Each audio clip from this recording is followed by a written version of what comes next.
And yet, I think we have something happening. We do have something happening. We are closing in on the top of the hour, Joy. I'm sorry. Just under 10 seconds to a poll closing tonight, a single poll closing tonight. NBC News, as the polls close in Hawaii, NBC News can project that in the presidential race in Hawaii, there is a projected winner. Kamala Harris projected to be the winner in the presidential race in the state of Hawaii. Right? Yes, there it is. In terms of the road to 270, those 4 electoral votes from Hawaii make the road to 270 look like this. Trump right now standing at 230 electoral votes. Harris standing at 189. Again, the only swing state that has been called thus far by NBC News is North Carolina, which has been called for Trump. But here's a look at the other battleground states. In Georgia, it's too close to call, a difference of under 120,000 votes between them, with 93% of the vote in Georgia. In Pennsylvania, too close to call. 84% of the vote is in. Just over 200,000 votes between the two candidates in Pennsylvania. In Michigan, it's too close to call. 44% of the vote in. Difference of about 100,000 votes between them. In Wisconsin, it is too close to call. We've got 3/4 of the vote in, just under 90,000 votes between the two candidates. And in Arizona, it's not too close to call. It is too early to call. You see just over half the vote in. Also in Nevada, it is too early to call. We've got 2% of the vote in Nevada. All right, let's go over to, let's look at where the Senate stands right now, actually. Forgive me. In the Senate race in Hawaii, where polls just closed at midnight Eastern time, NBC News projects the Senate race in Hawaii at this point as too early to call. This is Democratic incumbent Mazie Hirono. Sorry for my confusion there for a moment. I thought we were going right to this slide. This is where the Senate stands at this hour. There are still 10 uncalled Senate seats, which is a lot. Republicans have a net gain of 2 already. That's in Ohio, Sherrod Brown's state. They flipped to Bernie Moreno, and that is in West Virginia, where Jim Justice picked up the seat that was previously held by independent Joe Manchin. Steve, what are we seeing at this hour? Okay, let's take a look at Pennsylvania, where you had Jacob there a few minutes ago setting up what probably any minute now we're going to see out of Philadelphia, and that is, he says, about 50,000 vote by mails. The result's going to be released in Philadelphia. Of course, that is the most Democratic-friendly, overwhelmingly Democratic vote. So when that gets reported, we want to see what it does. This margin for Harris right now in Philadelphia sits at 305,000. Remember, ultimately, Democrats are hoping tonight to get that in the neighborhood of 500,000 votes. Got a long way to go with a little bit more than 2/3 of the vote in. And again, the context for this is where things stand in Philadelphia right now is that Trump is running so far 4 points above where he finished in 2020. Again, let's see. This mail update is going to be huge because how much do these numbers change? Democrats want to be above and need to be above this Biden level and be getting that plurality close to 500,000 because of what else we're seeing right now and what's coming even in the last few minutes in Pennsylvania. And let me just show you what that is. A couple things. We said put a pin in Luzerne County, where Wilkes-Barre is, where Hazleton is. That's a majority, almost 70% Hispanic city. We now have all the vote in Luzerne County. Donald Trump is going to win this by a little bit more than 21 points. Compare this to 4 years ago. It was 14. Theme, but it's important. Trump's gains with Hispanic voters. You're absolutely seeing it here in Luzerne County. He's going to win this by more than 20 votes. That's a significant jump for him. His campaign said he was going to do that. They did do that here. We also saw him make those gains in Lackawanna County right next door earlier tonight. Also, where we're getting some clarity in Pennsylvania, South Central Pennsylvania, Lancaster County. This is one of the counties where you can see in 2020, Trump got 57-41. It's 57-58 if you round it 41 now. This is a place where Trump slipped in 2020, where Democrats wanted him to slip further. That's not happening. This is a big region population-wise. It doesn't get the same attention as Philadelphia. Lebanon County here, too. All the vote is in. Again, Democrats wanted more of a Trump drop-off here. They don't get it in Lebanon County tonight. And we showed you Cumberland County, I believe, earlier, but also in this region, also a place Democrats wanted gains, also a place where really they're not getting it tonight. Look inside the collar counties here, just outside Philadelphia. These are huge population-dense counties, and I'll flag a couple things. We got almost all the vote in Delaware County right now. Of these core collar counties, this is the most Democratic. It's the most diverse, most blue-collar of these these three, of Delaware, of Chester, of Montgomery. Now, in 2020, Joe Biden won here by essentially 27 points. Getting close to all the vote in here right now, and it sits at about 24.5. Harris not at the Biden level. And keep in mind, again, this is very clear in Pennsylvania right now. Generally in these counties, the vote by mail is all reported out early, and what remains is this same-day vote that's Republican-leaning. So in all these counties, you just see Trump incrementally improving with each update, and Harris is now almost 2 points under where Joe Biden got in this core Democratic county 4 years ago. Next door, in Chester County. Now, this is more significant drop-off for Harris from Biden, but Chester County, unlike just about every other county in Pennsylvania, they are waiting until the end of the night, they say, to release their vote by mail. So let's see when the vote by mail comes in Chester County, if Harris can get back and surpass that 58, but there is also same-day vote coming in that is helping Trump here. Next door in Montgomery County, this is just an enormous suburban county, and again, we've got the vote by mail. We're waiting on the same day, and already Harris is now running a point behind where Joe Biden finished in this county in 2020. Go up to Bucks. Bucks here, it's a little bit different. It's more blue-collar, certainly, than Chester and Montgomery. It's more of a swing county, and again now about half the vote is in here. Biden won this by 4.5 points in 2020. Trump has now taken the lead in Bucks County. It's tiny, but he's taken the lead. And again, this theme in counties like Bucks County and these more blue-collar counties throughout the northern tier of the battleground, you're seeing it. This was such a close race in 2016. Democrats made a significant jump here in 2020, and Trump is sort of rolling back the clock to 2016. So far, you're seeing that in Bucks County as well. We also said in Allegheny County, Pittsburgh, and those inner suburbs, huge Democratic area. We're coming close to all the vote in, 94%. We are super close right now. And again, let me just show you. In 2020, Biden essentially got 60%. Your Harris is very close to that, but she's not quite at that level. And Democrats won her over 60% here. Given everything I'm showing you about these Trump gains, especially in these counties with significant Hispanic populations, it becomes essential for Democrats that Harris in these areas overperform where Joe Biden did in 2020. Now, there may be some vote-by-mail ballots left, we're told, in Allegheny County, but we're talking about maybe 1,000, something like that. Very small amount, nothing on the order of what you've got there in Philadelphia. So, again, this is a place where Democrats want big gains, and frankly, the way this is playing out tonight, need big gains, given everything else I just showed you. Reset it, 85% of the vote now in Pennsylvania, about 170,000 vote difference. Seeing, in case it came in there, it did. There you go. That vote-by-mail update, it looks like, came in Philadelphia as we were going through this, and you can see, look at that Harris margin, how much that jumped, basically up to 350,000. And there is, as Jacob said, another batch of mail that's going to be reported out tomorrow morning. So another jump like this expected to come. That did knock Trump's number down. That did knock his percentage down to 20.8. It was at about 22 before, but again, he is still running 3 points north of where he was in Philadelphia back in 2020. So let's see that final. It's going to be a while till that final vote by mail update, but this one took Trump down a notch, but it didn't take him back to the level Democrats want him at there. And we could just take a trip down quickly to Georgia, because we've got some more counties that have basically filled in Georgia now, 93% of the vote. And you do see that margin for Trump has come down a little bit. It's just under 120,000 votes, his lead statewide. Not a lot of votes left here, but one place we finally got clarity in here is Gwinnett County. This is a giant one, more than 1 million people in that core Atlanta metro area. Not all, but almost all the votes here right now. And again, let me just show you. It was 18 points for Joe Biden in 2020. Right now, about 16.5 for Harris.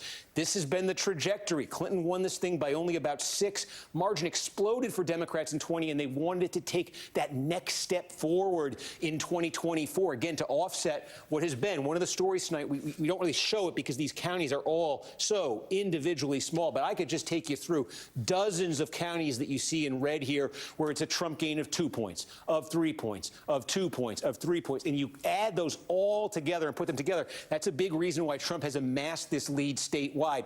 We've also got a little bit more in now out of DeKalb County. You know, some of this county here is inside the perimeter, large black population, large population of college-educated white voters. Not quite, Harris, hitting that number that Biden hit here in 2020. Massive win for here, but not quite hitting it. Still some votes to come, though. Democrats want to get more, desperately need more out of there. They would desperately need more out of, you know, this is this is as core Democratic a county as you get. And again, Harris basically level, but a tick under where Joe Biden was in 2020. Not much to come. Democrats need every vote they could possibly get out of there. So again, you reset it statewide, seeing if anything changed. 118,000 votes. That's the Trump margin right now. And I'll just check to see if anything changed dramatically in Pennsylvania. 166,000, 85%. And you see what the lay of the land looks like there right now. Steve, thank you. We'll be checking back in with you.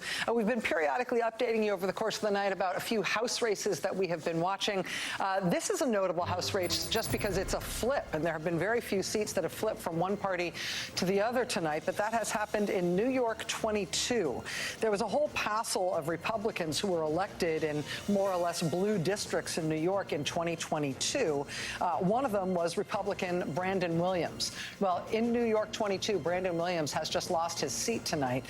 Democrat John Mannion, who's a state senator in New York, will be taking that seat in Congress from that New York congressional district. Interesting result there. The only other flip that I know about at this point, it's a gain, is in Alabama's 2nd district, which is a gain for the Democrats. This is essentially because of redistricting. Shamari Figures there defeating Alabama Republican Caroline Dodson. So this is a race that is in a district that was created because of a big redistricting fight that went all the way up through the very top of the court system. And Shamari Figures will be joining the Alabama congressional delegation from that 2nd congressional district there. One other race to update you on, and this is a ballot measure in Missouri. And this is interesting. Missouri called very early on for Donald Trump today, and Missouri's Republican incumbent U.S. Senator will also be returning to the U.S. Senate, Josh Hawley. But on that same ballot, Missouri voters voted to increase the minimum wage and have paid sick time. And it looks like this is winning by a significant margin. Look at this, more than 80% of the vote in, 59-41 in favor of raising the minimum wage.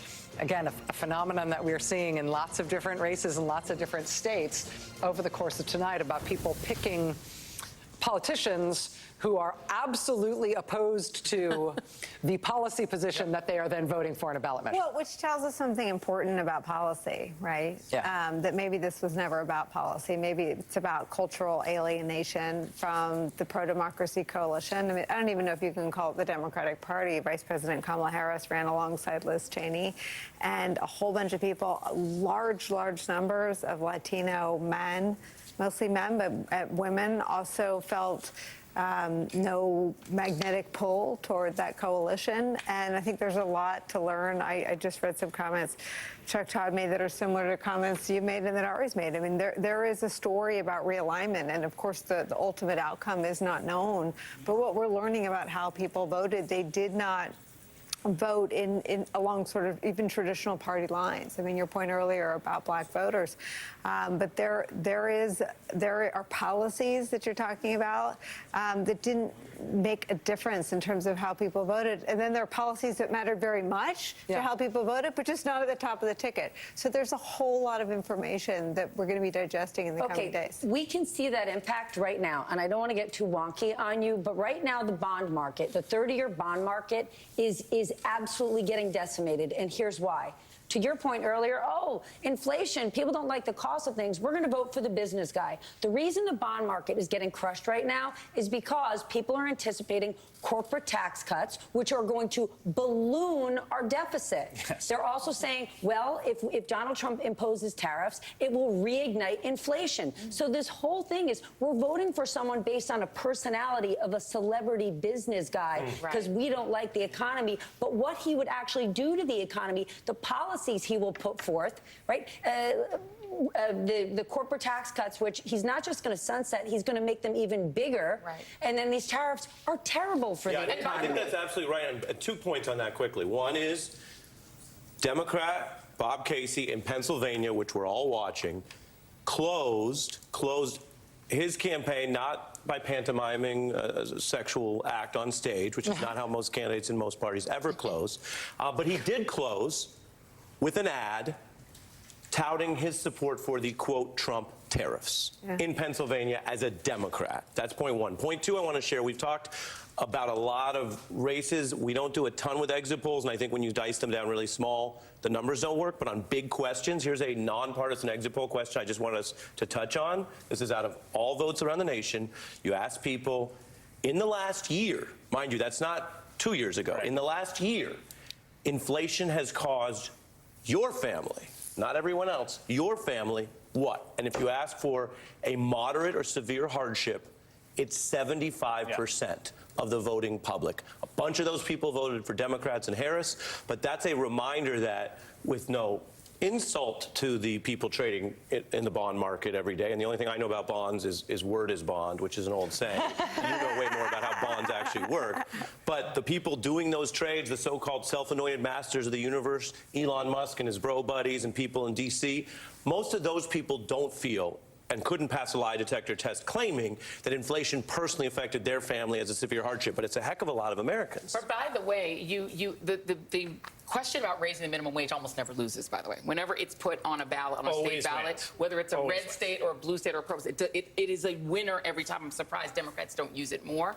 But think about the disconnect here. The same people who are working class voters who are saying, I want my wages increased, are also voting for the candidate, in some cases, who is bankrolled by Elon Musk, who said into a recording device that there would be pain and hardship, which he's not going to feel. He's a billionaire, but that they will feel. So you're saying that your minimum wage increase will not be enough to deal with the 20% tariff that will make everything that you buy in Walmart much more expensive. So there's a disconnect between people's perception that the actor from The Apprentice can make me better. Essentially, you're saying, I want to be under the sort of care, right, of a very rich person who I think will take care of me economically because he was on television.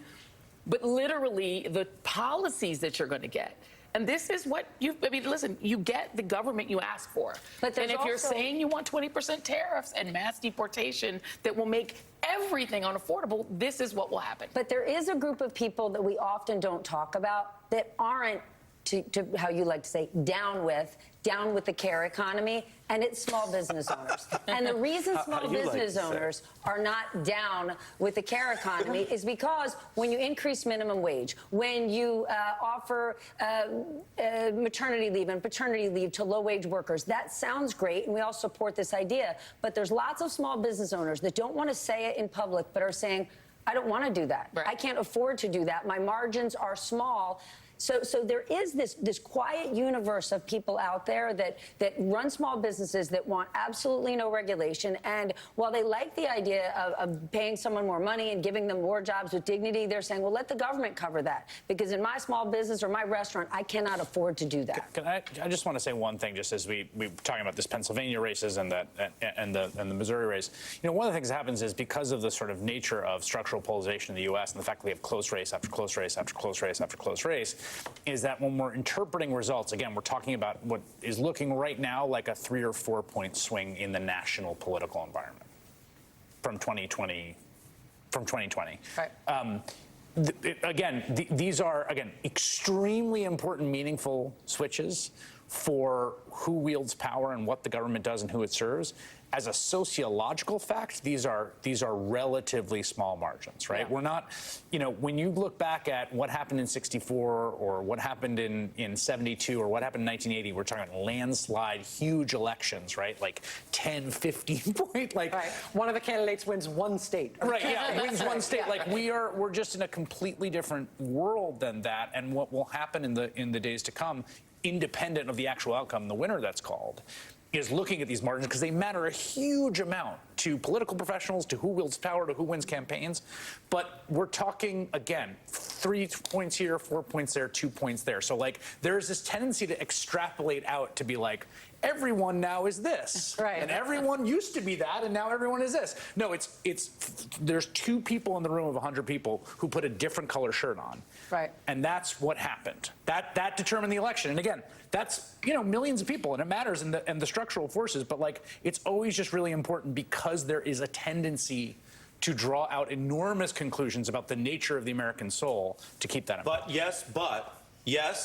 But a lot of people think those shirts cost way more than they used to. and some, They're right. They're correct. and some of them actually don't. Some of them have leveled out, and the price of shirts is not as bad as it was 18 months ago. But again, if you look at issues, which is, we've talked a lot about reproductive rights and freedom, and how Donald Trump got 2 Supreme Court seats, and they basically stole a third. And those justices went before the Senate and said under oath, Roe is a super precedent. They were either lying then, or they later acted in a way that made that a lie. What did the voters say? Again, national exits. Immigration issue, is that your top issue to vote on? 11%. Abortion, is that your top issue? 14%. Economy, 31%. Yeah. That is not great news for Trump or MAGA or any of his claims, which I think Stephanie just fact-checked to great effect. But Yeah. it was bad news, I think, for incumbents. But it also exists alongside the reality that the United States economy is the envy of the world. It absolutely That the only reason there's a positive economic outlook globally is because the United States economy is doing so well, it's dragging everybody else upward. It's the best job market in the history of the United States. Inflation is back to where it was, not only just before COVID, but before Donald Trump left office, right? I mean, this is the inflation numbers, the economic growth numbers, the fiscal numbers, the U.S. standing in the world numbers are all off the charts positive. Even the freaking stock market, right? All off the charts positive. And yet, the pain, the old pain from having gone through the rise in prices, which is over, and which we weathered better than every other advanced economy in the world, to me, it can't be prescriptive because of what's happened since, because we voted today, or we voted in this early voting period, right? I mean, if we were a country where all the economic indicators were going down, you would expect it to be a big economically driven change election. But all of our economic indicators are 3 feet high and rising. And there was nothing else for the Harris campaign to offer or do.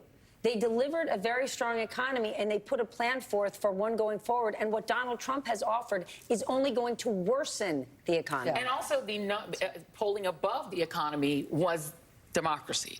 Is actually the number one thing and so there was a tremendous concern about what might happen to us if we are no longer a democracy. That was also a driving, more of a drive, at least if you believe the exit polls, than the economy, and yet it wasn't necessarily enough to not make it a tie, right? So let's turn to Alex Wagner, who's standing by with our political insiders. Alex. We are here in the insiders room. Simone, we were talking a little bit about Philadelphia County, Pennsylvania, what you're hearing on the ground over there, expectations being set. Do you have anything you want to share with us? Well, I first want to say that, Claire McCaskill, I've sat next to her at tables with her over the last couple months of this election cycle, and everything that Claire has said, even when I'm like, Claire, that's no.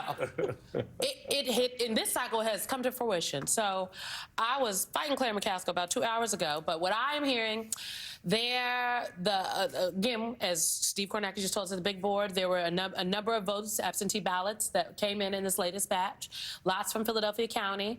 The lead that needs to be insurmounted is not the gap may not be insurmountable, but it may be mountable. But they're cautiously cautiously optimistic. Now, there's still additional absentee ballots out there. I don't know if there, I don't know exactly how many are left out, but I can tell you, I personally don't think that there are enough. And that means if there were not enough, I want to be honest with people, if there are not enough absentee ballots out there to make up the gap that currently exists for the Harris-Walz campaign, the vice president will not win Pennsylvania. And if she does not win Pennsylvania, Donald Trump then hits 270. Now, Pennsylvania people are saying Allegheny County, that's Pittsburgh, right? The Lehigh Valley, with the Puerto Rican vote, there is still a chance. And then some of these suburbs in the collar counties outside of Philadelphia. But the numbers, the margins, because this is an election about the margins. Yeah. The margins have not been large enough in the state thus far. But again, there's still some votes out there. It's not over till we are still in it. We've been talking, Claire, about Michigan and Wisconsin, and looking at those two states in the context of the Senate races that are happening there. And as a former senator yourself, I wonder how you look at the way in which Alyssa Slotkin is in a very, very tight race with Mike Rogers, and Tammy Baldwin is in now, I believe, slightly, maybe even behind her Republican challenger. Yeah, and of course, Bob Casey in Pennsylvania. Yeah. What started out as a hopeful sense that maybe we could knock off Ted Cruz and maybe the independent candidate in Nebraska, while not caucusing with Democrats, would deny the Republicans a seat. Now we're looking at whether or not I think the Republicans end up with 51, 52, 53, or 54 seats. And why is that so important?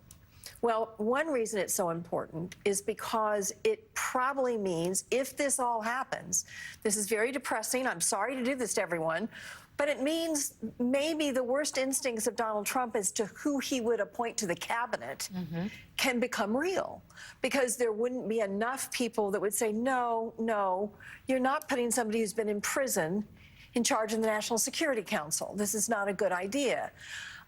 So that worries me. Now, the other thing about the Senate races that I think we need to take a moment and talk about is now the House becomes very important. Yeah. And these House races that, frankly, some of them are in California, so we haven't had a chance to do deep dives yet.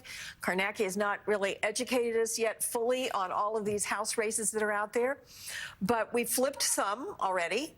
And Hakeem Jeffries may be the most important person in Washington for the values we care about. Yeah, when you're looking at a landscape, Michael Steele, in which Donald Trump does get the White House and they have 52, 53, 54 seats in the Senate, all eyes then go to the House of Representatives. I wonder, first of all, we are all on an emotional roller coaster, right? We're all calibrating our sort of psychological profiles by the hour. I wonder how you're sort of looking at the state of play and what you're thinking on, focused on. Well, look, the thing about this strikes me about where we are right now is, in many respects, you kind of saw it coming a little bit. I mean, when you're pulling at the threads of trying to move the narrative around the idea of women's reproductive health, and there's resistance to that. When you're talking about our role in the world, and there's resistance to that. And I think what we're seeing playing out is that resistance to those narratives. I think what we're going to spend time with, if this plays out the way it seems that Donald Trump wins this election, is trying to understand what that resistance was about. What is it about our supporting Ukraine that you did not like beyond the talking points? What is it about women's reproductive health that did not move you enough in Florida? Yeah. Right? To actually draw the line in the sand. Although, can I just say, 50, these numbers, again, this is a quickly moving storm front, but I believe it was 57% of Florida voters voted for. But you knew what the threshold was. 60.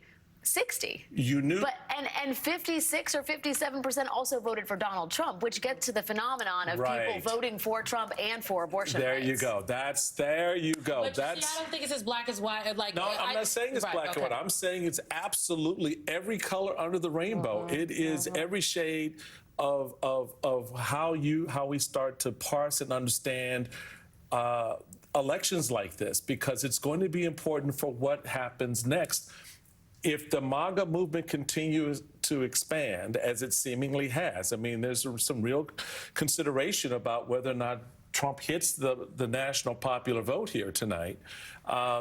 There's some things for us to sort of think about. So, for me, I'm looking at some of the states, and I'm with my friend Simone. Claire is a savant in many respects, but is born out of an experience of understanding how elections kind of drive and how they're built. Margins. And how they're built. And, I wish I could ignore the margins, but it's hard. Exactly. How elections are built. And I think that this is for, for a lot of folks, myself included, a recalibration of thinking about, and it really draws me back to one thing, that 2016, focus group where I saw a young mother. I tell a story of a young white female suburban mother of two divorced. When asked why she was supporting Trump, said he's just like me. And in many respects, as we sit here tonight, that question, that understanding has not been met. To understand how, in the face of Dobbs, in the face of everything else that's happened, white suburban women tonight Still voting for Donald Trump. are still voting in a bigger number than you would think for Donald Trump. Well, Can I say two things? I just will say, and yeah, I would love to hear what you have to say on this, Simone. I wonder how much it's voters consciously saying, I'm voting yes on this, no on this, yes on this, and not more just a kind of feeling about Donald Trump and his strength and the fear-mongering he's done around immigration and the fuzziness he's had on women's rights. And, I'm not entirely sure it is a sort of list of kind of policy pros and I'm not cons that saying they're that going at in there. I think it's mostly Yeah, emotional. I think you have to understand the voters. I just think about Governor Phil Murphy, who, after New Jersey was very, very close in that, 2020 race? What was that, Yeah, it was 2020. He commissioned these focus groups afterwards. The governor's race was close. He commissioned these focus groups and his own internal focus groups. And what he saw in the focus groups of these voters that went out and did things that Democrats in New Jersey were like, well, wait, what is happening here? He said that we have to listen to what the voters are saying. And so I want to know what the voters have to say about this, and we will have to ask them more questions about their vote in the focus groups in the weeks and days to come. And again, the election is still not over. Okay, it's not over until all the votes are counted. So that's the first thing. I think the second thing is many things are happening tonight. In this election in 1968, it was the same election where Shirley Chisholm was elected as the first black woman to the U.S. House of Representatives. In that same election, Richard Nixon was elected as president.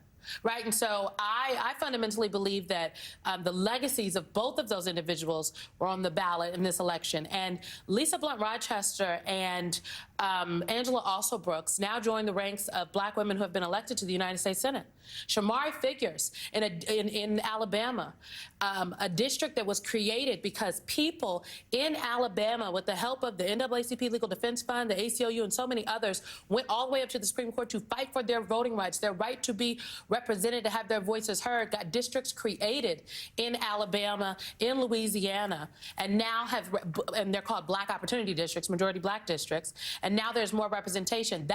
These are the seats that are going to make Hakeem Jeffries the first black Speaker of the House. So there are many things that are happening tonight, and I think that everything, everywhere, all at once. With that, And all over your head at the same time. I send it back to you, Rachel. Joining us now from a tabulation center in Milwaukee, Wisconsin, is NBC's own Shaquille Brewster. Shaquille, it is great to see you tonight. What have you been seeing? What are you seeing now?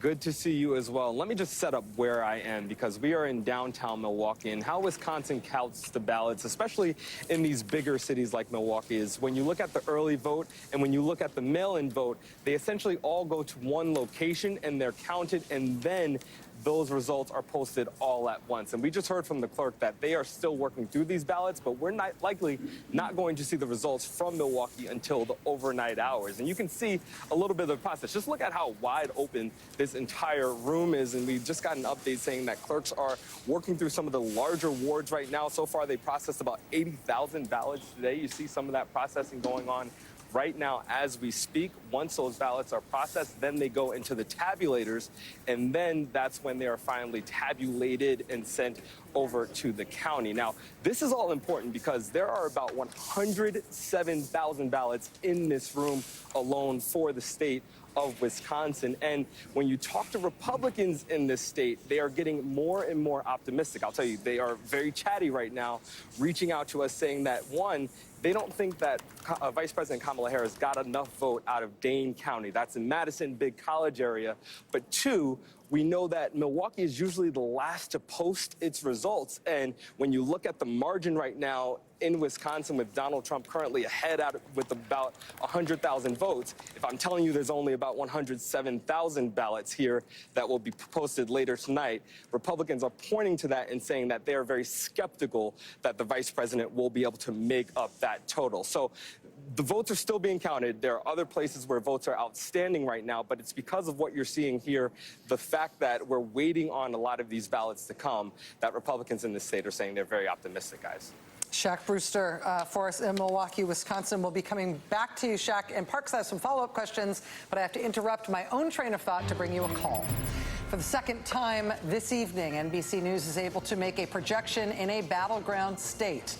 NBC News now projects that in the battleground state of Georgia in the presidential race, Donald Trump has prevailed in the presidential race in Georgia. So again, of our swing states, we've got two called thus far in Georgia and in North Carolina per NBC News.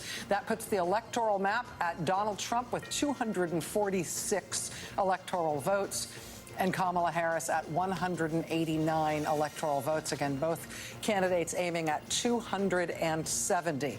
Of the of the 7 states that we consider to be battleground states, 2, North Carolina and Georgia, have been called by NBC News as of this hour. Both of them called for Donald Trump. Steve, over to you. Yeah, and Rachel, what we can say now with that Georgia call is if Kamala Harris doesn't win a state that's not been treated as a battleground state, if she doesn't do that, then she now absolutely must pull out a win in Pennsylvania, because if there's no surprises outside the battleground, then Georgia plus North Carolina plus Pennsylvania would get Donald Trump to 270 electoral votes and the presidency. And look at Pennsylvania. We are closing in on 90% of the vote here. Donald Trump is leading by 168,000 votes right now. A couple of things that we can show you that have come in now in Pennsylvania to add a little more clarity. We said at the start of the night, 2 counties are pure bellwethers in Pennsylvania. Voted for Trump in 16, flipped to Biden in 20. What would they do tonight? We told you that Northampton County in the east has flipped to Donald Trump. The other one, Erie County, we've now got the results from Erie County. It's flipped back to Donald Trump. Again, just take a look at this. In 2016, when Trump won Pennsylvania, he won Erie County. He gave it back to Biden when Biden won the state. Now Trump is reclaiming Erie County tonight. Again, this is one of those big sort of quintessentially, you'd call it Rust Belt counties, a lot of big blue-collar population there. Where are we waiting for remaining vote in Pennsylvania right now then? We've talked a lot about Philadelphia. Jacob has told us there are going to be a big batch of mail-in votes that we are not going to know until sometime tomorrow morning. That's it. There's also some same-day vote that's been coming in. The same-day vote has been running less Democratic than the vote by mail. And again, the big picture in Philadelphia is the Democrats are currently 3 points behind where Joe Biden ran in 2020. And this reflected a bit of a disappointment for Democrats. They won Pennsylvania, obviously, in 20. They were thrilled with that. But their Philadelphia number came down. It's coming down further so far, and unless those remaining mail-in ballots really boost them dramatically, Trump may finish with more than 20% in Philadelphia. Also still to come, we've got a few votes left in Delaware County, big suburban county, right outside Philadelphia. But again, right now, Harris is not hitting that Biden number. She absolutely needs to hit and exceed that in these places. Chester County, I think we're pretty much down to the vote by mail in Chester County. Of course, that is the very Democratic vote. So the question becomes, comes. When we get that vote by mail, Harris is at 54.5. She's got to get past, she's really got to move past that Biden number. Will the remaining vote by mail in Chester County do that for her? Up to Montgomery County, more than 3/4 of the vote in here. This is a giant county, though. There are still lots of votes left to come. Again, from Harris's standpoint, she's got to get past that Biden number with what's left to come here. No vote by mail left in Montgomery County. Move up to Bucks County. 2/3 is in right here. This would be, if Donald Trump hangs on here, still plenty of votes to come, though, this would be a flip. And again, of those immediate Philadelphia area counties, this one a little bit more blue collar than the ones I just showed you. So again, that's a trend we're seeing. We saw it in Erie. We saw it in Northampton. We're seeing that in a lot of places tonight. Also, I'm giving you Democratic, big sort of Democratic vote areas, Bucks notwithstanding, but Chester, Montgomery, and Delaware. In southwest Pennsylvania, the two big counties here, we've got Washington all in. I want to draw your attention to this because these are two big bedroom community suburbs of Pittsburgh. In Washington County, Donald Trump has improved tonight. The core Republican area, he wanted to boost his numbers in a place like this. You can see in Washington, he has. And if you go next door to Westmoreland County, which is even bigger, there is still vote to come in Westmoreland County. Trump currently, take a look at this, 28 points was his margin, 36 here right now. Again, if he finishes above that 28, it's exactly what he wanted to be doing. So for Democrats, it's going to take something really kind of massive out of Philadelphia, where really those numbers are disappointing for them so far. And again, out of Chester with that vote by mail, it's more to come in Montgomery, and they're going to need to get bigger margins with what's to come. Again, 170,000 votes. That's Trump's advantage here, nearing 90% in Pennsylvania. Just checking on Allegheny. And again, those are the stakes. Trump wins this state. He's probably got this. Steve Kornacki, thank you very much. We've got a call to make. NBC News can project at this hour, and this is a big one, that the Republican Party will control the United States Senate. Now, what tipped this over is that NBC News is also projecting a couple of Senate races since we last checked in on Senate. Right now in Nebraska, incumbent Republican Deb Fischer is projected to have held off a very stiff challenge from, interestingly, an independent challenger, Dan Osborne, not a Democrat, but an independent, ran a very close-fought race against incumbent Republican Senator Deb Fischer. But NBC News now projects that Deb Fischer will be returning to the Senate. Shows you a little bit about how things proceeded in this Nebraska Senate race. I should also tell you that earlier than this, in the Utah Senate race, NBC News has also projected a winner in the Utah Senate race. This is the seat that is being left by Mitt Romney, by Utah Senator Mitt Romney. It will be held by the Republicans, by Republican candidate John Curtis. So after John Curtis secured that seat and Deb Fischer secured hers, that puts the Republican control of the Senate on the books, according to NBC News projections. Lawrence, let me just get your reaction to that. And this is huge because in the event of a Harris presidency, she probably would not be able to get any federal judges confirmed. I mean, any, like not any district court, not any appeals court, not any Supreme Court for an entire 4 years. On the other hand, in a Trump presidency, this means that all of those judges can just sail right through. It could mean that Donald Trump manages to broker the retirement of two Republican Supreme Court justices and replaces them with much younger justices.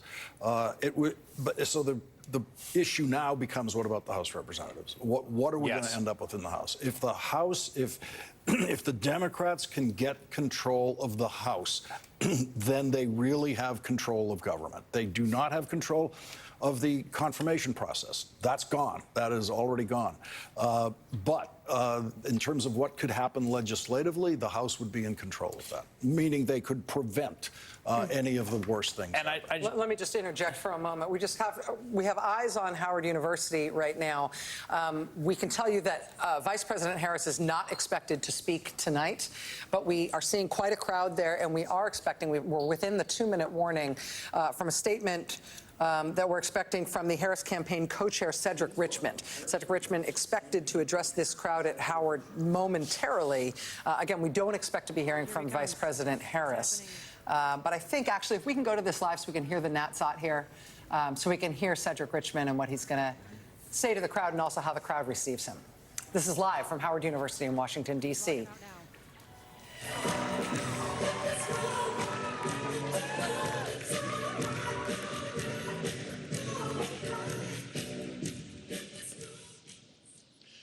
Good evening, Howard. Good evening, HU.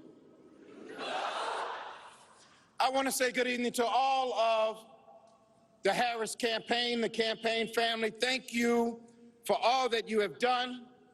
Thank you for being here. Thank you for believing in the promise of America. We still have votes to count.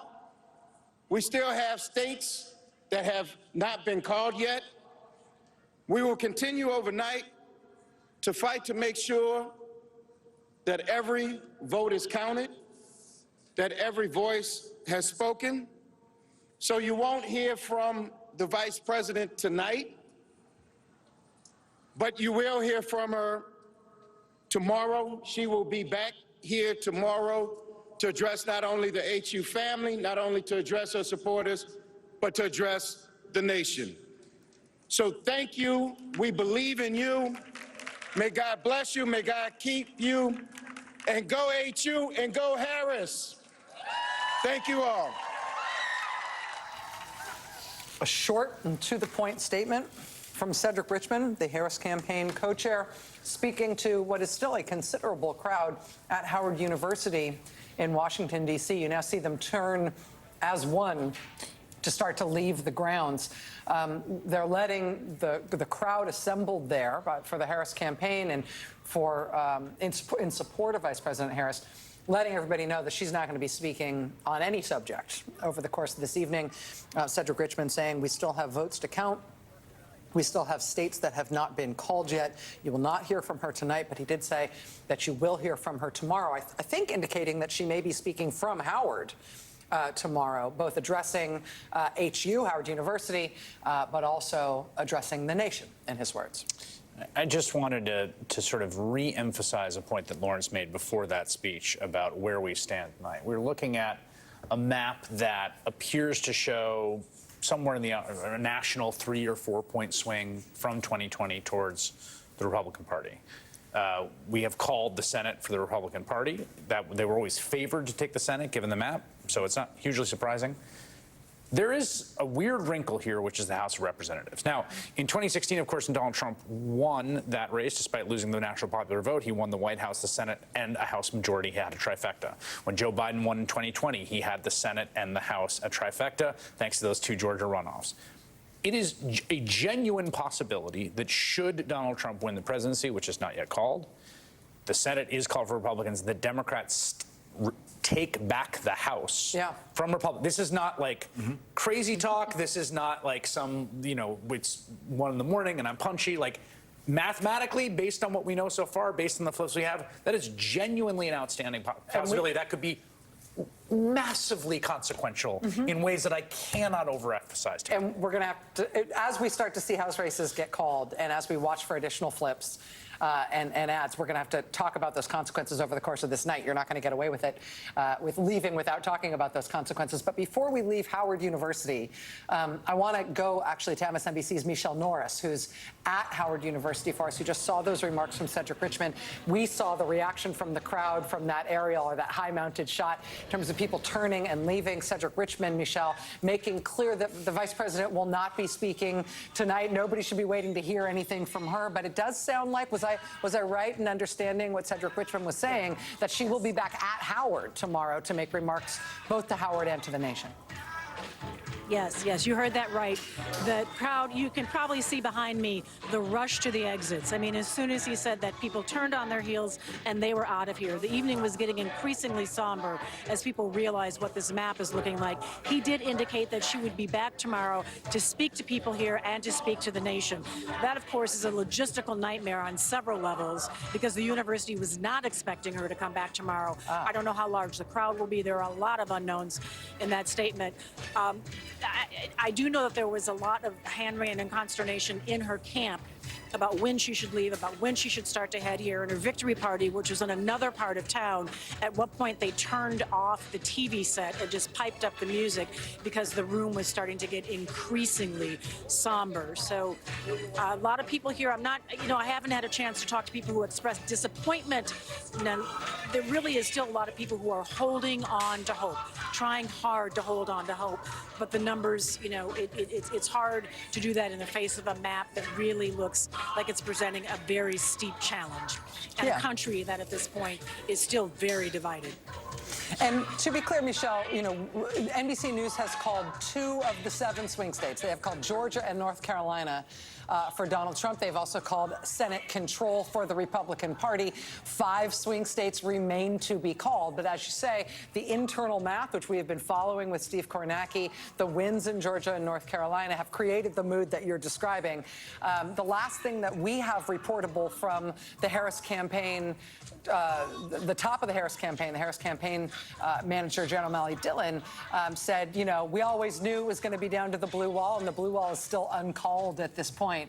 But it sounds like the Harris campaign is sort of keeping things tight in terms of whether or not they're going to string people along into thinking this is going to happen. And in that note that Jen O'Malley Dillon sent out earlier, there was an indication there, if you noted, that came out, a little more than an hour ago. And she was telling people at that point, get some sleep. We'll continue to count these votes, and we'll be back at this in the morning. Yes, that's right. Michelle Norris, we, I imagine, are not freeing you to go sleep anytime soon. I imagine we may be back with you yet. But thank you for being there for us. It's much appreciated. Seeing Cedric Richmond come out and make those remarks at Howard, you can see how it could be different, right? You can see how they could expect that to be the candidate. I think they planned for everything in terms of, it's close, or Harris is ahead, but Trump declares victory. I mean, all these things that everybody gamed out. Now, while we're just waiting for the blue wall states to come in and watching the math, sending people home is also like asking people to conserve their emotional energy, I think. And it's not possible. I mean, I think there's no other way to describe how people are feeling leaving that venue and people on the campaign than deflated in this moment. Yes, all of the other states have not been called. But what they went to that venue tonight hoping to see and witness was a historic election of Kamala Harris to the presidency, was the end of the Trump era as they knew it. And so we don't know the outcome yet, but that is not what they are receiving, and they are being told to go home and wait till tomorrow. It's a hard thing to hear. I just want to say one more thing, and this has also made me think a lot about the campaign team, and I've done a lot of these campaigns, as you all know, and Jen O'Malley Dillon has 3 little kids. She spent years electing Joe Biden. She stayed in the White House to be the deputy chief of staff. Then she went to the campaign and moved there to run this campaign. You have thousands of young people who have worked across the country because they believed in Joe Biden, and then they're like, we're here for Kamala Harris. We believe in this. We're fighting for democracy. We're fighting for abortion rights. All of those people are also sitting deflated and waiting at this moment, and maybe still hopeful too, but I've been thinking a lot about them as well, because it's been quite a 107, 200 days for them as well. Oh, yeah. And I think it's important to say that, anyone who has experienced or been in the United States for any period of time and experienced this country's history and knows it cannot have believed that it would be easy to elect a woman president, let alone a woman of color. Let's just be clear. And nothing that was true yesterday about how flawlessly this campaign was run is not true now. I mean, this really was an historic, flawlessly run campaign. Queen Latifah never endorses anyone. She came out and endorsed. She had every prominent celebrity voice. She had the Taylor Swift, she had the Swifties, she had the Beehive. Like, you could not have run a better campaign in that short period of time. And I think that's still true. And I think that the other piece that I think is really important to say to people, because this is where it gets dicey, is that the fact that we now have to wait for more vote to come in, that is how the process works. There is an absentee ballot that needs to come in and that must be counted, because those are also legitimate votes. This is where we get into that point where Donald Trump can do the thing Donald Trump does, which is to say, I like where we are right now, and anything that changes that, because there is still a chance that the absentee ballot, that some, the remaining ballot could change what's happening now. And so we need to be really, I think, vigilant and important in telling people and reminding people that until all the votes are counted and there's an actual call made, we don't have an outcome. And people going home at Howard, my concern would be that it feeds a disinformation, sort of doom loop that could be exploited by those who've been exploiting this campaign. We've had Russia, someone maybe with a Russia, VPN or maybe in Russia calling in death threats. And those death threats were going, let's be clear, to minority, black, and indigenous Bomb counties. threats. Yeah. Bomb threats. Sorry, bomb threats. Bomb threats. And 2 points on that. One, to reinforce what Joy is saying and what we know, but the truth bears repeating, we are counting all the votes and following the facts. Yeah. We are not in a race to get the facts. We will follow them, and they will come when they come. We are not in a prediction contest. We're not in a probability contest. We're not in a is your needle right contest. We are going to do that. So that's number one, and we are committed to that. And I wish everyone was committed to that, but we've learned not everyone is. Full stop. Why are you saying that? You sound like you're defending against something that other people are doing wrong. I think there are a lot of folks out there that don't care about that, and so either they don't care about the real result. They want to jump to it before we know it. I got you. Okay. So that full stop. Then there's the journalism of what we're seeing right now in the last 10 minutes, and we are seeing where both campaigns are at, which doesn't mean they know the future, which is why I so laboriously made that point. But we've seen Donald Trump think he might win re-election and sound like that, and he lost. We saw the Hillary Clinton campaign, I say this in the most bipartisan way possible, on election even 16, really think they were going to win. So that's not predictive or dispositive, as the lawyers would say, but I stopped practicing. So it doesn't mean anything, really, but I will say in reporting it, what we just saw from the Harris campaign looks like their expectation is more pessimistic than optimistic. Yep. We didn't see them bring out a real fire breather who's acting like, hey, give us a little more time. We got this. It wasn't a long speech. It didn't even, and Jen can speak to this, as can everyone on the panel, didn't sound like a battle plan of here's the next 36 hours. It sounded more pessimistic. And on the flip side, and I don't mean this as an insult to Donald Trump, although it is a negative observation, the only time he's quiet and talks about things being fair is if he thinks he's already won. Right. Yes. When it's uncertain, he Correct. accuses everyone of cheating and undermines people's trust in this, which is unfortunate. And when he's losing, he's the loudest. And we all were at this table late night last cycle when we know in the end he lost, and he came out and did that. And so I just want to observe, and I'm sure many other people can add insights to this, that the Harris campaign sounds like that. And he is as quiet as we've seen him. Yeah, I think that's exactly what we're all observing, is kind of the vibes that you're seeing from people rush out of a venue that you just saw Cedric Richmond speak at, and not Kamala Harris saying, I'm so proud to be the next president of the United States. I'm sure, I would bet, I should say, to be accurate, that they had debates internally, and you referenced this. Yeah. Should she go out and to speak? Should Tim Walz go out and speak? And there are different choices you make on campaigns. And this is not reflective of what the outcome is necessarily going to be. But in 2004, John Edwards went out and spoke, right? They sent Edwards out. Do you That's remember right. that? Yes. We all thought he was the great next hope. We were a little off in that, but that's fine. I him from my memory banks. I know. It's like he didn't exist. I'm returning him back. I'm Thank sorry you. about that. We saw when Hillary Clinton at the Javits Center, we saw the campaign chair also speak then. You have discussions in the campaign about what message you're sending. So I do think, to your point, Ari, sending Cedric out there, who is not the candidate, not the vice presidential nominee, is trying to be more businesslike, right?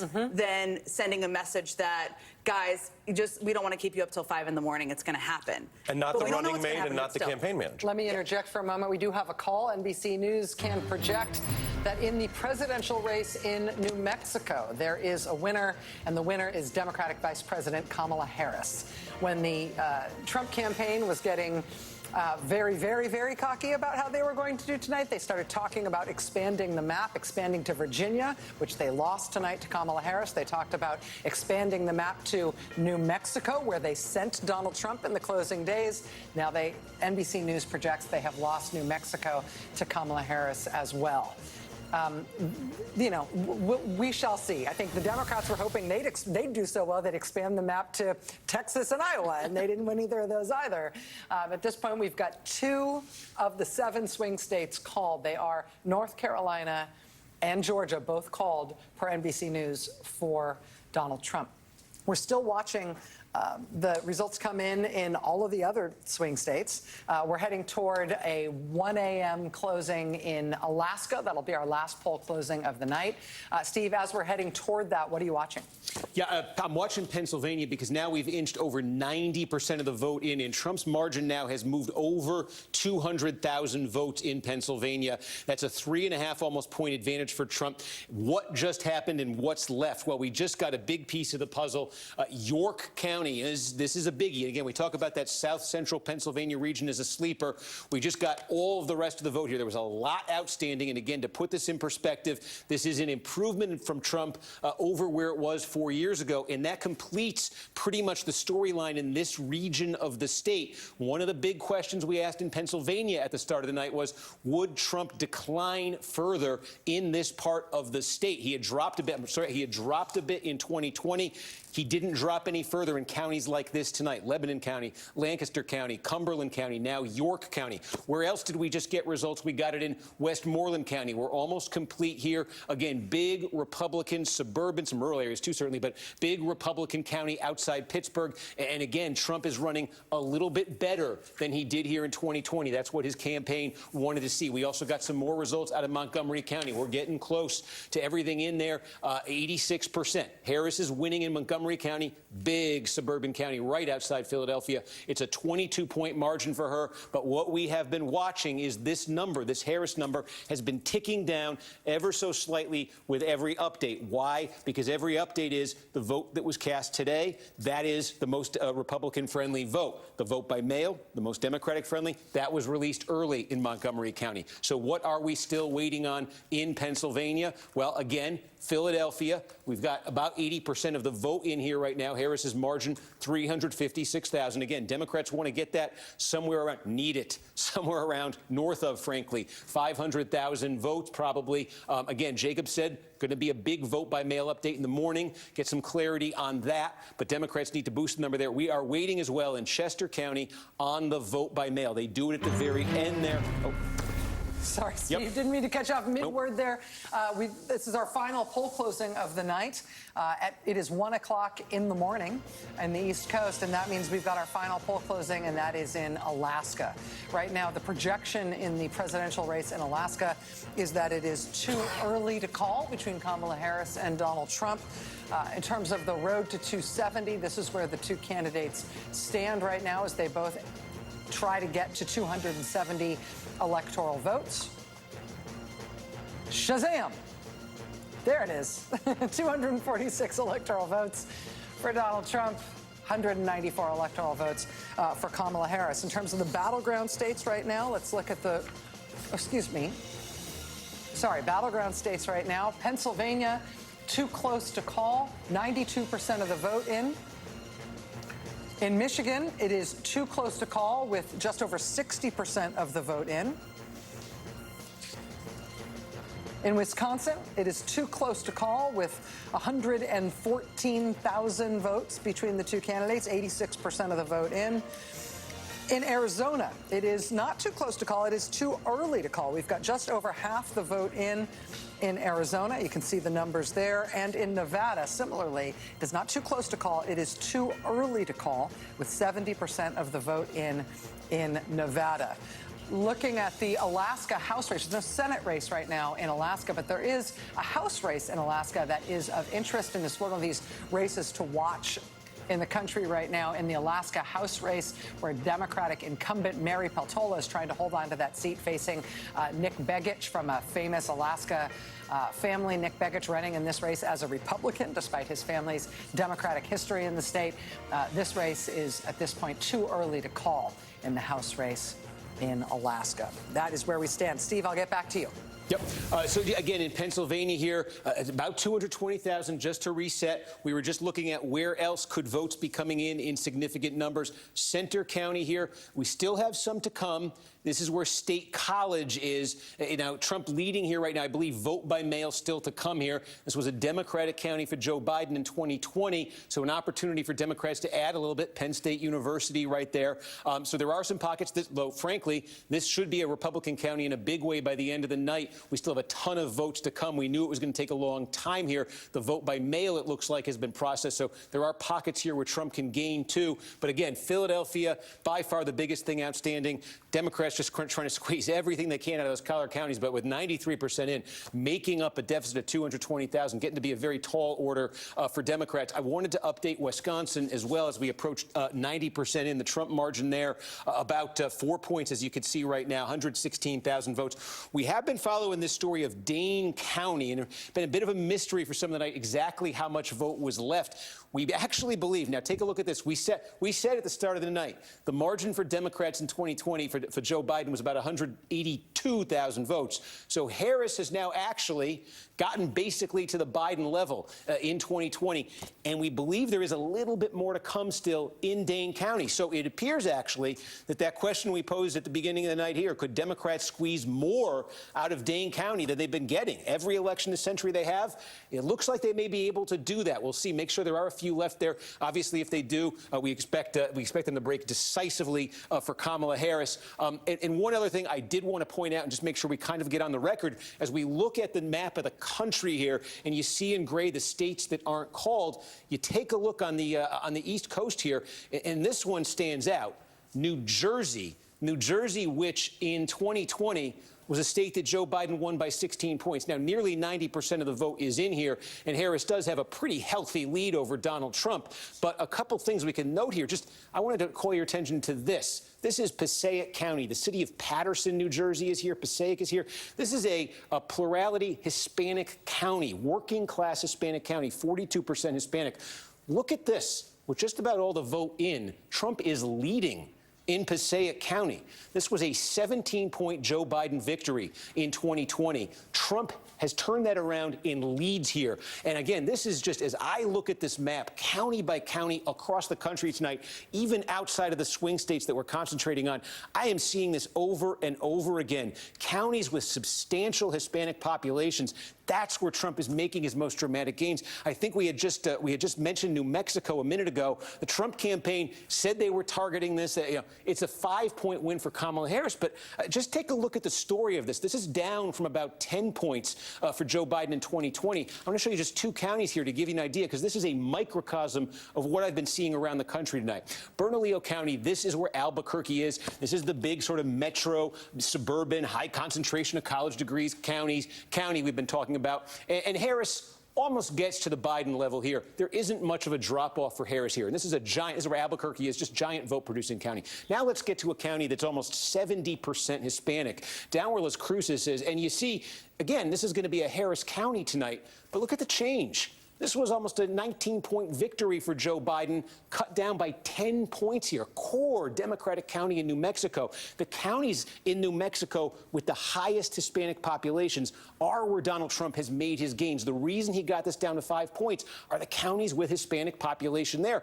So you're seeing that, outside of the core battleground. And as I said, I've been showing you in Pennsylvania all night. One of the stories of how Donald Trump has gotten this lead tonight has been all of these small and mid-sized cities, counties that have these small and mid-sized cities in them with significant Hispanic populations, that's where Trump's made gains. Steve, thank you very much. Looking now at what remains outstanding, obviously we've got Senate races that remain outstanding. We've also been talking about control of the House. Mm-hmm. Now, as far as I understand it right now, the best thing that we can say, most definitive thing we can say about the House is that we're not going to know. And that's because there's so many contested House races that are going to come out, even just in California. Mm-hmm. And California, very proudly and with no compunction whatsoever, takes weeks to count. Yeah, they're just like, you'll wait. You'll wait, and it'll be really important for the country, but we'll get to it when we get to it. And they've done it that way for years in many cycles, and there's no fighting with them about it. Right now, at this hour, I understand that there are roughly 2 Democratic flips meaning seats that were held by Republicans that are now held by Democrats, and roughly 4 Republican flips, seats that were held by Democrats that will in the future be held by Republicans. And so we'll look at some of those details, and we'll try to keep an eye on, look at all the uncalled races. There's tons of them here. But with a Republican-controlled Senate and with the sort of vibe check that we're getting from the 2 presidential campaigns, control of the House, as you mentioned, Chris, could become one of the most important things in the country. And, you know, let's go back to control of the Senate for a moment. It's only control of the Senate for 2 years. And in the next 2 years, the Democrats will have the advantage in the Senate campaign that the Republicans had this time, which is to say more Republicans will be defending incumbent seats against Democrat. More Republican seats will be exposed to being flipped. And so it is a 2-year hold by the Republicans as of now. And you know that starting sometime tomorrow, Chuck Schumer is going to be working on how to get that back in 2 years. There is, you mentioned the judges, which is such an important generational piece of this, but in that 2 years, there's also the confirmation of nominees. And if it's Kamala Harris sitting in the White House, it's going to become extremely difficult to get nominees through. Let alone judges. Let alone judge, it's true. It's the flip side. If Trump is in the White House, some of these nominees, and this might be, we don't know where things will be, an interesting thing to watch, might be very easy to get through, or maybe people like, there might be some who feel they're at risk in 2 years, and maybe they'll surprise us. But that will have a huge impact. Some of the people that Trump would nominate might get through, even if there should be greater concern. And there's something you should also remember, David Jolly made this point when he was on with me the other day, is that Vice President Harris's coalition, this broad coalition she built that includes the Liz Cheneys of the world and the Adam Kinzinger, her allies are not in power. They're mostly, you know, members who are now turfed out. Yeah.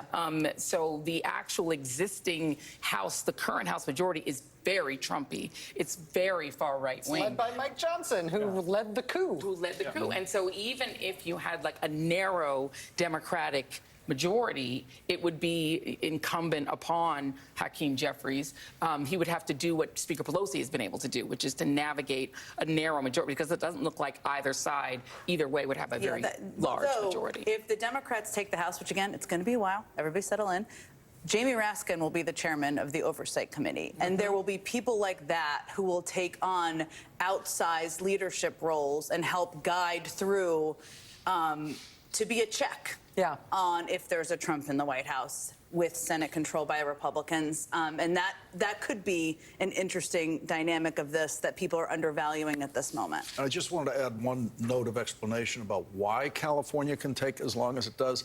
They actually don't have all the ballots tonight. Yes. Yeah. The ballots can arrive in California, I think, as much as 7 days after Election Day, but for several days after Election Day. So once they get all the ballots in a very, very close House race, then we can start to get to it. But it's not like they're sitting around being slow about it. They literally are waiting for some ballots to arrive later this week. Yeah, and it's the culture in California. There's no drama about this in California. It's not like people are gnashing their teeth in the state, going, "Why is it taking so long?" Everybody knows that they can still receive ballots 7 days after Election Day and have them counted. Yeah.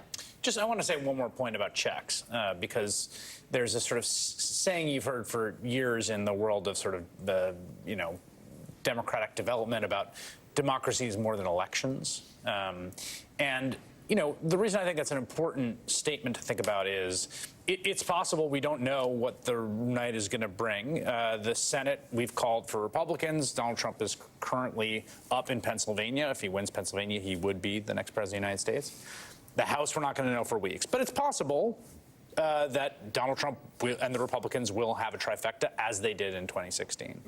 In which case, the bulwark, you know, against whatever overreach there could be, and whatever those depredations might be, and I think they're going to have a tendency to overreach if they do, is the kind of thing that's democracy between elections, which is the work of civil society, it's the work of the Fourth Estate, it's the work of institutions, it's the work of citizens. all that's super important stuff. We've seen it before. Donald Trump won an election in 2016. He got a Republican House. He got a Republican Senate. They were all fired up, and they were going to repeal Obamacare, and they tried twice, and it didn't work. There was a lot of things they wanted to do, and they didn't work because basically of the other parts of what American democratic culture is. And that was an important and meaningful lesson for the vibrancy of the American democratic experiment, and there's been lots of tests of and threats to that in the intervening years, but those are, no one gets elected those things tonight. We're not going to make a call about those parts of civil society, those institutions, what citizens do. Those things are there on Wednesday, Thursday, Friday, no matter who gets called where, and in some ways, those are some of the most important attributes of American democracy. And governors. Sure. Is another important part of this. And there are some incredible Democratic governors out there who are overseeing in big important states like California and Michigan and Pennsylvania and Maryland. And they become part of the defense of democracy and the defense of rights. And they take on a big role. Right? Because if you're talking about policies like mass deportations, if you're living in a red state, you're more exposed in a way than you would be if you're living in a state with a governor who intends to protect you. And so I think, these are the questions. And again, we're not there yet, and we haven't gotten to that yet. But those are the things that people would then have to think about is where, where you live then suddenly becomes very important to what actual rights you have as a citizen. Let me interject just for a moment. We have a change in a characterization. This is not a projection of a winner, but in Nevada, we had previously had word from NBC News that this race was too early to call. Now in Nevada, in the presidential race, it is too close to call. You see 70% of the Nevada vote in, a difference of just under 40,000 votes between the two candidates. Similarly, in the Nevada Senate race, the previous characterization by NBC News had been in this Senate race that it was too early to call. But now in the Nevada Senate race, this is too close to call. This is Democratic incumbent Senator Jackie Rosen facing Republican challenger Sam Brown. It is too close to call, and boy, is it. Look at that. 70% of the vote in Nevada. The difference between these two candidates, just barely 3,000 votes. Look at that. 483,000 and something versus 480,000 and something. A very close and therefore too close to call race in Nevada in that Senate race. And again, that's crucial not just to the future of Jackie Rosen versus Sam Brown. It's crucial in terms of what the margin's going to be in the Senate, which has all sorts of material consequences for what the Republicans are going to be sort of capable of doing there. Ari, I interrupted you. Oh, well, we were going around doing this new exercise. We're not there yet, but. Yeah. So I thought I'd throw one in there. Okay, good. Hit it. No, I say it every time, right? Yeah. We're not there yet. But we have now NBC's called a Republican Senate. Donald Trump has busted through his past ceiling and is doing very well, better than he ever has before in the national trends. And then we have several races that are too close to call, as Rachel just reminded us. So we're not there yet. But in the event that you would have another Trump term, you then have a very important thing that happens in democracies that builds on what you each were saying, which is, what did you vote for? Did you vote for a different economy? Did you vote for things that were promised to you to fix prices and inflation, for populist agenda? Other things? Were you told that changes to certain international policies would benefit you in your own community? And just as we talked about the reaction to inflation, how many years that takes, and here's some of what people said, democracy and the economy really out front there in people's own estimations today of their biggest issue. And do you find in 6 months, 12 months, 18 months, none of those things are being addressed, or none of those real-world realities are changing, right? That's why we often see this back and forth with the midterms. So I don't think anyone here is getting ahead of the calls. We've emphasized that, or underestimating what I think looks like a very significant set of outcomes. But if people voted for the economy and other improvements and they don't get them quickly, there's no reason to think that they and others in the country will suddenly be just at peace with the non-delivery of that. The energy that's against Washington and incumbents and some of these things can just shift on to the next incumbents. We have had waves of angst from 15, 16 through the first term, where the Democrats came back in the midterms, through the COVID era, and through the recent era. And so that's another piece here is, did the person you elect deliver on anything they told you would get better in your life? I'm just advised, can I ask the control room if we have somebody to go to on this? I think you just told me that we do. Thank you very much. We think that Republican presidential candidate Donald Trump is on his way to go address his supporters. Trump would be on his way to the Palm Beach Convention Center in Florida. We don't know exactly the plans or exactly the timing for the plans, but that's why we're lucky enough to be able to check in with NBC's own Vaughn Hilliard, who is at Trump's election night headquarters in Florida. Vaughn, what are you seeing? Hey, Rachel, we're in West Palm Beach. He, it's our understanding, is beginning to make his way from his Mar-a-Lago estate in Palm Beach here to West Palm to the convention center, where I am told by a campaign official that he is set to speak soon. They were waiting, the campaign was, for North Carolina and Georgia to be called, and they were hopeful that they would be able to see a trajectory that was beneficial to them in the state of Pennsylvania before Donald Trump were to come and make his remarks. It's not clear whether he intends to declare victory here or not, or signal that the votes are coming in and they feel like they are in a good position. But this, when talking to folks that worked in his first administration White House, former staffers that are here, as well as other political allies, there are folks that are already talking about potential jobs in Washington. They say they don't want to jinx it or get ahead of themselves, but there's a great many staff members that have been working here in Palm Beach that have their eyes on working in a second Trump administration. I talked to Roger Stone, the longtime friend and informal advisor to Donald Trump, who was over at the Mar-a-Lago estate, where Trump was joined by the likes of Elon Musk and UFC's Dana White, as well as others who have really helped lift him up politically in the last months, including individuals like Robert F. Kennedy Jr. It was a closer group of family and allies that were at the Mar-a-Lago estate watching these results come in before, now to our understanding, Donald Trump is making his way here. And Roger Stone, I mention him because really he's seen through 60 years of the Republican Party, and this is a moment in which I asked him very directly, you know, again,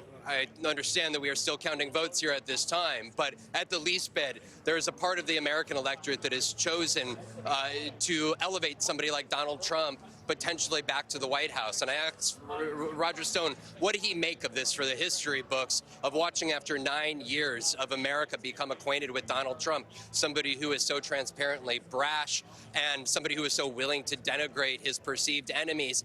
And the way that he phrased it to me was, quote, "How very American. No one argues that he's perfect. No one is perfect, but he's genuine.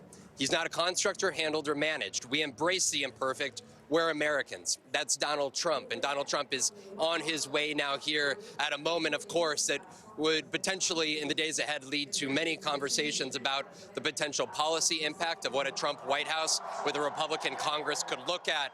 But for now, of course, there are ballots still to be counted in several battleground states before Donald Trump would be able to decisively declare victory. But nonetheless, he plans to take the stage behind me here, just a few miles from his Mar-a-Lago estate, the place that he has all but camped out and over the last 4 years, ever since that January attack, and not attending the inauguration of Joe Biden, moving to Florida in isolation, rising back up to prove his prominence in the Republican Party by helping get MAGA allies of his elected in the 2022 midterms.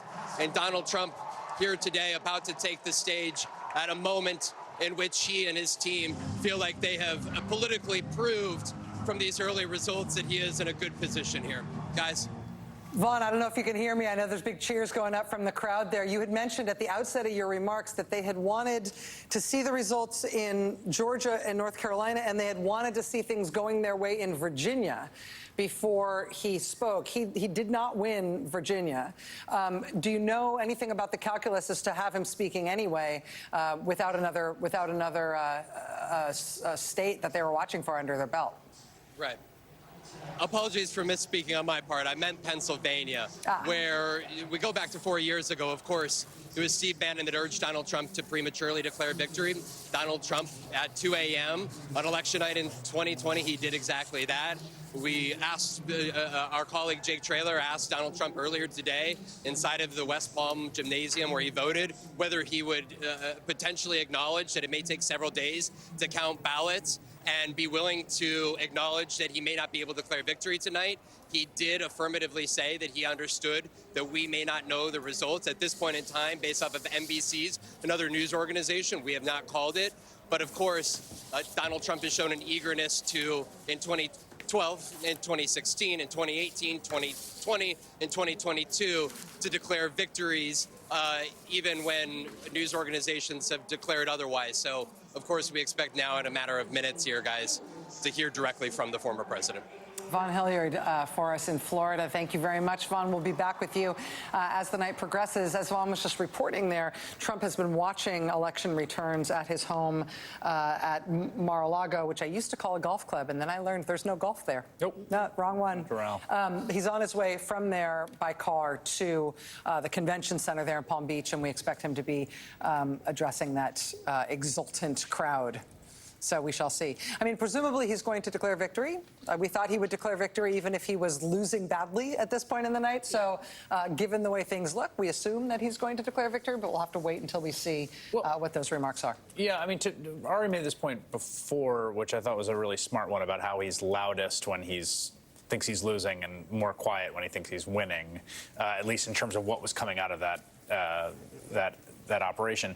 I mean, Trump has this sort of he could pretend to be magnanimous if he thinks he's winning. When has he ever done that? He can briefly pretend to be. He'll talk. You know, he will sometimes talk about things like unity, or they'll try to keep him on unity in a prompter speech for like a few sentences. Yeah. I'm not expecting a lot of I'm not expecting that. I'm not expecting that. I'm just preparing people. There are these sort of brief glimmers of when his handlers have sort of puffed him up enough where he does that. He may just, riff about 1980s movies. Well, I mean, you really never know. Or sharks? Alex. I feel like there's an aspect to all of this. It's 1:30, almost 1:30 in the morning here, and some people are going to go to sleep. Not us, of course. But in Western Europe and in the UK and in the Middle East, people are waking up to this. Oh, and they are.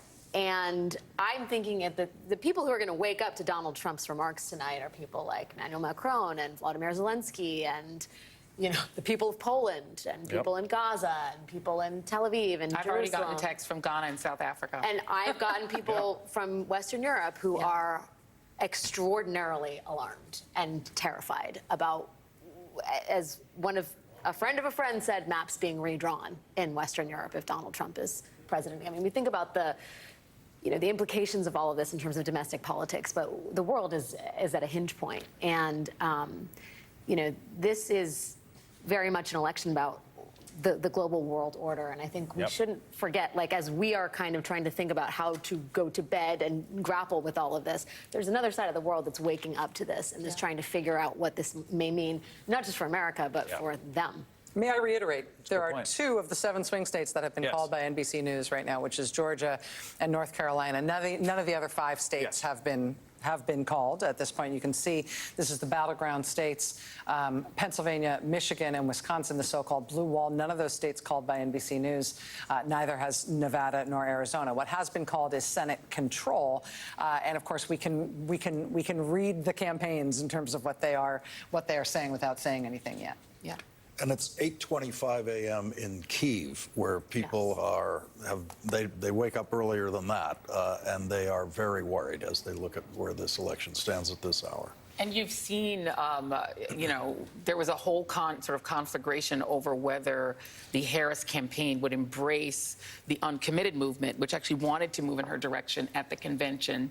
And the question was whether they should allow a speaker to happen and whether there should be meetings, whether she should go to Dearborn and try to engage the Arab and Muslim community. You did see one of the co-founders of Uncommitted, actually on Andrea Mitchell's show here on our network, support Vice President Harris in the end. The member, the state senator in Georgia, who was going to be the speaker had they allowed it to happen, also endorsed and supported her. But the irony is you did have Tiffany Trump's husband, who's Lebanese American, and others go in and try to really push Arab and Muslim American voters. Stephen Miller was crowing about it, to try to push Arab and Muslim voters in the state of Michigan to go for Trump. The irony of that, of course, is nobody wanted Donald Trump to be president. Nobody wants Donald Trump to be president more than Bibi Netanyahu, who is backed by a far-right coalition that would like to clear-cut Gaza, that would, it would truly like to complete ethnic cleansing of Gaza. And so the consequences, ironically, for those, I mean, Mark Lamont Hill, who's been a staunch supporter of the Palestinian rights movement, came out in favor of Harris as well. And so I think, we don't know that this would be the case, but I think that's one of the interesting questions, is that the outcome for people in Gaza and in Lebanon, if Trump were to become president, would be absolutely devastating. It would be everything Bibi Netanyahu has wanted to do for 30 years, not just in Gaza, but in the West Bank and in Lebanon. And so I think for people who care about that issue and who that was their voting issue, it would be highly ironic if the outcome, it was literally to make it far worse than the Biden administration has made it. And to Alex's point about the sort of reckoning that's happening, or at least just sort of like thinking through the possibilities, right, that are happening. Obviously, there's like intelligence apparatuses in all these places. There's briefing apparatuses in all these places. Like there are a lot of conversations happening right now. There are going to be a lot of conversations happening right now, whichever way the night went, and whatever the indications were at this hour. But those conversations are happening in a lot of very different places at an incredibly high level, with enormous stakes at play in both the Middle East and in Europe. Yeah, I mean, one of the things that's going to happen if this goes the way that if we follow this train of thought is that intelligence sharing between America and our traditional allies is likely going to end. The whole Five Eyes thing is likely going to end. If you've got America switching sides in the Ukraine-Russia war to instead support Russia, or to become neutral, which would mean in this case to support the aggressor, to support Russia. If you've got ongoing secret communications eaten out of government between the Republican nominee and the person who funded his campaign and led his ground game, right? Both of whom are communicating with the Russian government without reporting that information to the U.S. government. And on top of that, you've got reporting from the New York Times that they're considering, once there is a second Trump administration, if it happens, to stop performing background checks before giving people security clearance, meaning giving classified information to anyone. That's supposedly at the instigation of a Trump campaign official who was born in Moscow, who was unable to get a security clearance in the first Trump term, who has had multiple arrests and is currently under indictment, and who has reportedly been put at the top of a short list to be White House counsel. And he is the one who has proposed getting rid of all background checks for security clearances, which means handing out classified information on the corner. You are not going to have American allies who have been relying on us as the pinnacle intelligence agency in the world since World War II. You are not going to have continued sharing of information with a new administration that has an open line with Vladimir Putin. And that is going to essentially be willing to handle classified information the way the man who was indicted for handling it the way he did at Mar-a-Lago at the top, and with handling security clearances the way they've purportedly described. It's just going to be, that's something that'll happen. It's a different world. That will happen during the transition. That's not something that happens in January. And if we're at that level, if that's the kind of transformation that's happening in terms of America on the world stage, the idea of there being a part of the U.S. government that is still in Democratic Party hands becomes a very interesting thing in terms of the stability of the world, right? Yeah. Because it puts Donald Trump in the position, if the House is controlled by Democrats, puts him in the position of having to decide whether he's going to do what other autocrats have done, which is to essentially eliminate the function of the legislature.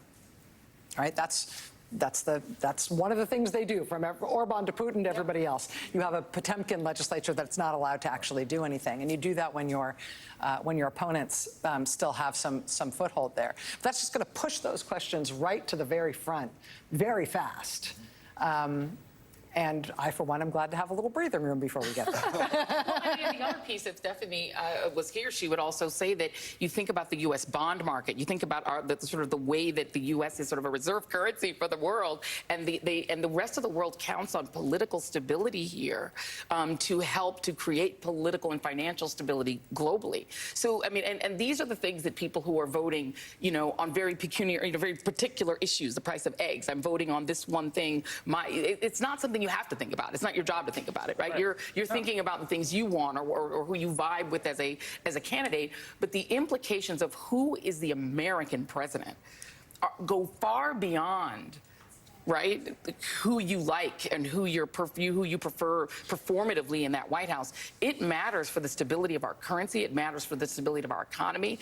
And if our economy cannot survive an unstable White House, well, then everyone will suffer. Everyone who's thinking they're going to get, $1 a gallon gas. Welcome to the world in which the United States is an unstable, unreliable country with whom Western Europe cannot ally. Welcome to the world in which the United States is seen as maybe a threat to global security. And these are the things. It's not that it's any voter's job to think about it. Yeah. But somebody's going to think about it. The last profile, the Vanity Fair James Pogue profile of Steve Bannon, that ran the last profile of him before the election, which ran while he was in prison before he got out. The sort of culminating point of it is that Bannon's dream for the second Trump presidency is to get rid of the dollar. Yes.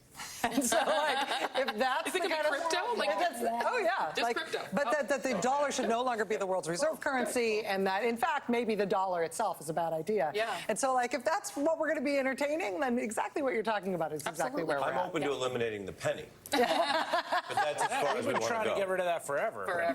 Daylight savings, let's go. Well, and you have, multiple Senate seats, at least one that we've called, actually being purchased, in a sense, just straight out by people who are crypto multimillionaire. That class of sort of U.S. oligarch is actually not anymore just funding the candidates they want. They're just going to be the candidates they want. And so you're now seeing the U.S. go in a position so much more like the oligarchy that it started out as, that it does make you wonder sort of what does that look like if the U.S. goes very far in the direction of a Hungary?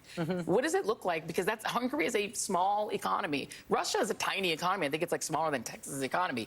We're the United States. If our structure, our political structure, our social structure, and our economic structure is more like Hungary, Katie bar the door on what that does to the global economic outlook. Let's go back to Steve Kornacki, who is looking at ongoing returns in Pennsylvania. Steve, are we at 94% in Pennsylvania? Is that what I'm seeing? Yes, we are. He's 94%. Trump's lead here at 190,000 votes. That works out to about a 3 percentage point lead.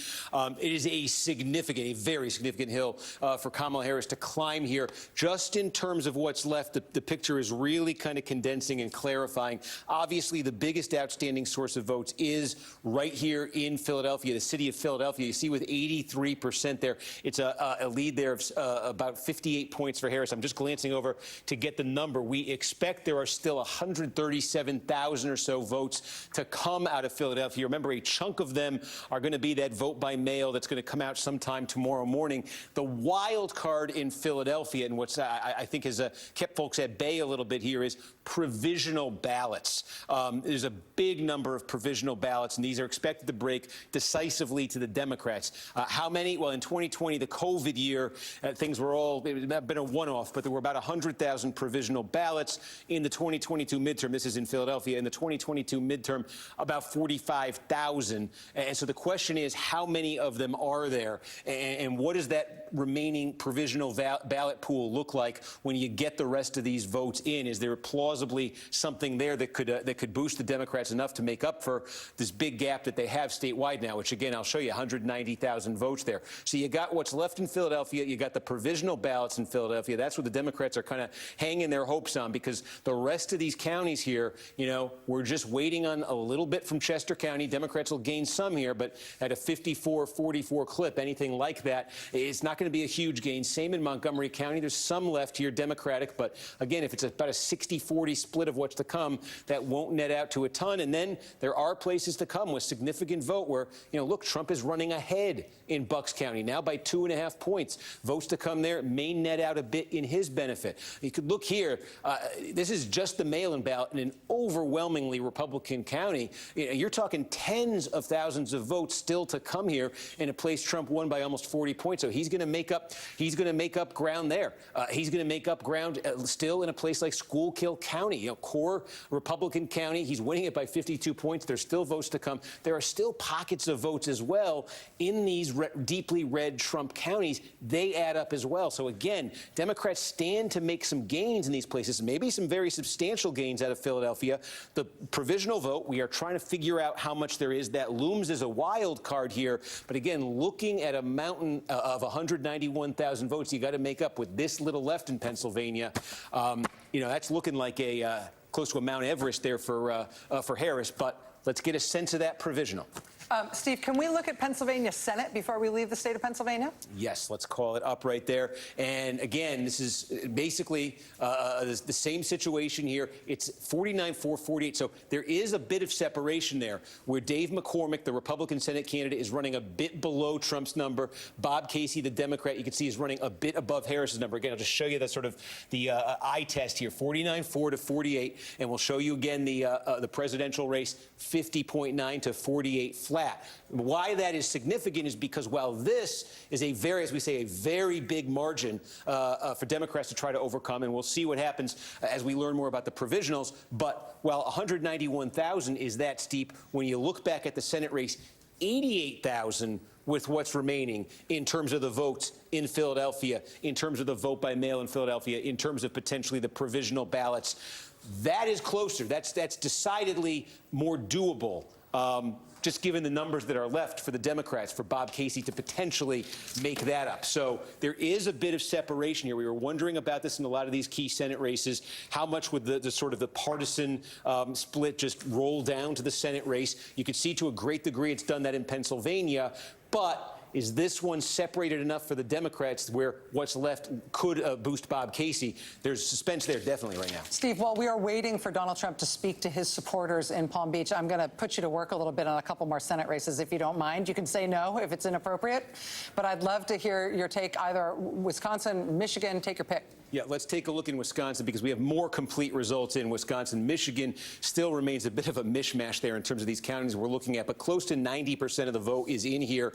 And again, Hovde, the Republican, with about a 2.5-point advantage. That's about 70,000 votes over Tammy Baldwin, the Democratic incumbent. Again, the question here is how much these are going to sync up with the presidential race. So again, keep your eye on that now. Watch it flip from 50.1 for Hovde to 51.3 for Trump. So again, given how tight Wisconsin may come here, it's a 125,000 vote advantage for Donald Trump. And then you take a look at the Senate race, and it's just a little bit more than half that. So again, Baldwin behind, but running substantially closer to Hovde than in the presidential race we're seeing with Trump and Harris here. So again, if this thing becomes tight enough, if you're in a situation ever where Trump ekes out a victory in the presidential and Hovde's running a point or so behind him, there's the potential there for a split as well. Remember, in Wisconsin in 2020, it was a difference of 20,000 votes that separated Trump and Biden. It was about 20,000 votes in 2016 as well. In 2016, there was a Senate race.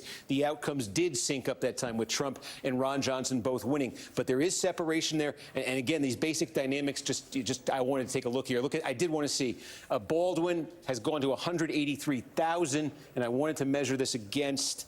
Yeah, okay, they're equal.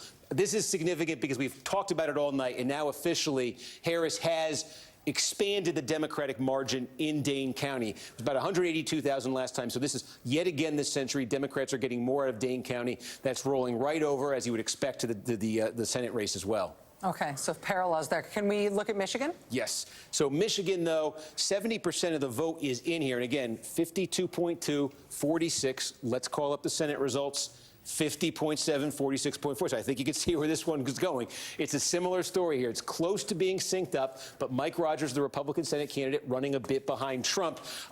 What's confusing about Michigan right now is there's still a lot of counties here, big important counties where we just do not have clarity. A lot of this is done in Michigan. It's a very decentralized process. It's done at the municipal level. So it's just, we get very, I'll give you an example here. Macomb County, we've got half the vote right now. You go next door to Oakland County, we've got almost all the vote. Democrats are getting about what they want. They probably want a little bit more out of Oakland County than Slotkin is getting right there. But the big wild card here, we talked about it all night. What's Macomb going to do compared to Oakland? Is it going to get close to canceling it out? Half the vote still to come. This is a 13-point margin, essentially, for the Republicans here. That's a substantial improvement from the Republican number in 2020. So we need to see more to be able to make some of these comparisons. Again, only about a third of the vote is in Wayne County. This is obviously hugely important. You've got questions about the city of Detroit, questions about the Muslim and Arab vote throughout the county. So it's a lot of a mishmash in Michigan right now to make sense of either one of the races. But there is, with the votes that are tallied, a little bit of potentially substantial separation between the candidates. In terms of additional Senate races, if you don't mind, Steve, could we go to Arizona? Yeah, let's take a look here. And I'm curious, too. In the presidential, okay, now about half the vote statewide. And remember, this is going to kind of, they're going to add the same-day votes night, and it's going to be a long sort of count in Arizona the rest of the week. So take a look here at the Senate race. And again, you definitely see some separation here. It's a 6-point deficit for Kari Lake there with what's been counted in the Senate race. And it's a 1-point deficit, or a little bit less than a 1-point deficit for Kamala Harris. So we suspected Arizona might be the state where the Republican Senate candidate, Kari Lake, who lost the gubernatorial race there 2 years ago, and an extremely controversial figure in Arizona, didn't concede that 2022 gubernatorial loss. So we suspected there might be the most separation there. You're certainly seeing it there. And also, let's move up Nevada. Yeah. Okay, again, now in Nevada, it's similar to Arizona. We've got a ton of vote here, but it's going to be a bit slow getting the rest in here. So what's been counted so far, Trump with a 4-point lead there in the presidential, call up the Senate race. And again, that's, like Arizona, it may not be quite as dramatic, but that's a pretty substantial difference between those two candidates. So again, I think that's a very important story. And I'm glad you had me run through these because I've been so focused on the presidential. But yeah, we see in all those races to some degree separation where the Democratic Senate candidate is running better than Kamala Harris, most dramatically in Arizona and in Nevada, but in those other states too. Steve, can I ask you, again, you can say no, because I know I'm overworking you, but can we talk about some of the uncalled presidential states? Yeah. Can we talk about, you had focused in on New Jersey a little while ago. I'd be interested in New Jersey, also in New Hampshire. Yeah, New Hampshire, now, let's call it up here. Part of the problem in New Hampshire, again, you see all the gray on here. Also, you see all these puzzle pieces. Unlike other states, New Hampshire doesn't report out by county. They report out by municipality. So you've got some cities in here, and you've also got a lot of just small towns, villages, hamlets kind of, where you're just still waiting on numbers. And that last 15% or so in New Hampshire can take a long time, not come in election night, not come in those overnight hours. So there's still a lot to come, but we can show you some of the places we're looking at. Statewide, that's almost a 5-point lead for Kamala Harris. It's down a little bit from, I'll just show you, that's down a little bit from where this state landed in 2020 when Biden won it by just over 7 points. But some of the places we were looking coming into tonight, this would be a good example. Pelham, New Hampshire, right on the New Hampshire-Massachusetts line. This is the kind of big town that Trump lost ground in I'll show you, lost ground in 2020. He had won it by about 25, fell down to about 20 points in 2020. And you see, he has got it back up to that 2016 level in Pelham. There's a number of towns. Here's a big one we're waiting on. This is the kind of thing. Salem, again, right over the Massachusetts line. Again, it's a place where Trump won it by 20 points. This is big by New Hampshire standards, by the way. 20 points, came down to 13 points. Trump needs to get that back over 20 points. So you're looking still there. We could take a look. How about some of these other big ones here? Derry, New Hampshire. Okay, we got complete in Derry. A bit of a blue-collar town here, pretty big-sized blue-collar town. And again, Trump by 14 points in 2016, cut in half in 2020. He's gotten back Not quite, though, to the 2016 level. I think to really have a shot in New Hampshire, Trump would have to be exceeding the 2016 level. He nearly won New Hampshire in 2016. It was just 3,000 votes. But in a place like Derry, he wants to be going over the 2016 number. Take a look at Londonderry. Very similar here, big, kind of blue-collar place. Look, Trump eked it out in 2020 after winning this thing by 10 points in 2016. Again, he's improved on 2020. The Trump campaign would look at Londonderry and say they want to have more improvement than that. So Trump seems to be taking a step forward. There are some, pretty significantly sized outstanding places on this map still, but he needs to take bigger steps forward. That's why you see it's a 5-point lead here for Harris, about 30,000 votes, 29,471. But with so much to come and such a slow reporting, decentralized state, you're not getting a call there. This was one, though. Obviously, J.D. Vance was sent here on Sunday for the Trump campaign when they talked about potentially expanding the battleground. It was this, it was Virginia, it was New Mexico. It's an improvement, it looks like, for Trump. But you're not looking at these numbers and saying these are numbers that are going to give Trump a victory in New Hampshire. Last one I'm going to ask you about, Steve, and I'm not even supposed to, but I'm going to. Minnesota. Yeah, okay, now this is shades of 2016. Let's go out to Minnesota now. 3/4 of the vote is in. Uncalled, of course, Tim Walz, the governor of Minnesota, the Democratic vice presidential candidate, and yet compare what we're looking at right now in Minnesota to what we saw 4 years ago. 7 points, cut more than in half at this point. It's a 3-point Harris lead. It's a pretty good cushion she has there. But again, this is a drop-off for Democrats in the vice presidential candidate's home state. Oh, and I wanted to extend it out further because, remember, in 2016, this was one of the states that Trump almost got. He got, remember, Pennsylvania he flipped, Michigan he flipped, Wisconsin he flipped, on the strength of blue-collar white voters. Minnesota is a state that also has a ton of blue-collar white voters, a lot of them small cities, rural areas. And again, this number tonight is not looking as much like 2020 as it is 2016. Again, what saves Democrats, even in a close call like this in Minnesota, what saves Democrats is the immediate Twin Cities area here. You talk about like Hennepin County. It's the big population dense, suburbs, cities where, again, high concentrations of college degrees. And again, right on the number. Harris is right on the number. She's not dropping off at all in Hennepin County. So, look, even if Trump is making gains, is winning back some of the votes that he surrendered in 2020 in blue-collar areas, Democrats count on this area. We take a look here where St. Paul is. Again, right on the number there for Harris. So typically for Democrats, if they can hit those big margins in the Twin Cities, they can withstand defections or losses in the more blue-collar areas. And it looks like Trump has made gains in the blue-collar areas, but so far the reason why he's still trailing with this much vote in is the Twin Cities are doing what Democrats depend on them to do. Steve Kornacki, that was me putting you through your paces. None of that stuff we had worked out in advance. You did it all off the top of your head. You're quite amazing. We're going to give you a break. We're going to take a quick break. We're going to come back right on the other side of this. Stay with us.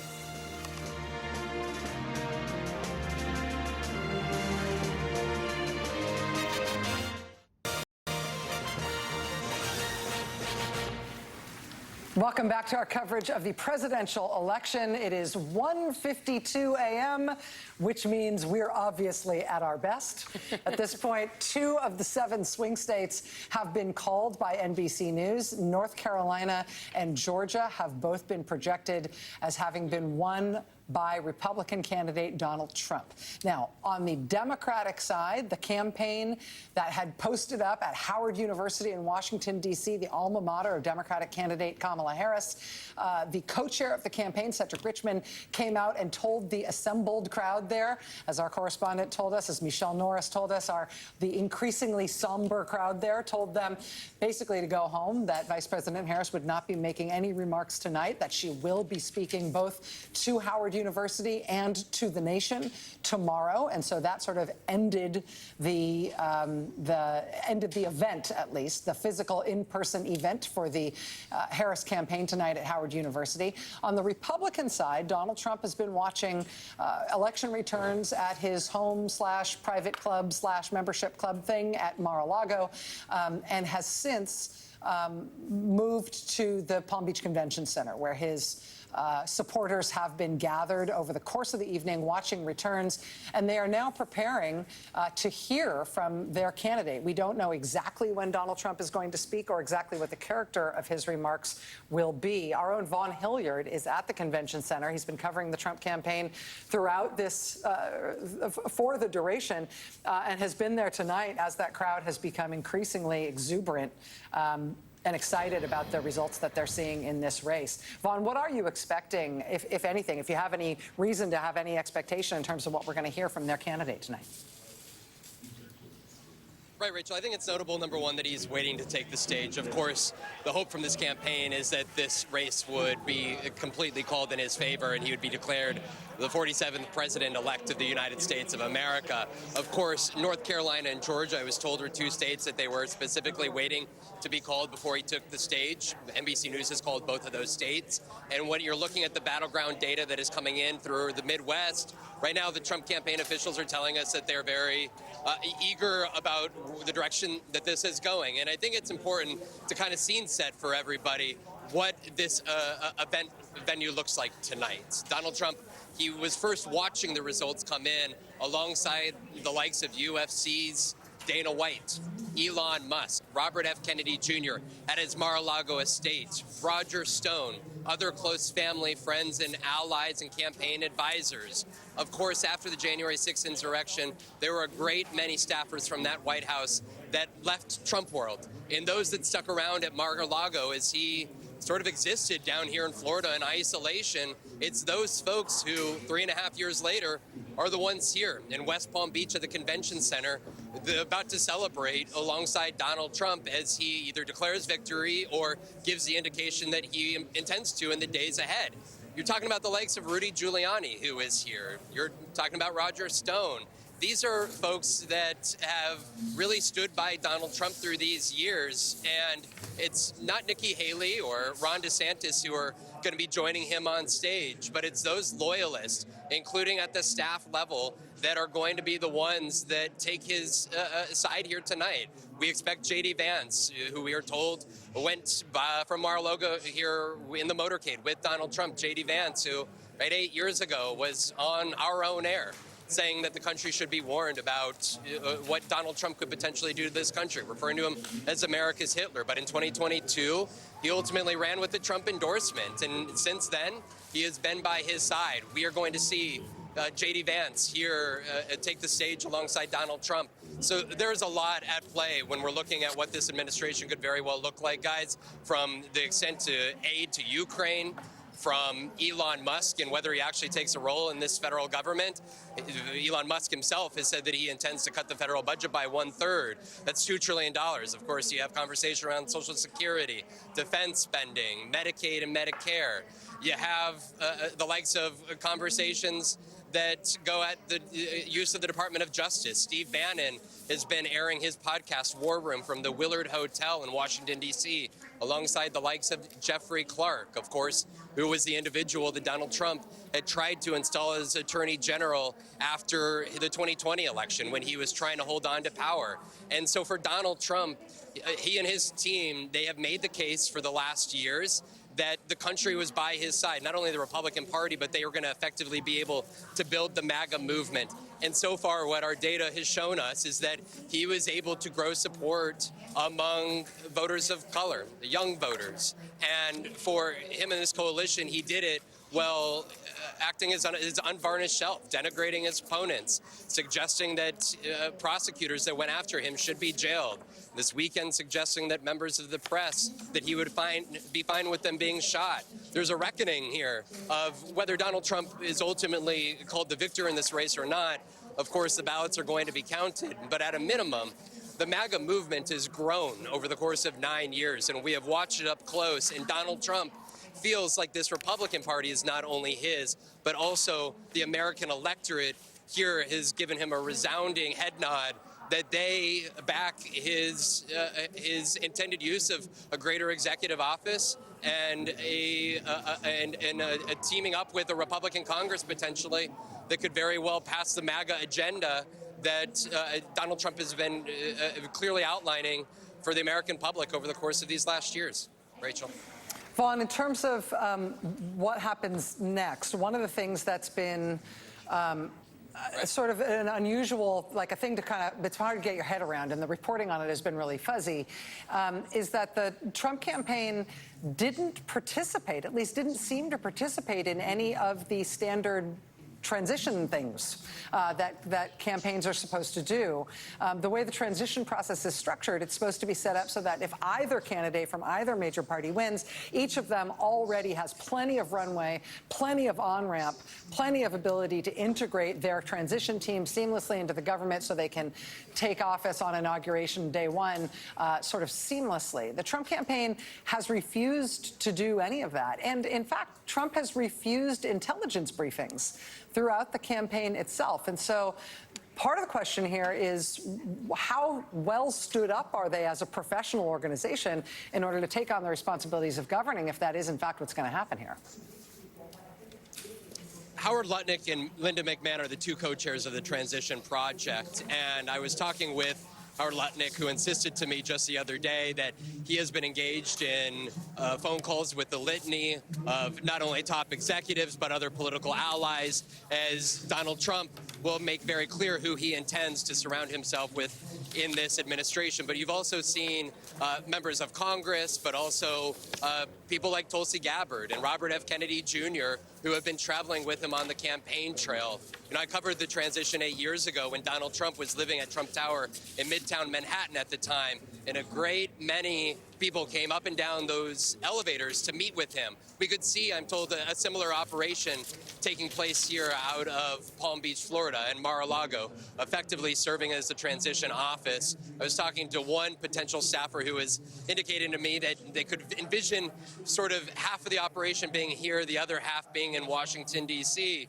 I think that this is, Rachel, a transition here that, one, Donald Trump has been very keen and very specific that he would intend to only have loyalists around here. Of course, Johnny McEntee, who is a part of Project 2025, used to be his director of personnel in the White House. They were building a database in which they were taking essentially applications from potential MAGA political appointees. There's about 3,000 political appointees in the executive branch that are appointed by the President of the United States. And I've been told that that database still exists. And to the extent that the transition team would like to use it, it could be made available to them. And when you're looking at J.D. Vance as being the vice presidential pick, it was back in 2021. I remember listening to his podcast while he was actually running for the U.S. Senate in Ohio. And I was driving through Ohio listening to quite a lengthy podcast. And he talked about the federal civil workforce and his intent, believing that most of the civil workforce should be fired, saying that, in his words, that 95% of them were liberals and that they should be replaced with individuals who pledged to uphold the Trump agenda, as he was foreshadowing a second Trump administration come 2025. Of course, J.D. Vance has been a little bit more cagey about those previous statements, but there are allies from Project 2025, J.D. Vance, who have suggested that they want to ensure that there are more loyal civil servants. And Schedule F was something that was actually signed, an executive order by Donald Trump just before he left the White House in 2020, which would have effectively allowed potentially thousands, if not tens of thousands, of federal civil servant jobs to be turned into political appointments. And so the anticipation is that Donald Trump would sign a similar executive order to give his executive branch greater authority to make more federal career employees a political appointee so that they could be more easily removed. There's a lot of layers to this, Rachel. I know that you guys are not naive to the conversations of what a federal or what the executive branch under Donald Trump could look like, but they have made the case, people like Jeffrey Clark and Steve Bannon, that everything from the Department of Justice on down should be directed by the President of the United States. The President is the chief executive, and therefore what the departments and agencies that fall under the President, that he should have greater authority over, for example, the prosecutions that take place.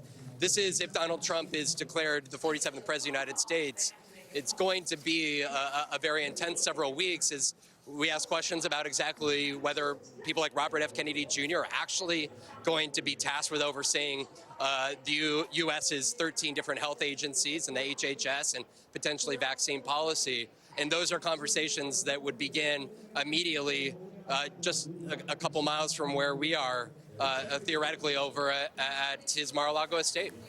Vaughn Hilliard, thank you very much. I would be interrupting you if you had not just concluded your remarks, because NBC News has a projection to make in the presidential contest in the swing state of Pennsylvania. NBC News now projects that that presidential contest has been won by Donald Trump. Now, I believe that means that we are at a 266 electoral vote count for Donald Trump. Kamala Harris at 194 electoral votes. So to be clear here, this is the third of the 7 major swing states that have been called. But Georgia and North Carolina and Pennsylvania, as those 3 states, presents an almost unless there's it presents an insurmountable future here for Kamala Harris and for the Democratic ticket. In terms of what's going to happen here next, we are expecting that Donald Trump is going to speak to the Palm Beach Convention Center in Florida. We've seen in the backdrop there, while we are speaking with Vaughn, we've seen how excited the crowd is. You see the crowd there now wrapped, waiting for Donald Trump to speak. We do not have guidance as to when Trump's remarks will happen, but we expect that it could be any moment now. Chris Hayes, with the projection in Pennsylvania, we pretty much know how this is going to end. Yeah, I think it's pretty clear. I think the writing has been on the wall. And, you know, one of the jobs that we all have in the media is to be truthful with people and transparent. We're very transparent about the process that brought us to this point. I'll just say this as we're preparing for Trump to take the stage. You know, Steve was going through the numbers. We have this very funky and terrible system called the Electoral College, which decides elections in a way that's totally different than every other election in the United States is decided, and the way that anything's decided anywhere else in the world. We should scrap it. From the perspective of basic democratic legitimacy, which is something I'm pretty concerned about, something we talk about a lot on this network, it looks possible that Donald Trump might emerge with a popular vote majority when all the votes. We won't know for a long time. We won't know for a long time, but this is not outside the realm of possibility. The Electoral College looks strongly in his favor.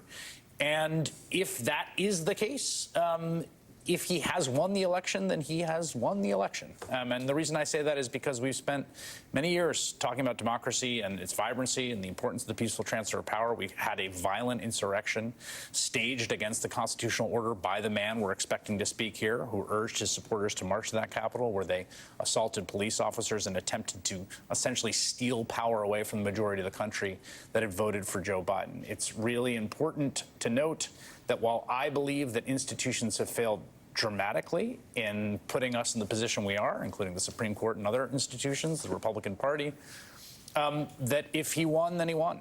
And that's what the Constitution says. It's what our current constitutional order says. It's what Democratic majorities, at least in the swing states, the Electoral College, have said. And that means we're in a new world for this country, but the sort of preservation of American democracy and the constitutional order begins as an ongoing process anew tomorrow. Steph, go ahead, but just keep your eyes on that monitor, because we are expecting these remarks any moment.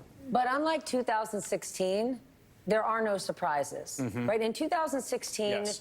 Many people in this country said, you know, I'm sick of the system. I want something different. Let's see what this gives us. When you talk about what happened in 2020, this whole country, this whole world saw it.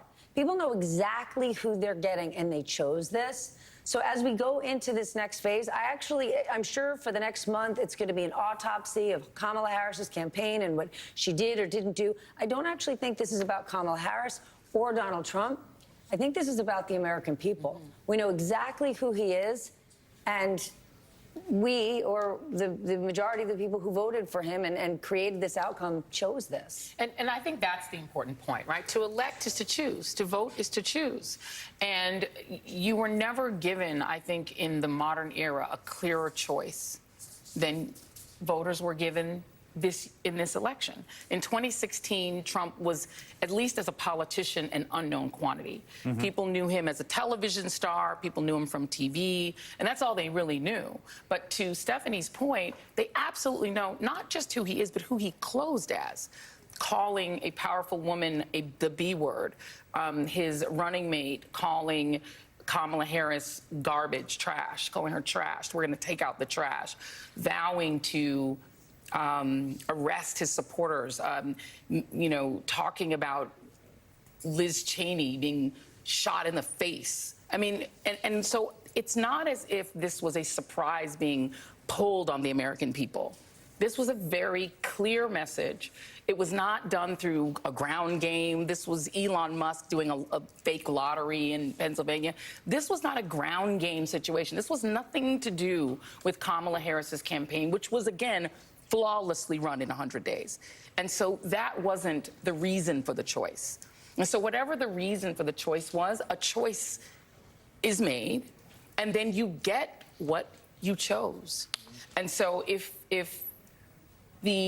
Donald Trump then does what he has promised to do, people need to understand that he didn't pull one over on the American people when he does it. If he does the things he said he was going to do, it was chosen by this country, at least by a majority of voters. And the media didn't get snookered. And the media didn't get snookered on his policies or Elon Musk. Just 2 nights ago, Rachel laid out for our audience the national security risk and the conflicts that Elon Musk poses. This isn't the media let, all of those surrogates on TV and you got...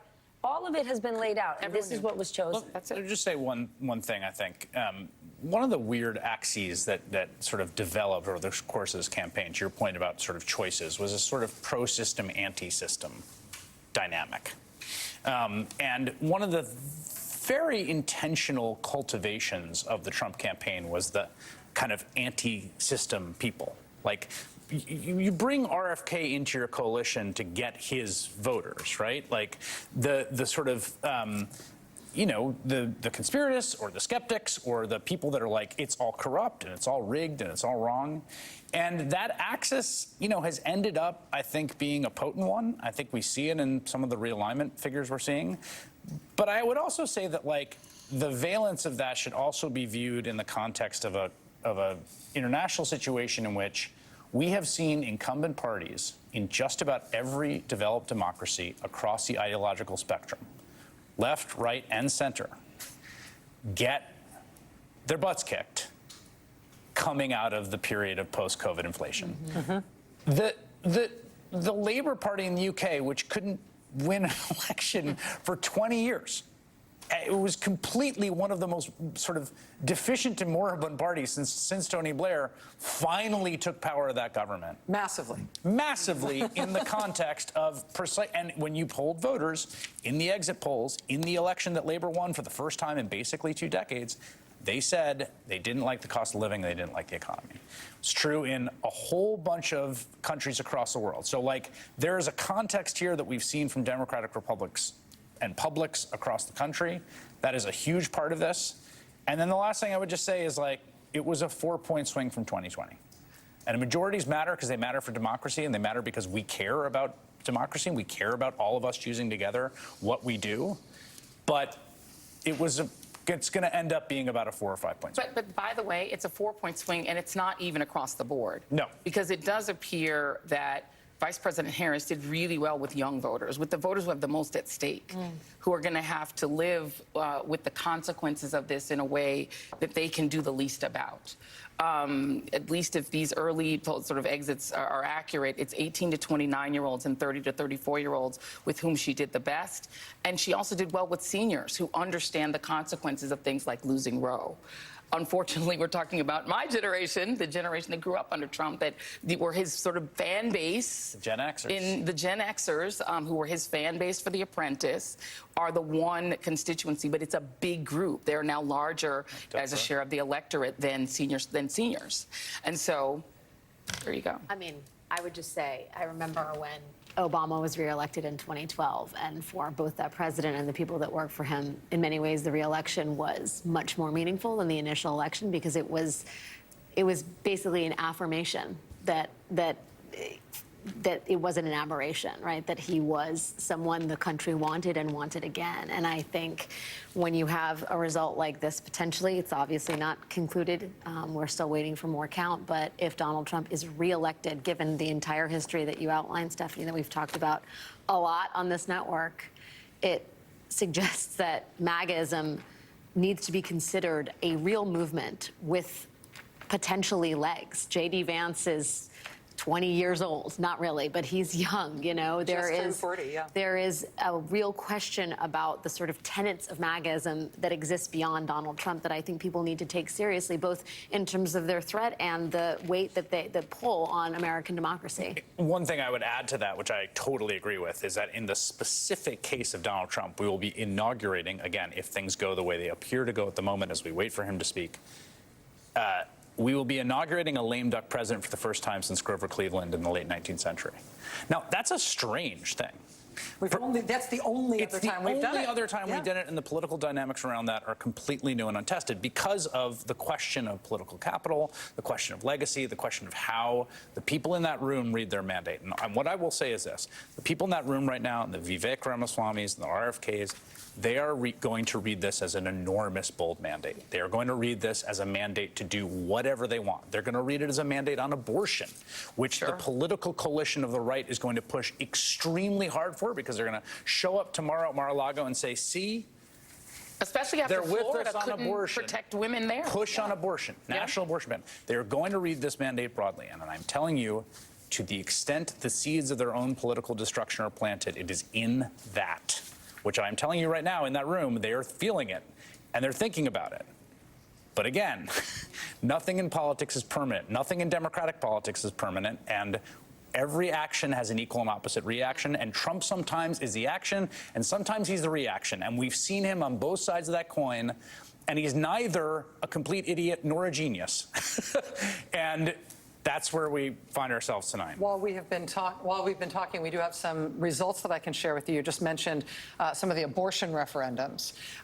We have projections on those in 3 states that we haven't talked about already, in Nevada and in Arizona and in Missouri. We've got the abortion referendums, the abortion ballot measures that were on the ballot in front of those voters. They have passed in all 3 of those states. So this is Nevada.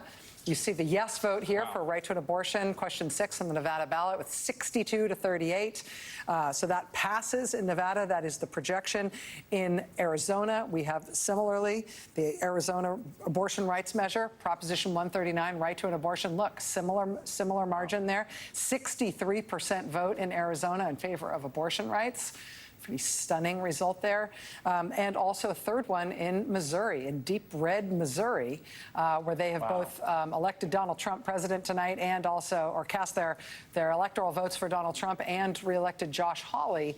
You see, even in deep red Missouri, a 52-48 win, at least with 97% of the vote counted, a majority win and a win, a yes, for the right to an abortion in the Missouri state constitution. But is that not a greater incentive? Because you did hear J.D. Vance, I believe it was J.D. Vance who said that you can't have a state, you can't have different abortion rules in California than you have. He said he'd like to see a national ban. And so I think those who want a national ban are going to want that more. They're going to push very hard because the idea of women in Missouri being able to protect themselves, you know, and not.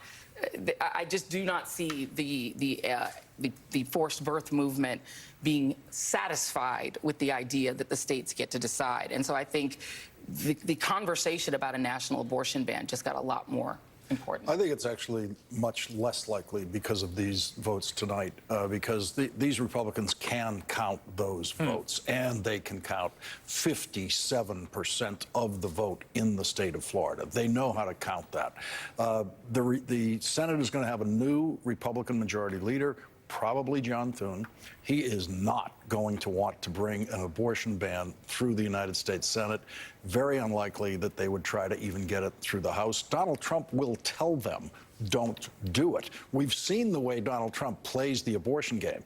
He says what he thinks the right wing really wants to hear to the extent that he needs to get those votes. But we've also seen him be very afraid of the consequences of this and very afraid of what's happened. And that Trump chant all year, which is, it's gone back to the states, it's gone back to the states, that's what you want. I believe that would be the Trump White House position on this. I think he's made himself, clear enough about it. I will say I agree with you that I don't think they'll try to do it through legislation, but I think that his right-wing commitments will be that he'll do it through executive action, essentially by putting, brainworm guy or whatever at the FDA and saying, okay, you can no longer have abortion medications. They'll use the Comstock Act. They'll use other measures that they can do without having to have legislative fingerprints on it, but so they can still tell their right-wing the right wing to whom they owe so much of their organizing efforts that they've done it. Because to your point, there's a midterm that will be coming shortly, 2 years from now, in which evangelical voters who've stood down on the abortion issue could come back up. And if those Republicans want to be reelected, there's going to be a demand. What was it called? The Susan B. Anthony. Those folks are going to be demanding a national abortion ban, whether it's done through executive action or legislation. Both the Republican Speaker and a Republican Majority Leader of the Senate will both know that the way for us to lose both of these bodies is to pass this bill. That's the way to lose it, and they won't do it. Well, and you also saw this weird phenomenon.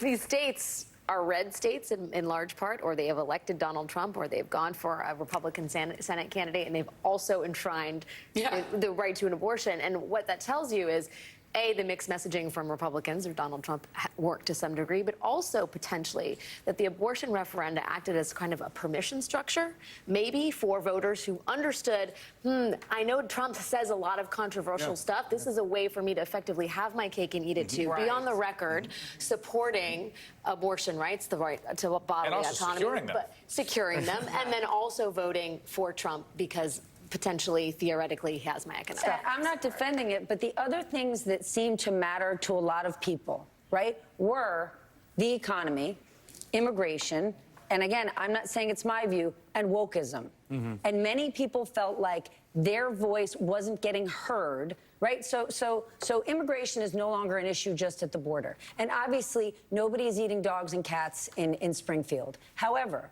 there are many, many people in communities around the country that do feel like their cities and towns are strapped. Their resources are at capacity. And while they don't want mass deportations, they're saying, I'm going to roll the dice and see what Trump is going to do because not enough has happened. Now, what a lot of those voters might now realize, be careful what you wish for.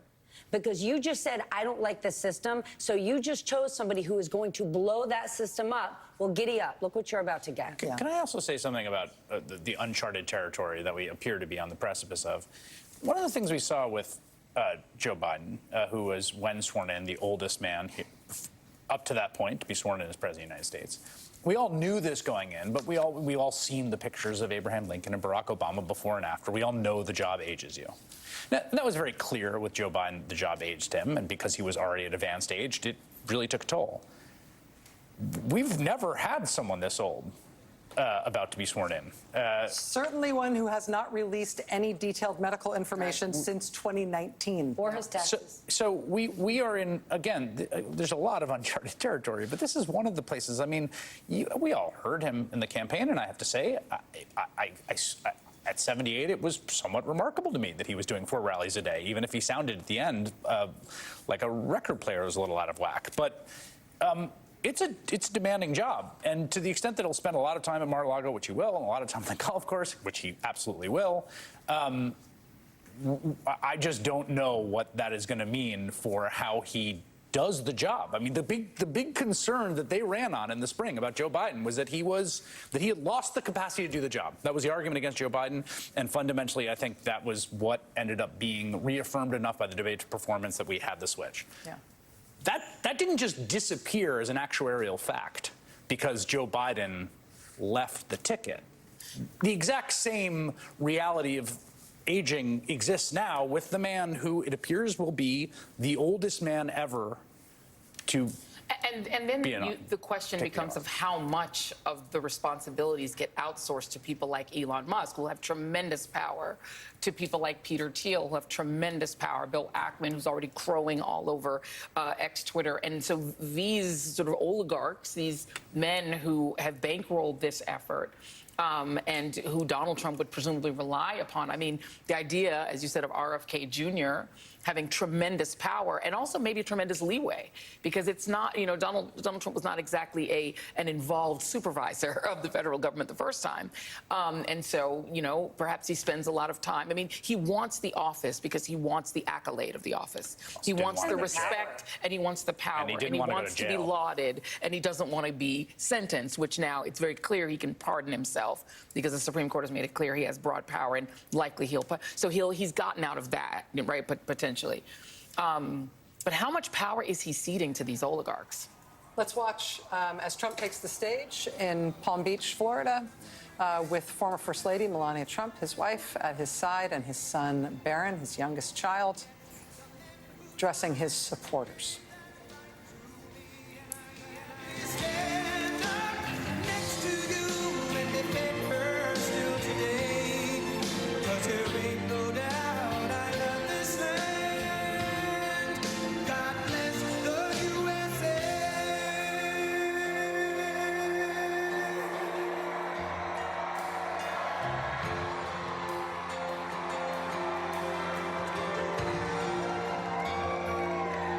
From the lakes of Minnesota to the hills of Tennessee, across the plains of Texas, from sea to shining sea, from Detroit down to Houston, and New York to LA, where there's pride in every American heart, and it's time we stand and say,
Thank you very much. Wow.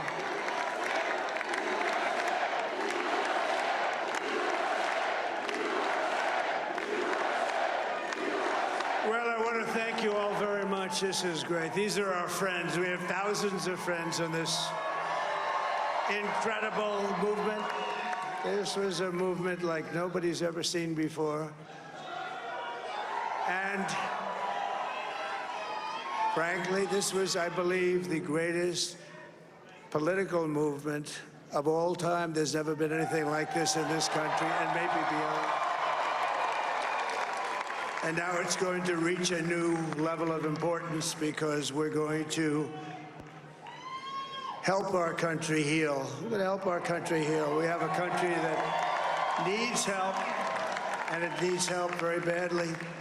We're going to fix our borders. We're going to fix everything about our country. And We made history for a reason tonight, and the reason is going to be just that.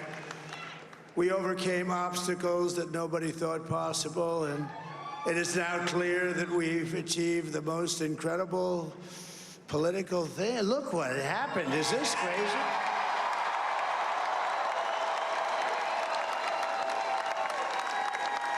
But it's a political victory that our country has never seen before, nothing like this. I want to thank the American people for the extraordinary honor of being elected your 47th president and your 45th president.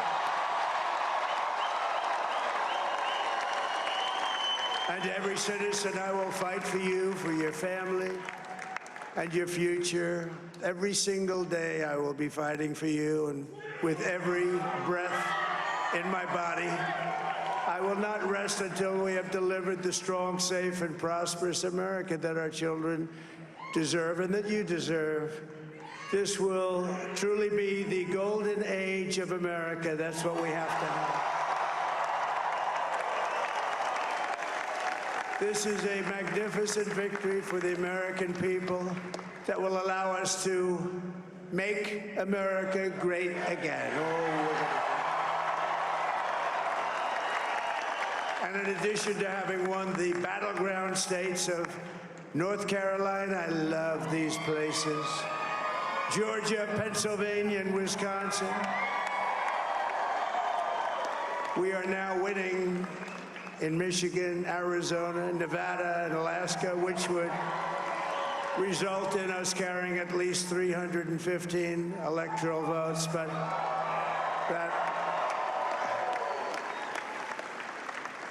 it's much easier doing what the networks did or whoever called it, because there was no other path.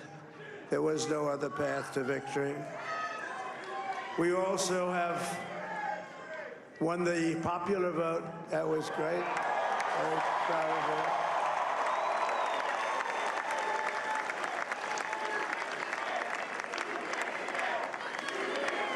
Thank you.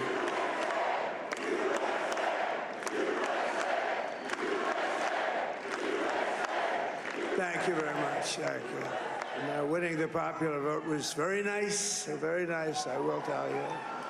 It's a great feeling of love. We have a great feeling of love in this very large room with unbelievable people standing by my side. These people have been incredible. They've made the journey with me, and we're going to make you very happy. We're going to make you very proud of your vote. I hope that you're going to be looking back someday and say that was one of the truly important moments of my life when I voted for this group of people beyond the president, this group of great people. America has given us an unprecedented and powerful mandate. We have taken back control of the Senate. Wow, that's good. And the Senate races in Montana, Nevada, Texas, Ohio, Michigan, Wisconsin, the great Commonwealth of Pennsylvania, were all won by the MAGA movement. They helped so much. And in those cases, every one of them, we worked with the senators. They were tough races, and I mean, the number of victories in the Senate was absolutely incredible. And we did tele-rallies. We did tele-rallies with each one of them, and sometimes we did 2 or 3 and it was amazing to look at all of those victories. Nobody expected that, nobody. So I just wanted to thank you very much for that. And you have some great senators and some great new senators. And it also looks like we'll be keeping control of the House of Representatives.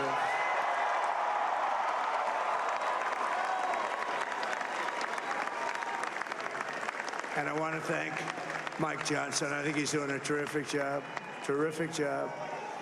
I want to also thank my beautiful wife, Melania, First Lady.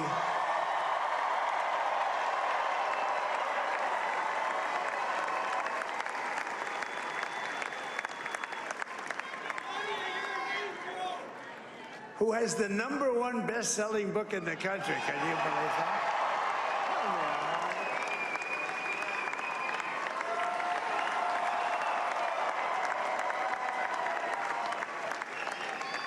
Oh, no, she's done a great job, works very hard to help people.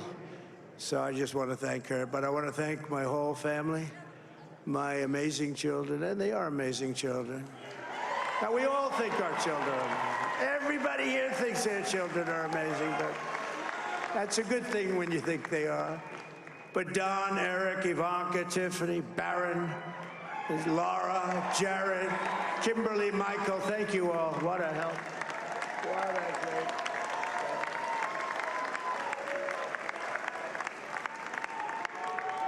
My father-in-law, Victor, is tremendous, and we miss very much Melania's mother, Amalia. We miss Amalia, don't we, huh? She would be very happy right now, standing on this stage. She'd be so proud. She was a great woman, that one. Beautiful inside and out. She was a great woman. I want to be the first to congratulate our great, now I can say, Vice President-elect of the United States, J.D. Vance.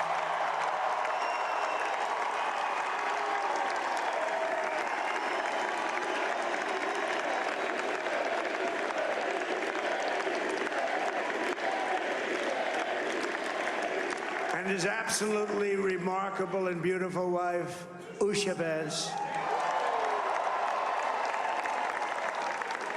And he is a feisty guy, isn't he? You know, I've said, go into the enemy camp, and you know the enemy camp is certain networks, and a lot of people don't like to, sir, do I have to do that? He just goes, okay, which one, CNN, MSNBC? He'll say, all right, thank you very much. He actually looks fine. He's like the only guy I've ever seen. He really looks forward to it, and then he just goes in and absolutely obliterates them. Say a couple of words.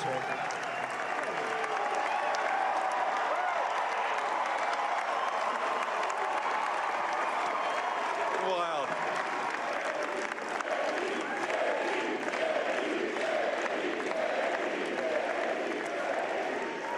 Well, Mr. President, I appreciate you allowing me to join you on this incredible journey. I thank you for the trust that you placed in me. And I think that we just witnessed the greatest political comeback in the history of the United States of America.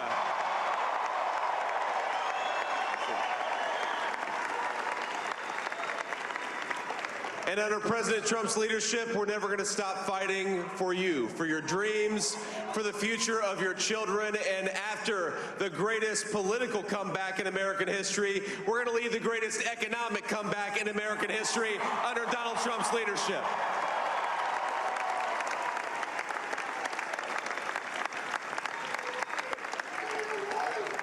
Thank you very much. He's turned out to be a good choice. I took a little heat at the beginning, but he was, I knew the brain was a good one, about as good as it gets. And we love the family, and we're going to have a great 4 years, and we're going to turn our country around, make it something very special. It lost that little thing called special. We have to make it so. We're going to make this so great. It's the greatest country and potentially the greatest country in the world by far. And right now, we're going to just work very hard to get all of that back. We're going to make it the best it's ever been. We can do that. If we had to wait longer, I don't know. It was going bad, and it was going bad fast. We're going to have to seal up those borders, and we're going to have to let people come into our country. We want people to come back in, but we have to let them come back in, but they have to come in legally. They have to come in legally. Let me also express my tremendous appreciation for Susie and Chris, the job you did. Susie, come here. Come here, Susie. Chris, come here, Chris. Susie likes to stay sort of in the back, let me tell you. The Ice Maiden, we call her the Ice Maiden.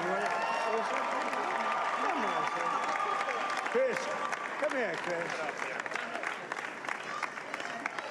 Susie likes to stay in the background. She's not in the background. Come here, say something. This wasn't expected, but I just want to thank, obviously, President Trump for this journey. It was a great one, and he's a hell of a candidate, and he's going to be a hell of a great 47th president. And this team that we had, the best team, and, of course, even my boss, Susie Wiles, the best. Thank you. Thank you, and thank you, Susie. Look at her. She's shy. I've never seen her be shy before. Susie. They're great. Everybody up here is great. Everybody up here is very special. But the Trump, who did you say? Oh, let me tell you, we have a new star. A star is born, Elon. Now he is. Now he's an amazing guy. We were sitting together tonight. You know, he spent 2 weeks in Philadelphia and different parts of Pennsylvania campaigning. You know, he sent the rocket up 2 weeks ago, and I saw that rocket, and I saw it coming down. I saw it. It was, when it left, it was beautiful, shiny white. When it came down, it didn't look so pretty. It was going 10,000 miles an hour, and it was burning like hell. I said, what happened to your paint job? He said, we've never made a paint that could withstand that kind of heat. And but I saw it come down and turn around. And it was, you know, it's like 22 stories tall, by the way. It looks a little smaller than that, but it's big. And it came down, and you saw that fire burning. And I'm saying, only Elon can do this. It must be an Elon. And I tell the story. I told it last night. I had a man on the phone. I had the screen muted, no sound. I was talking to a very important man, happens to be here. And that very important guy, one of the most important people in, I would say, the country, actually. But, you know, I was president, and now it looks like I was going to be maybe president again, so I figured I could ask him to hold. So I asked him to hold. And especially because you're going to be president again, they hold. So I took the phone down, and I'm looking at the screen. I'm seeing this crazy thing that's going around and coming down. It looks like it's going to crash into the gantry. And I said, oh, no. And I said, do me a favor, do you mind holding for a couple of minutes? I want to see this. I thought it was a space-age movie or something. I put the phone down. Bad part, I didn't pick it up for 45 minutes, and he was holding. But this spaceship came down, and I saw those engines firing, and it looked like it was over. It was going to smash. And then I saw the fire pour out from the left side, and I put it straight. And it came down so gently, and then it wrapped those arms around it, and it held it. And just like you hold your baby at night, your little baby. And it was a beautiful thing to see. And I called Elon. I said, Elon, was that you? He said, yes, it was. I said, who else can do that? Can Russia do it? No. Can China do it? No. Can the United States do it other than you? No, nobody can do that. I said, that's why I love you, Elon. That's great. And you know, when we had the tragic Hurricane Helene, and it hit North Carolina, they were really devastated, the water. This was a big water, as big as we've ever seen, water hurricane. It built lakes out of nothing. Fields became lakes, and the danger was unbelievable. And the people from North Carolina came to me and they said, would it be possible, at all possible, for you to speak to Elon Musk? We need Starlink. I said, what's Starlink? It's a form of communication. So I called Elon, and I'll tell you what, he had, and it was very dangerous. People would die. They had no communication. All the wires were down. I called Elon Musk. I said, Elon, you have something called Starlink. Is that right? Yes, I do. What the hell is it? He said, it's a communication system that's very good. I said, Elon, they need it really, really badly in North Carolina. Can you get it? He had that there so fast. It was incredible. So, and it was great. It saved a lot of lives. He saved a lot of lives. But he's a character. He's a special guy. He's a super genius. We have to protect our geniuses. We don't have that many of them. We have to protect our super geniuses. I want to thank some of the guys. You know, we have up here today the U.S. Open champion. He's a fantastic golfer. He's slightly longer than me. It's a little bit longer than me. Just a little bit. Bryson DeChambeau is up here someplace. What happened to Bryson? Where is he? Bryson. Oh, he was shot. He's hitting balls. Oh, he's on the way. He's hitting balls. Bryson. Oh, look at him.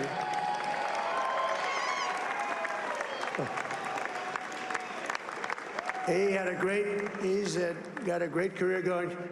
Great U.S. Open, Bryson. That's a fantastic job. And we also have a man, Dana White, who has done some job. He's a tough guy.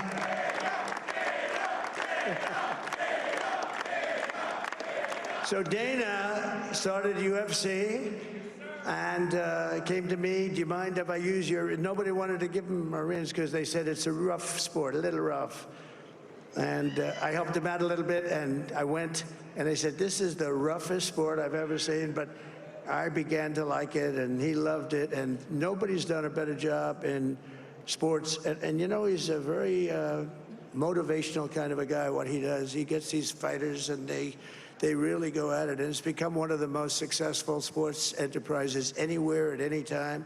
It's doing so well. I'd like to ask Dana just to say a couple of words, because people love to hear from him. Dana,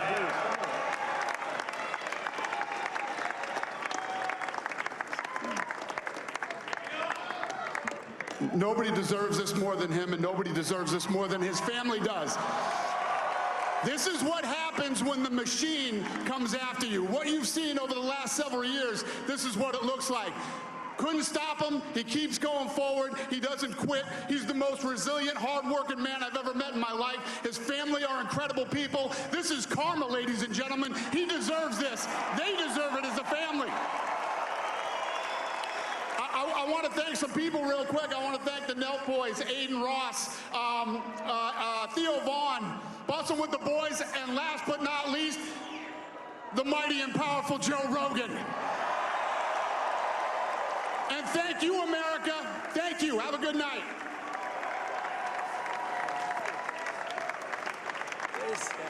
that is a piece of work. No, he's really an amazing guy. But most of all, I want to thank the millions of hardworking Americans across the nation who have always been the heart and soul of this really great movement. We've been through so much together, and today you showed up in record numbers to deliver a victory like like no other. This was something special, and we're gonna pay you back. We're gonna do the best job. We're gonna turn it around. It's got to be turned around. It's got to be turned around fast, and we're gonna turn it around. We're gonna do it in every way, with so many ways, but we're gonna do it in every way. This will forever be remembered as the day the American people regained control of their country.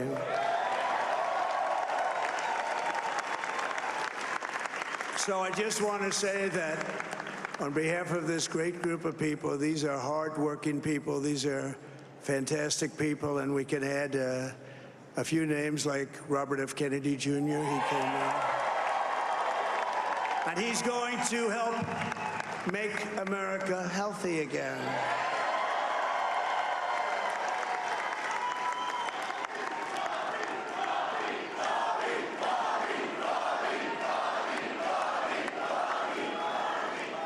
And now he's a great guy, and he really means it. He wants to do some things, and we're going to let him go to it. I just said, but Bobby, leave the oil to me. We have more liquid gold, oil and gas. We have more liquid gold than any country in the world, more than Saudi Arabia. We have more than Russia. Bobby, stay away from the liquid gold. Other than that, go have a good time, Bobby. We're going to be paying down debt. We're going to be reducing taxes. We can do things that nobody else can do. Nobody else is going to be able to do it. China doesn't have what we have. Nobody has what we have. But we have the greatest people also. Maybe that's the most important thing. This campaign has been so historic in so many ways. We've built the biggest, the broadest, the most unified coalition. They've never seen anything like it in all of American history. They've never seen it. Young and old, men and women, rural and urban, And we had them all helping us tonight. When you think, I mean, I was looking at it, I was watching it. They had some great analysis of the people that voted for us. Nobody's ever seen anything like that. They came from all corners, union, non-union, African American, Hispanic American, Asian American, Arab American, Muslim American. We had everybody, and it was beautiful. It was a historic realignment, uniting citizens of all backgrounds around a common core of common sense. You know, we're the party of common sense. We want to have borders. We want to have security. We want to have things be good, safe. We want great education. We want a strong and powerful military, and ideally we don't have to use it. You know, we had no wars. 4 years we had no wars, except we defeated ISIS. We defeated ISIS in record time. But we had no wars. They said, he will start a war. I'm not going to start a war. I'm going to stop wars. But this is also a massive victory for democracy and for freedom. Together, we're going to unlock America's glorious destiny. We're going to achieve the most incredible future for our people. Yesterday, as I stood at my last stop on the campaign trail, I'll never be doing a rally again. Can you believe it? I think we've done 900 rallies approximately from them. Can you imagine? 901 something, a lot of rallies. And it was sad. Everybody was sad. Many people, I said, this is our last rally. But now we're going on to something that's far more important, because the rallies were used for us to be put in this position where we can really help our country. That's what we're going to do. We're going to make our country better than it ever has been. And I said that many people have told me that God spared my life for a reason.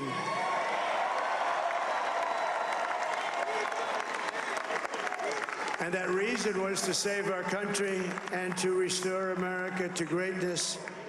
And now we are going to fulfill that mission together. We're going to fulfill that mission. The task before us will not be easy, but I will bring every ounce of energy, spirit, and fight that I have in my soul to the job that you've entrusted to me. This is a great job. There's no job like this. This is the most important job in the world. Just as I did in my first term, we had a great first term, a great, great first term. I will govern by a simple motto: promises made, promises kept. We're going to keep our promises. Nothing will stop me from keeping my word to you, the people. We will make America safe, strong, prosperous, powerful, and free again. And I'm asking every citizen all across our land to join me in this noble and righteous endeavor. That's what it is. It's time to put the divisions of the past 4 years behind us. It's time to unite. And we're going to try, we have to try, and it's going to happen. Success will bring us together. I've seen that. I saw that in the first term. When we became more and more successful, people started coming together. Success is going to bring us together, and we are going to start by all putting America first. We have to put our country first for at least a period of time. We have to fix it. Because together we can truly make America great again for all Americans. So I want to just tell you what a great honor this is. I want to thank you. I will not let you down. America's future will be bigger, better, bolder, richer, safer, and stronger than it has ever been before. God bless you, and God bless America. Thank you very much. Thank you. Thank you very much.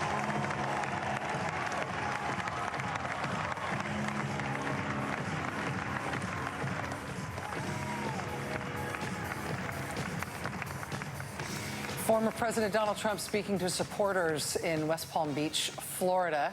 I should tell you that while he was speaking, we did have a little bit of news to make. NBC News can make a projection for the presidential race in the great state of Minnesota. NBC News projects that Minnesota has been won by Vice President Kamala Harris. So Donald Trump, at this hour, Donald Trump has 266 electoral votes. Kamala Harris has 204 electoral votes. The speech that Donald Trump just gave was essentially a victory speech. At this point, NBC News has not projected a winner in this race. Obviously, a commanding lead for Donald Trump with victories in the swing states of Georgia and North Carolina and Pennsylvania. But he does not have 270 electoral votes. As I just mentioned, Minnesota has just been called for Kamala Harris, and we continue to watch the still outstanding swing states and a few other non-swing states that remain outstanding. May I check in with Steve Kornacki at this moment? Or am I not allowed to check in with Steve Kornacki at this moment? Am I allowed to check in with you? Let's go. Great. What do you have for us in Michigan? Yeah, so I was just checking this out. See statewide, 80% of the vote is in here. Trump with a 7-point advantage. More than 300,000 votes is the plurality. A couple things. A lot still to come in Wayne County, the big core Democratic county. Like a quarter of the vote in the state comes out of here. About a third of the vote is in. But again, as a benchmark here, now Wayne is Detroit, but it's a lot more than Detroit. As a benchmark, though, overall, this was a county Biden won by 38 points, a 330,000 vote margin here in 2020. Currently, with what's in Wayne County, again, this will vary by the cities that report, but the Democratic number needs to get up, to that Biden level and above, because of what I'm about to show you. What I wanted to show you in Michigan was, we said at the start of the night, one of the key tests for how the state was going to go would be a tale of two counties. The counties are Oakland County, the big, gigantic, enormous, any adjective you can think of, suburban county, high income, high concentration of college degrees, Democratic growth area. So we got Oakland County in right now, and Harris wins this thing by about 10.5 points. How does that compare to 2020? Well, that's down from what Joe Biden was able to do in Oakland County in 2020. He was able to win it by 14. It comes down, by about 3.5 points. Now, we said at the start of the night, the test would be Oakland, the margin Democrats get out of Oakland County, would it vastly exceed the margin Trump gets out of Macomb County? That's what happened in 2020 when Democrats won the state. Or would it basically be canceled out by Macomb County, which is the big blue-collar suburban county right next door to Oakland? That's what happened when Donald Trump won the state in 2016. So keep your eye there. 81,000 votes with Oakland in. That's the margin that Harris gets out of Oakland. Now, take a look in big blue-collar suburbia in Macomb County. Still more to come, but look at this. Donald Trump's winning this currently by almost 70,000 votes, with more to come. So the possibility exists here, the very distinct possibility exists here, that Donald Trump's margin out of Macomb County, it's an extreme likelihood, isn't just going to almost cancel out of Oakland County, it's going to blow it away. Trump's going to get far more out of Macomb, a somewhat smaller county, potentially, than Harris gets out of Oakland County. Now, again, 77%. This is almost an 18-point margin for Trump. Just to put this in some perspective, this was 8 in 2020. This was 11.5 for Trump in 2016. And if you went back one election farther, this was an Obama County. Again, the Midwest, northern tier of battleground states, they are filled with counties like this. Maybe not quite this big, but big blue-collar suburbs. A lot of blue-collar white voters here, but there's a lot of diversity here, too. There's a sizable non-white population as well. These are, and in Macomb, if you really want to zoom out, and you're a political history nerd, you ever heard the term Reagan Democrat? The blue-collar voters who flocked to Ronald Reagan in the 1980s, that term came about because of Macomb County. There was a study of Macomb County, Michigan. They said this is the backbone of Ronald Reagan's working-class coalition that he's put together here. So the talk when Obama came along in 2008 and was reelected in 12 was the Democrats had finally just broken down the Reagan Democrat areas and brought them back into the fold. Trump comes along, goes up double digits, takes a step back in 2020. And now look at this. We just took a big jump in Macomb County, 84% in. That Trump margin has gone up further. This is just an overwhelm. He's up almost 80,000 votes now in Macomb County, 80,000 for Trump there.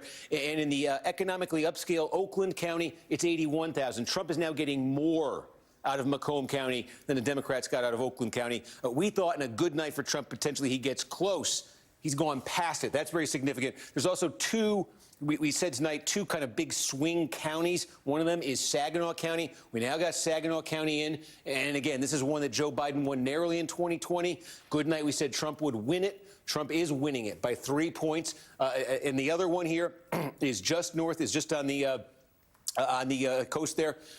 Muskegon County, about half is in. And again, this was a very narrow Joe Biden win. And currently, Trump is ahead by 16 points there. Take a look at Genesee County. This is where Flint is. This is very significant as well. Again, this is a diverse, blue-collar, enormous county here. Joe Biden won this by about 9 points in 2016. Clinton won this by 10 points. You go a step further back. Look, Obama had that blue-collar coalition still intact largely in 2012. He won here by almost 30 points. Coming into tonight, the Trump folks were saying they could take another big step forward in a place like Genesee County.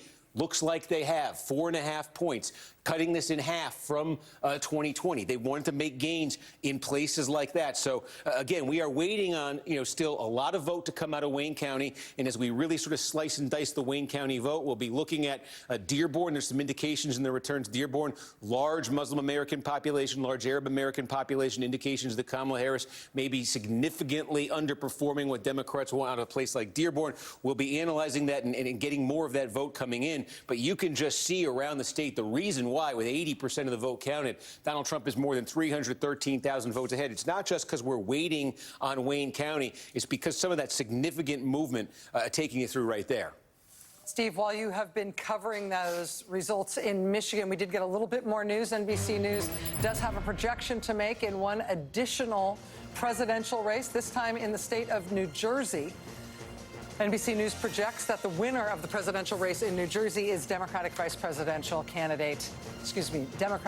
Democratic candidate and Vice President Kamala Harris. New Jersey, believe it or not, was one of the states that the Trump campaign was sort of bragging on. Were they able to expand the map? They said that New Jersey was one of those states they'd be able to win. They said the same thing about Virginia. They said the same thing about Minnesota. They have not been able to expand the map, but they have won important swing states already that have put them on the precipice. 266 electoral votes right now for Trump, 218 for Kamala Harris.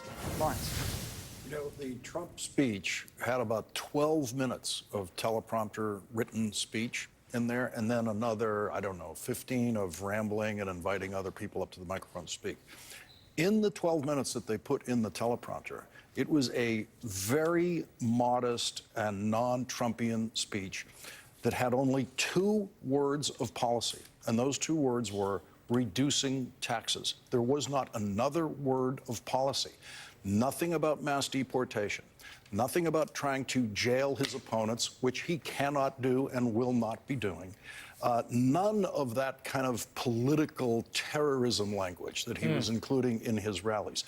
That's gone from the person who stepped up to that microphone tonight. And remember, that's a staff-written speech. That's a consensus group-written speech.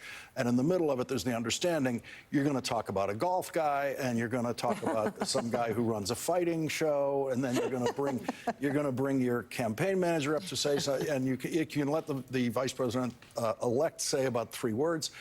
But it's an extremely modest speech. That's the state of the Trump policy going forward, and I think it's probably extremely accurate that, like the first term that he was president, reducing taxes was literally the only thing he did. And it's the reason that he was supported by so many billionaires. Look, at the end, if you've studied enough Donald Trump, and unfortunately haven't written a book about it, I studied more Donald Trump than I probably wanted to, the thing that he leads with is his neediness.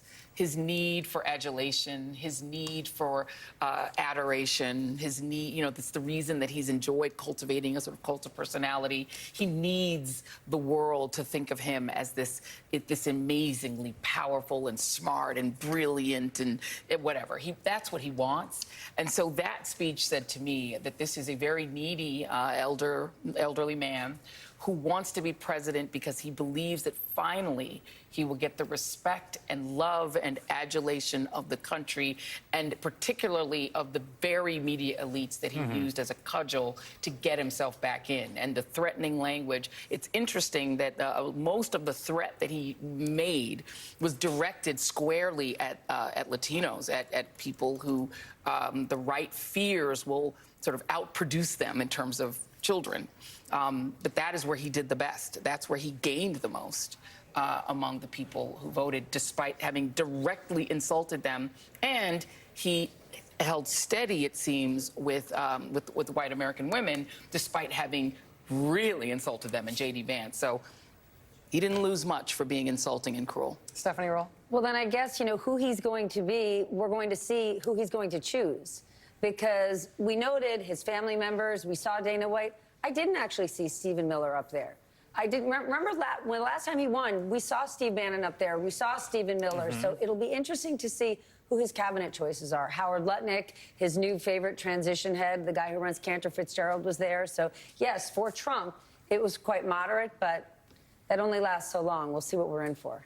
Alex? I mean, I just say to Donald Trump and the people around him, good luck having Bobby Kennedy as your HHS secretary, an anti-vaxxer running the country 3 years after a deadly pandemic that created mass death that you, Donald Trump, grossly mismanaged. Good luck doubling down on fossil fuels and a fossil fuel economy at the precise moment that the Earth is heating up to historic proportions and monster storms supercharged by climate change are laying waste to red states. Side note, Democrats cannot control the weather. And good luck to you, sir, with your sales tax that's going to raise taxes, a tariff that's going to raise taxes on middle and working class income Americans. Good luck to you with all of it. It feels like the dog that caught the car. The tariffs, by the way, were not in the speech. I don't think he's going to do those tariffs. I don't think that's going to happen. He is monomaniacal on that. Look, I have invoked this cliche before, but it's a central one, which is that the future is unwritten, and the thing that we often do analytically is we see a dot here and a dot here, and we draw the line up through like that. And I have never felt more wide openness about what era we are entering into than I feel right now, even particularly watching that speech, because I don't know what we're about to step into. The only thing I'll say is that I do know that, like, the country that existed before tonight is the country that we have right now, and that's what matters, is all the other stuff that isn't Donald Trump and which group of his homies are up on stage at any given moment. And that's what we had on Tuesday, and it's what we have now on Wednesday morning. And I would, and to that point, Chris, I would just say that for all the Americans who looked at this election as a choice between different forms of government, between keeping the U.S. system of government or keeping whatever it is that Trump is promising to do instead, and Trump is promising to turn us into instead, well, the way that you fought to keep the U.S. system of government is that you fought to try to get the outcome that you wanted in this election. And now as this election comes to a close, you have to figure out how else you're going to fight. Yep. Because your country still needs you. We're going to take a quick break. Our coverage of this election night continues in just a moment. Stay with us.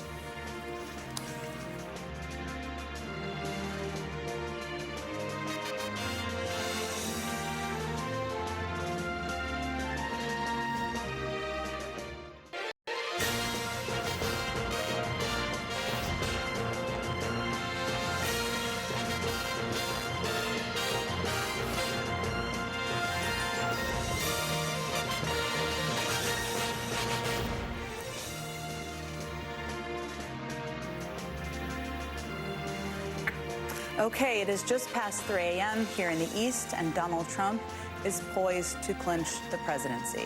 Thank you so much for staying up late with all of us. I'm Jen Psaki here at MSNBC headquarters in New York. With me here at the big table is Michael Steele, Tim Miller, Molly Jong-Fast, and Jim Messina.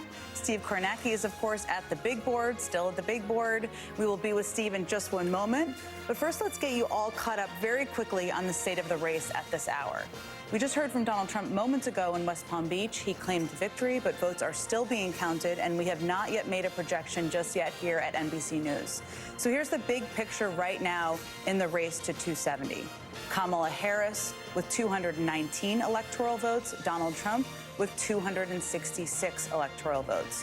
When NBC News projected that Donald Trump won the state of Pennsylvania, that put him just 4 electoral votes shy of the presidency. Just one of the outstanding states would put him over the top. In Michigan, this race is too close to call at this hour. And we'll bring you updates, of course, in Wisconsin once again. That race is also too close to call. In Nevada, a state out west that is coming in a little bit later, it is too close to call there as well. And in Arizona, the race there is also too early to call. And as for Vice President Harris, we learned she will not come out and speak to her supporters tonight. Earlier, here's what campaign co-chair Cedric Richmond had to say to her supporters gathered at Howard University earlier this evening. We still have votes to count. We still have states that have not been called yet. We will continue overnight to fight to make sure that every vote is counted, that every voice has spoken. So you won't hear from the Vice President tonight, but you will hear from her tomorrow. She will be back here tomorrow to address not only the HU family, not only to address her supporters, but to address the nation. Okay, let's get right to Steve Kornacki at the big board.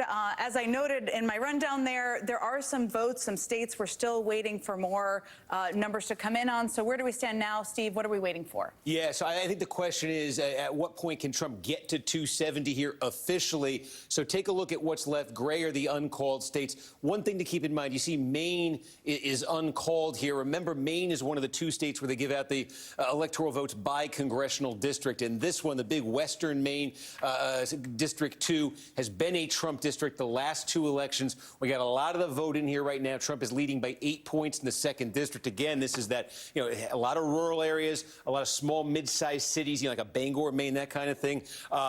Large blue-collar population here. Trump very plausibly, certainly right now, looking like he's going to get the 1 electoral vote out of the 2nd district of Maine.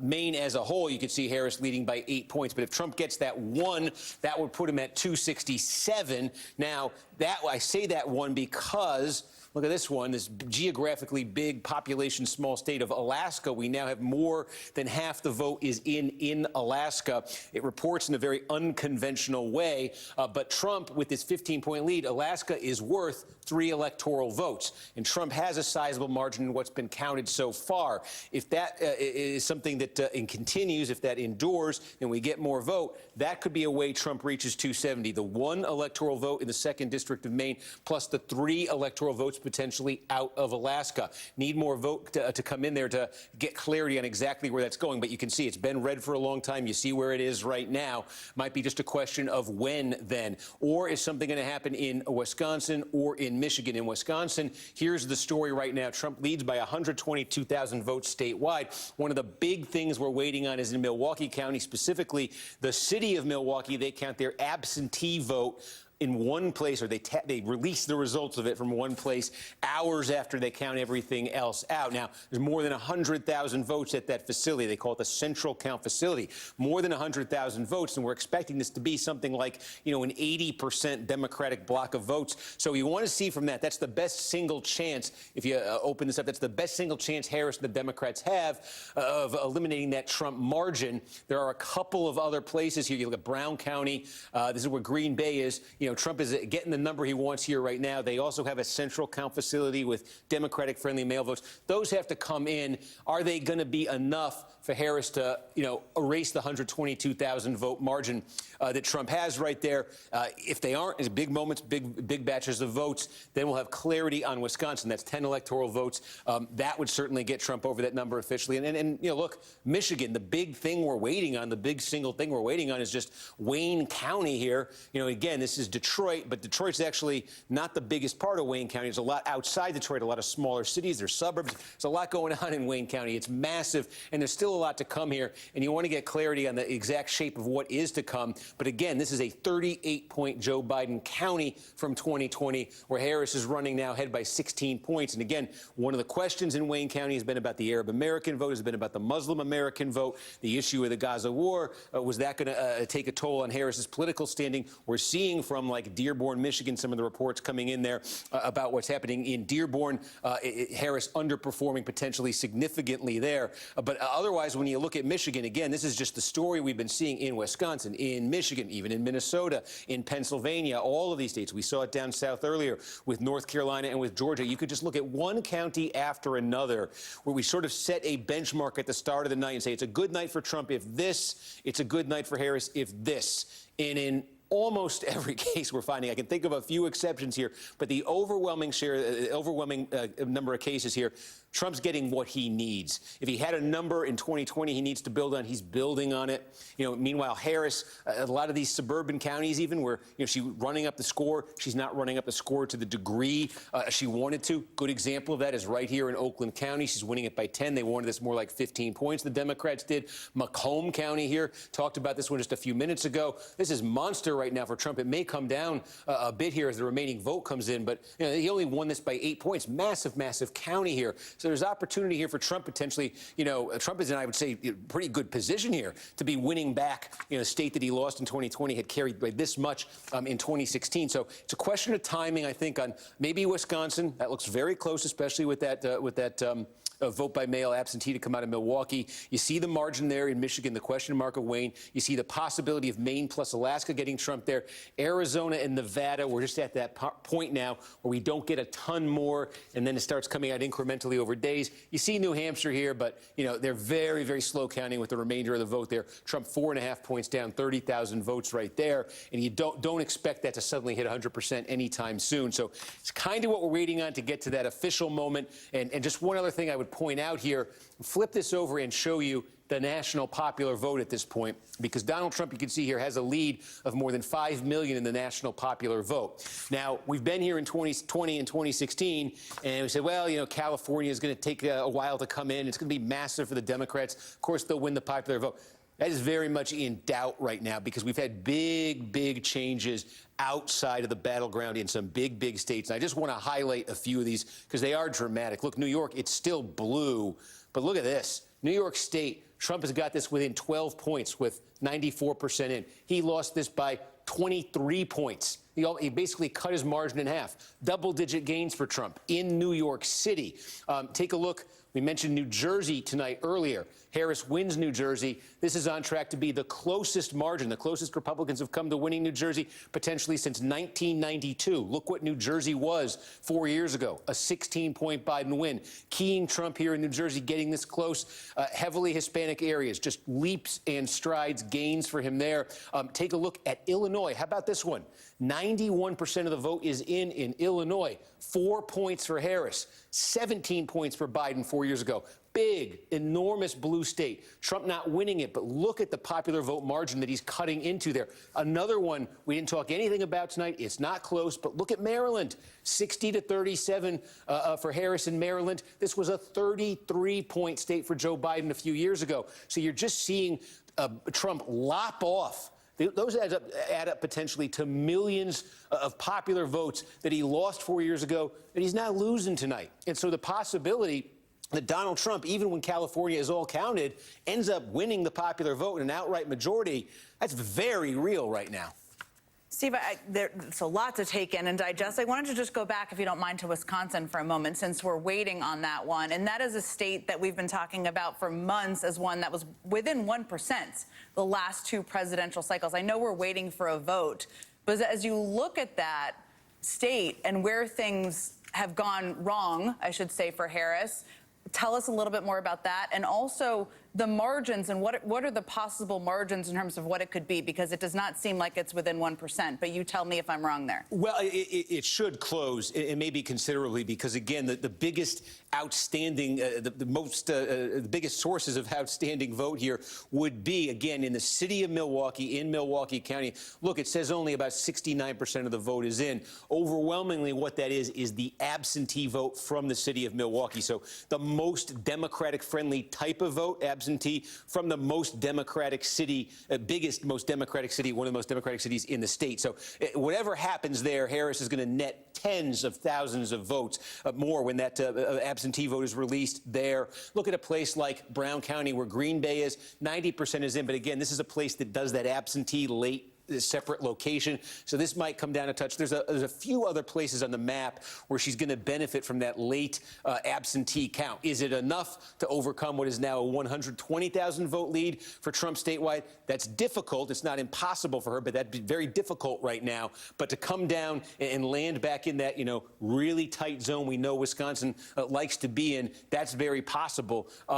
In terms of the big picture story you see out of Wisconsin, is a continuation of the trend here in the Trump era in Wisconsin, and it's simply this, that a transformation of Wisconsin politically. It is not long ago that you would have been looking at this map, even in a close race in Wisconsin, and you would have been seeing blue all over the place here, along the Mississippi River, all sorts of rural blue-collar counties. Democrats were winning right through Barack Obama in 2012, and Donald Trump came along, and we could show you counties where he's had net gains of like 40 points over what Barack Obama was doing. And you just take them one by one. They're small, rural in a lot of cases, but Trump's made further gains in those places tonight. So they just add up. You could take dozens of these counties, aggregate them together. Trump's made significant gains just by adding 2-3 points in those places. We called it at the start of the night, to look at Outagamie County, to look at Winnebago County. This is where Oshkosh is. Was Trump going to be hitting his 2020 number? Or was he going to be hitting his 2016 number? Now it's 12 right now. There is some of that mail to come in, but right now he's above both of those. And the Democrats, meanwhile, look, they did get ahead here in Dane County where Madison is. That 188,000 does mark a bigger margin for them out of Dane than they got last time. I think they might have wanted more out of here. But again, with that mail to come in Milwaukee, there's still a chance here for Harris in this state. But I think wherever it lands, it will be in that very close zone. And again, we just see this Michigan and Wisconsin, even in Minnesota earlier, those rural blue-collar counties. Trump just squeezing more and more out of them. He turned them Republican in 2016, and he's held them, and now he's growing in them further. That rural blue-collar divide is just over and over again, as you said, has been watching you all evening, so stark. Thank you so much, Steve. We'll be back with you in a moment, too. Let's bring in NBC News correspondent Vaughn Hilliard, who is standing by at Trump HQ in Florida. Vaughn, we all just listened to Donald Trump speak earlier. Tell us what it was like in the room and what you're hearing from his team at this point in time. Straightforward, Jen. It kind of felt like a end of a Trump rally, actually. It was some similar riffs, including about Elon Musk's rocket that was landing. Of course, he noted that this was a great American comeback. It was the likes of Dana White, the head of UFC, who he introduced to the microphone, who called this moment karma. But for the room here, this was a confident crowd that thought that Donald Trump was going to win, and he did exactly that. I think last night I was talking with the producer colleague, Dan, who I traveled with the last 2 years on the road. We were talking about the extent to which we didn't even understand the own country, despite traveling to all 50 states and back here and talking to as many voters as possible, because this was a moment, a reckoning, to wholly understand just how far the MAGA movement had expanded, just how far Donald Trump's realities or his proposals that an American government under his type of executive power would be able to benefit lives of Americans who didn't even vote for him in 2016 and 2020. Just how far-reaching would that play? And he was able to get Elon Musk on board. We watched Twitter, now X, essentially become a town hall of so often falsehoods and conspiracy theories and pro-MAGA content and material. And all of that amounted here to this moment. And what you saw up on stage was a rather small campaign brass of Chris LaCivita and Susie Wiles, the two co-campaign managers who were with him from November of 2022 when he announced his presidential bid till now, but also some other key staffers that left the White House in 2021 with him after the January 6th attack, moved down to Palm Beach, and were loyal to Donald Trump, even at a moment in which he was isolated even from his own party. And it was those very campaign staff that led Donald Trump to allow him to run the campaign that he wanted to run. That was an unvarnished one, an uncensored one that included name-calling, no apologizing, proposals that included putting 20 to 30% tariffs on all goods coming to the United States, having Elon Musk come in and cut 1/3 of the federal budget. You know, just this weekend, he suggested he would put Herschel Walker in charge of U.S. defense missile shield system. Even in the closing week here, this was Donald Trump in his purest form. And tonight, you could say it kind of seemed like perhaps a little bit of a surprise, Donald Trump, that it was called so quickly. But one, in talking with his campaign's advisors over the course of the last months, they wholly believed that there was an American electorate that was buying into what Donald Trump was selling. And so far, based off of the ballot count here, that's exactly what America delivered for the former president, and based off of where the count stands, the likely next president. Yvonne, we have not yet called it here. I should just reiterate for people who are just tuning in, NBC News has not yet called it. But I want to ask you, Yvonne, I mean, one of the things I noticed is that Ivanka Trump was on the stage. We haven't seen her around the Trump campaign. Were there other people in the room, former advisors, or people who really haven't been around the campaign who reappeared tonight?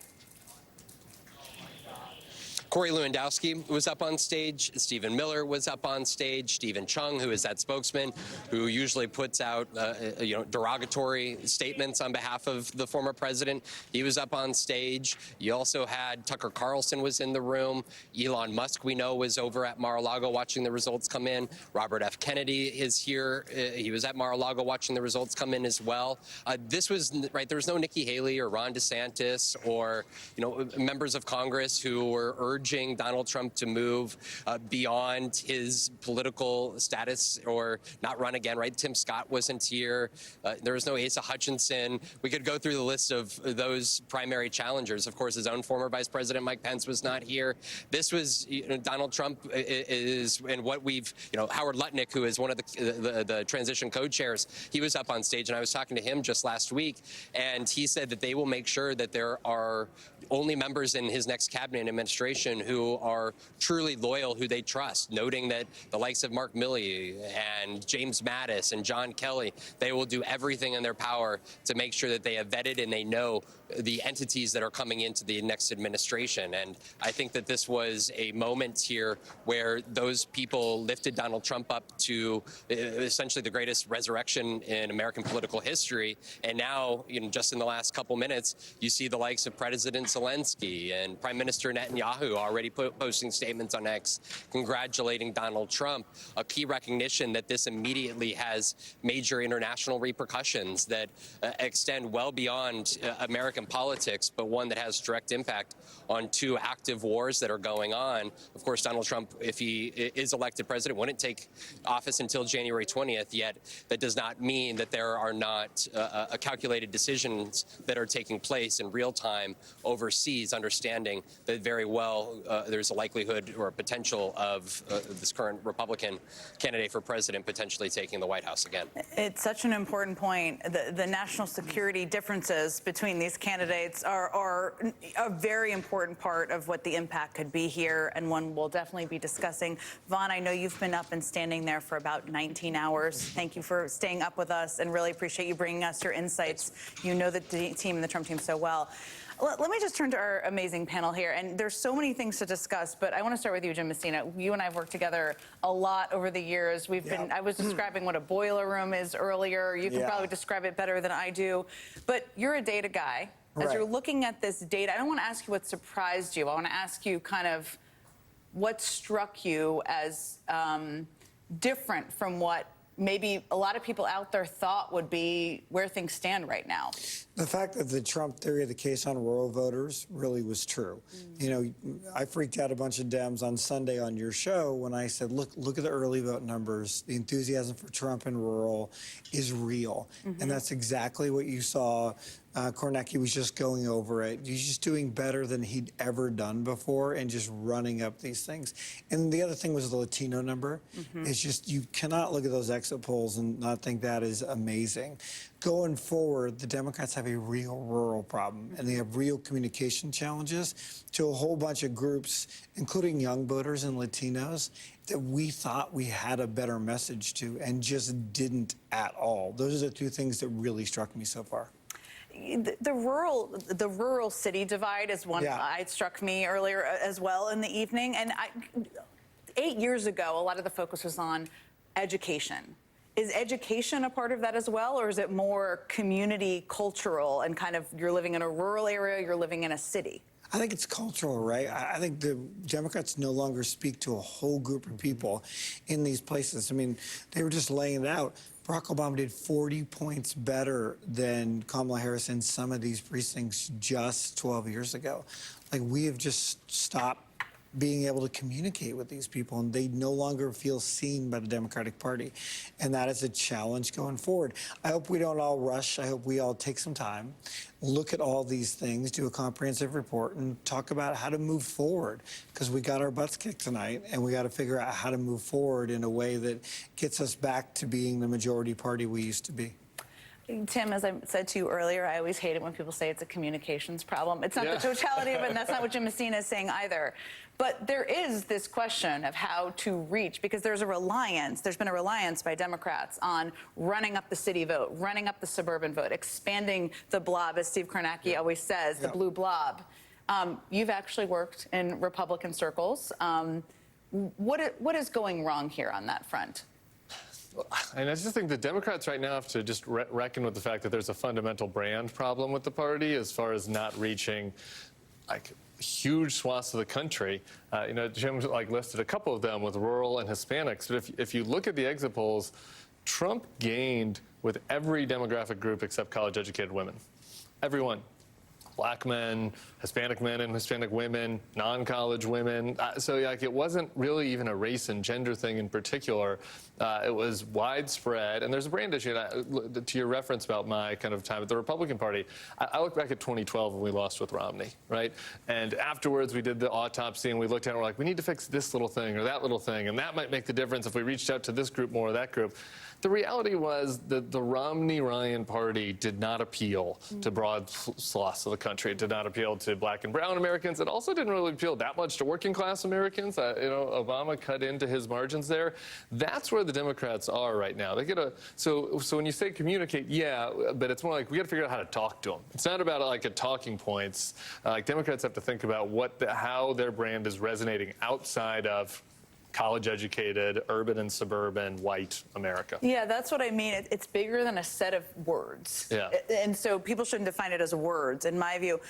Michael Steele, I just want to ask you a big open-ended question about how you're taking in what we know now. We don't know everything. Right. There's still more votes to come in, but based on what we know now. So, you know, there's a lot of stuff inside of my head that wants to rage at this, but then I really kind of went back to what I wanted to do in 2010, and that's exactly what happened here tonight with the Republican Party or the MAGA Party.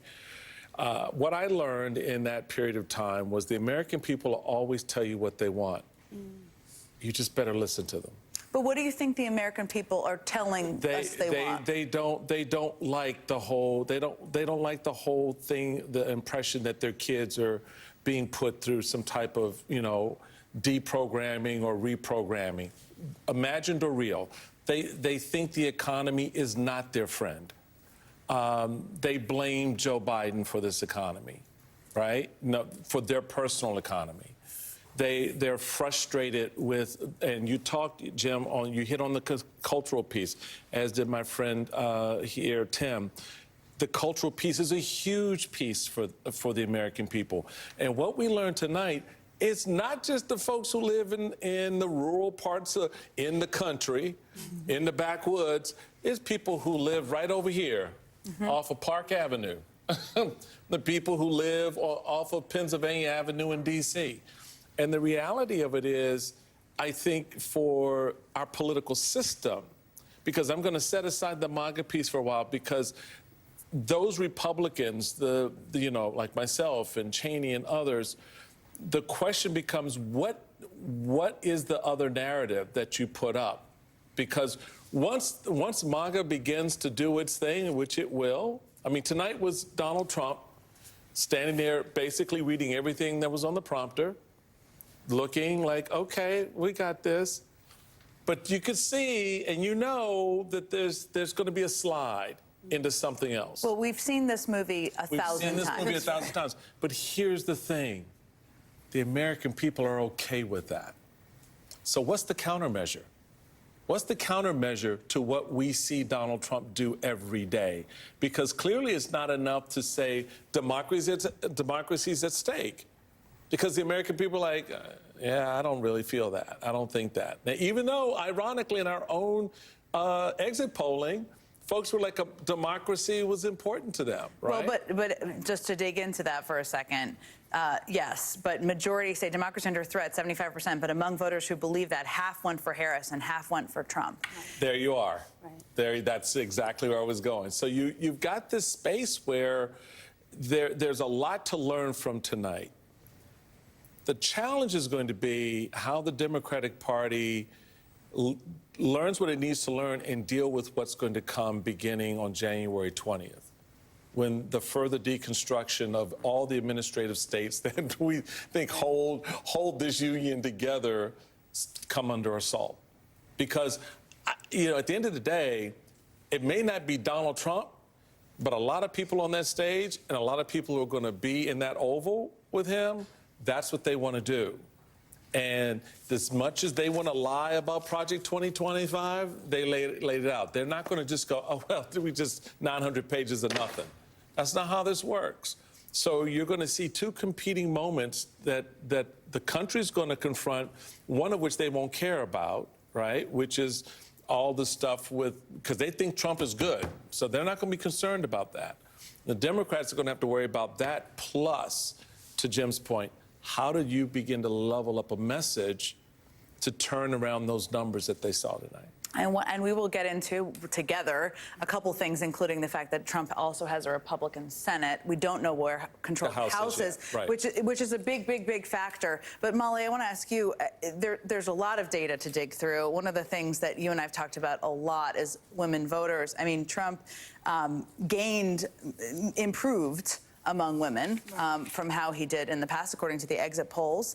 The other thing that struck me is that these ballot initiatives on abortion in Florida, Arizona, and some other states, where the majority of voters voted to protect abortion rights, and there was a big overlap of people who also voted for Trump, which to me means we maybe didn't capture or didn't discuss or didn't accurately analyze the fact that people can think about things in multiple ways that bend the mind, but they can vote to protect abortion rights and still vote for the guy who essentially killed them. But give me your what as you're looking at women voters, abortion rights. The only bright spot in this entire night was that white college-educated women were not having it. That said, white, non-college-educated women were all in. And I think that, look, we're in a completely different media universe than we were in 2012 or 2010. And I think that's a really important point. We don't know where people are getting their news. And remember, Donald Trump, in that speech, said it was a huge win for democracy. So his people also think that he's protecting democracy, which in itself is a huge communication problem here, right?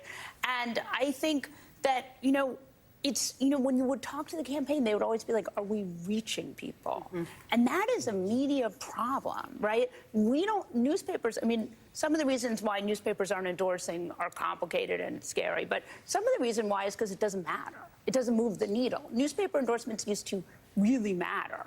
Like a decade ago, 2 decades ago. Mm-hmm. We have had a seismic shift in the way that people read news, watch television, all of that information.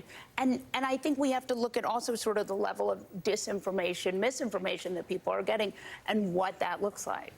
No, I think this is a big, huge part of the story that it's hard to even digest fully at this moment. But you have Elon Musk, who owns Twitter, X, whatever we're calling it these days, X, who is a disinformation propagandist and now has could potentially have a direct line to the Oval Office. You have, to your point, the way people are receiving information. There are platforms that many people have never even heard of that are massive communicators to voters, including Telegram, including... on the stage tonight, during the acceptance speech, they shouted out the Nelk Boys, Theo Von, Joe Rogan. There was one other one. I'm sure folks have heard about Joe Rogan, but a couple of those other ones that Trump, Aiden Ross, that Trump did interviews with, niche outlets, but have huge audiences. And a lot of the people, not everybody, but a lot of the people that are consuming those kinds of news environments aren't. It's not like, to your point, how it's not 2010. It's not like they're then watching the nightly news. Right. You know, Or like they're not watching Lester at Times. night. No offense to Lester, right? You know what I mean? Like they're in their own bubble, and that's like the majority of the news that they're consuming, and it is going to be incumbent on Democrats not. And it's kind of funny that the Nelk Boys got mentioned in the acceptance speech tonight, I guess. But you also have to take this seriously and figure out how to talk to those people and how to have a message for those young men, because the Democrats do have a message for the young men, but a lot of times they weren't really trying to offer one. I want to come back to this. I think this is such an important part of the conversation, because it's like how you think about how campaigns are run and operate, and it's just different quite a bit. But I do want to bring in right now Democratic Congressman Ro Khanna of California. Congressman, let me just start by getting your top-line reactions to what we know at this point tonight. Well, obviously, I'm disappointed. But look, the rebuilding starts today. No political party in modern times is out in the wilderness for more than a few years. I remember 2004, I was volunteering as a young guy all over for John Kerry. I totally was opposed to the Iraq War. And I was devastated that George W. Bush did not get defeated. And Alan Solomon was there. I still remember Boston quoted Dr. King, "The arc of the moral universe is long, but it bends towards justice. Keep going." And guess what? 4 years later, we had Barack Obama, the singular political talent of our time, in my view, and he ushered in a whole new hopeful vision of America. So I'm confident. We still have to see where the House is going to go, but I'm confident we're going to rebuild in 2026, and we'll win back the White House in 2028. And we've got to listen. We've got to go on some of these podcasts. I was just on All In. We should have done, in my view, Joe Rogan. Go on all the podcasts and listen to what we need to do and have a compelling economic message. But I'm still very hopeful about the party and our future.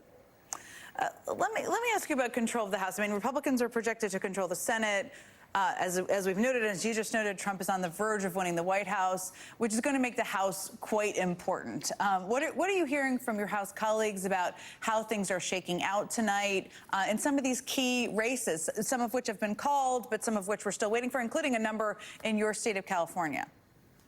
We're hopeful. We're hopeful for 3 pickups in California.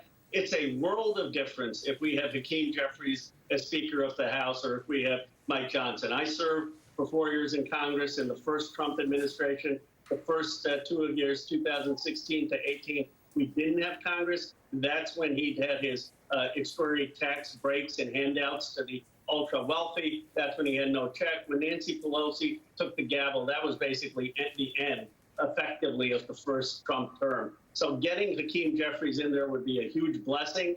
I think we have a real shot at it. It's going to be close. We're going to be all watching California. It could be some time, which doesn't mean anything is going wrong. It just means that ballots are still coming in. That's how the state of California works. I just want to remind everybody. Congressman Ro Khanna, thank you for reminding us, which I've been trying to do as well, that there are lots of forces for good, lots of forces for democracy. We have a strong country. So thank you for reminding us of that and for joining us at 3:45 in the morning our time. All right, I just want to come back to the table and continue kind of the conversation that we've touched on here. I mean, there's a lot of information we're getting in, but there is this question. I mean, the bro vote, as I'm just going to shorthand it, right? Trump got his highest share of young men that he's ever gotten in his 3 presidential runs. In North Carolina, Trump almost doubles his support from black voters since 4 years ago. So there are some key demographics that I think at this point, from what we know about the exit polls, everybody needs to be quite sober about. Yep. You've run a successful campaign, Jim Messina. Things change and evolve. I mean, I like to say that I had a Palm Pilot and I had a fanny pack when I did my first campaign. Yeah. Things have changed quite a bit. They change all the time. How do you think, as people look to 2028, this changes where things sit? how people run that campaign? Well, I think it's really about two things. First of all, having a real message. And, you know, Rose said something I think is very right, which is listening. Shutting up for a little bit and actually hearing people and hearing their concerns. The second thing you have to do is go to some of these things. Tim called them niche, and they are, but if you look at their numbers, they're not. They're mammoth. They're bigger than some cable networks. We need to stop, by the way. I'm just going to double down on this, calling anything niche. When I was the communications director for Barack Obama, people would say it wasn't presidential to do something, and it's like, the job of a candidate or a president is to reach the public wherever they're consuming information. That's it's not exactly to right. write an op-ed in the Washington Post, which, no offense to them, nobody reads. So Right. Well, and TikTok is now the most dealt with political platform in America. And as you know, Democrats weren't on it for 2 years because the Biden administration was fighting about it. That evolution, figuring out what the next generation is, it really is both a message and it's a medium. And, you know, you've got to kind of continue to grow with that. But some of it is just really hearing these people, feeling seen. Part of the rural vote numbers, I think, those communities didn't feel seen by the Democrats, didn't feel seen by this. The other word we haven't mentioned yet tonight is economy. I mean, if she was going to win tonight, she would have been the first person in 50 years to lose the economic argument and win the presidency. And, you know, we have an economic messaging thing, and it's really been Donald Trump's sweet spot. And Democrats have got to figure out how to take back the economic argument, because when Bill Clinton and Barack Obama and Joe Biden were winning presidential elections, they won the economic argument. why do you think that is on the economic? You're a messaging guy. Give us your take, Tim. Bill Clinton was good at making people think that he cared about them. Yeah. You know what I mean? And so, like, this is not really a particular critique of any Democratic candidate themselves, but, like, do the people that watch the Joe Rogan podcast, or do the people that live in Winnebago County or whatever, like, do they think that the Democrats care about them? I don't think so. And maybe that's not fair, right? Or maybe, you know, like, you could do plenty of things about how Donald Trump's a phony and he pretends to care about them. But that's politics, you know? And I think, like, actually showing up, right, actually being there and saying, hey, I'm going to talk to you like a normal person, right? And I'm going to demonstrate that I care what you think about it. And I'm going to say, okay, well, here's what Trump's saying that's BS, actually. And, you know, he's saying this, but the economy is doing this. And I don't know, in my life, like, I got these concerns, right? I feel like the Democrats have gotten into a very talking point friendly way a lot of times. So it's not really about, like, me giving them something to say. It's about just being more authentic, right? In these we're not calling them niche media outlets, right? But, like, when you go there, being more authentic. And I obviously think that there are actual economic policy issues you need to talk about as well. But, like, the very first step right now is being missed. I think we can just be honest about that. Can I just ask a question? What do you think the culture war is? What do Democrats think the culture war really is? I mean, because it is economics. It's not just transgenderism. It's not just some, you know, religious piece. For a lot of middle America, it's all of that for them. And, you know, I think that that's part of what Trump has been able to successfully define and really connect with people. I mean, I said this a little bit earlier this evening, and it really, I think, resonates for me even more tonight. In that 2016 cycle, to hear a white single mother, divorced, from New Hampshire, refer to Donald Trump as being just like her. Right? So why do you like Trump? Because he's just like me. I think for a lot of, I think this is a culminating moment from that period to now, for at least for me, that those underlying threads have still never been fully understood by the political class, by the media class, and meanwhile, middle Americans go, y'all don't even see me, do you? Here's, and I'm going to point this question back to you, Michael Steele, be our translator, because, you know, you referenced transgender rights in this ad that the Trump campaign put tens of millions of dollars behind. You know, this is not an issue that to me, this is, just to put my cards on the table here, very much a morality issue where young people are born one gender and are another gender, and they have made it into a wedge issue, a cruelty issue, but they've successfully brought people to their side by suggesting, which is ludicrous, that people are going to be sent to school and their teachers are going to change their gender and send them home. That's not factual. It's not accurate. It's cruel. It's harsh. And he has not, at the same time, put forward any economic plan aside from tariffs that will raise costs. Doesn't have to. Well, so I guess what I'm asking you is, I mean, because absent anything else, right? And absent anything else, everyone's going to believe that's exactly what happened. But isn't this a disinformation they believe that's what's going to happen. Isn't this a disinformation problem? But you got to go in there and combat the disinformation. Thank you. That's what I'm saying. There you go. I'm not saying that the Democrats have to throw trans kids under the bus. There you go. But did any Democrat go into a conservative space and say, you're saying that Kamala Harris is going to do, or Donald Trump's saying that Jimmy's going to go into school and come out Jenny. Like, that's not true. Here's what we want to do. Like, here's how we do, here are the protections we want in place. Here are the protections for the girls' sports we want in place. Like, we want to respect everybody. Did anybody actually try to do that? I don't think so. And that would be a criticism I might have about the campaign, is that they were very cautious. Very.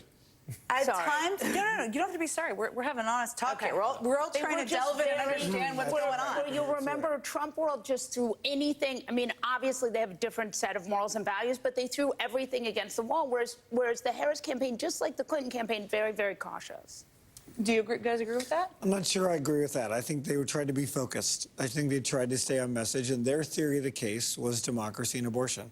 And they ran that play, and they were very focused on it. Now, it turned out not to be the right play, but I think one of the things that they should get some credit for is they had a theory of the case, and they prosecuted that case. They did, but it goes to what Tim just said. So their theory of the case was democracy and abortion. And Donald Trump's theory of the case was everything else. Yep. And no one bothered to pay attention to what his theory of the case was.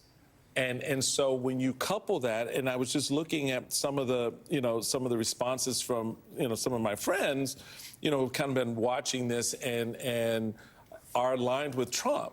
Their view was, you guys completely missed what the country was saying. And the country was saying, yeah, you know what? We're not about forgiving student debt because a lot of hardworking people out there spent a lot of money, and okay, you got to pay your bills. I mean, and so you've got to be able to have an answer for that mindset that believes that if you go and incur a debt, right, I don't have to pay for it, because that's what it boils down to. You incurred $100,000. Nobody told you to go to Harvard. My kid went to community college, paid his bills. So now you're asking me and him to pay yours? So that's part of the culture piece that oftentimes gets misunderstood or mistranslated into something else. And there's just a visceral reaction to it. And meanwhile, Trump goes, see, they still don't get who you are, do they? Meanwhile, he's marching on down the road with folks. And tonight is what you see. America will always tell you what they want. You just need to listen to what they're telling you. He did. And apparently the Dems, Kamala's campaign, however you want to fashion it, over the course of time, and the shift to Kamala and all of that, and Joe Biden waiting until, all of that didn't matter to those folks in the middle of the country. I have one little nitpick. Sure, no, Did he listen to what they wanted? Did he listen to what they wanted? I think that his vibe, they think he did. Right, his vibe was good. Right, but I just mean, like, the reality he did. I agree. We should just be honest. But it's not what the reality is for us. It's what it is for them. Sure. And they believed he did. And that's the bottom line. Okay, hold all these thoughts. Please disagree. Everybody digest, come back. We got to sneak in a very quick break. We've got more live coverage coming up. Here's the map at this hour. Lots of states still uncalled. Steve Kornacki is still standing near the big board to share more information with us. But Donald Trump is very, very close. Steve is continuing to crunch the numbers. We're going to be right back.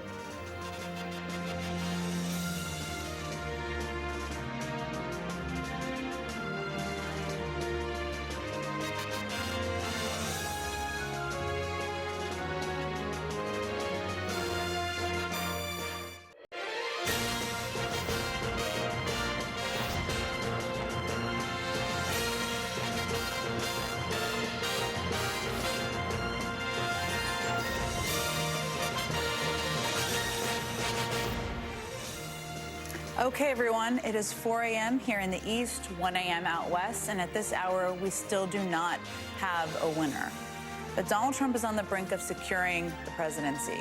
Thank you all so much for staying up late with us. We have a lot to discuss, lots of results still coming in. I'm Jen Psaki here at MSNBC headquarters in New York. With me here at the big table is Michael Steele, Molly Jong-Fast, Tim Miller, and Jim Messina. The great Steve Kornacki is still standing. He's also ready to go at the big board and give us updates on what's coming in and what we know. We'll be with him in just a moment. But first, let's just get you caught up on where the race stands. So here's the very big picture right now in the race to 270. You can see this right on the screen. Kamala Harris with 219 electoral votes. Donald Trump currently with 266, which is, of course, just 4 electoral votes away from winning the White House. And that means just one of these outstanding states could put him over the top. At this hour, we are still waiting on Michigan, Wisconsin, Nevada, and Arizona in terms of battleground states, but other states still have not come in yet either. But Donald Trump did come out and address his supporters in West Palm Beach. He claimed victory, but again, NBC News has not yet made a projection, and votes are still being counted. Let's get right to Steve Kornacki at the big board. Okay, Steve, what do we have coming in? What have we learned in terms of votes over the last hour? Yeah, so it's really kind of narrowed what's left in Wisconsin. 96% of the vote here. Trump leading by 108,000. Looks very imposing with that little left. But what is left is largely, but not entirely, we'll get to that Democratic-friendly vote. So I just want to take you through. We expected total in Wisconsin. Let me just take a look here. About 140,000 total votes remain to be counted. Now, the bulk of those votes are in... I just want to see this updated, actually, so this is real time. I'm just checking in on something here. Yes, this just updated.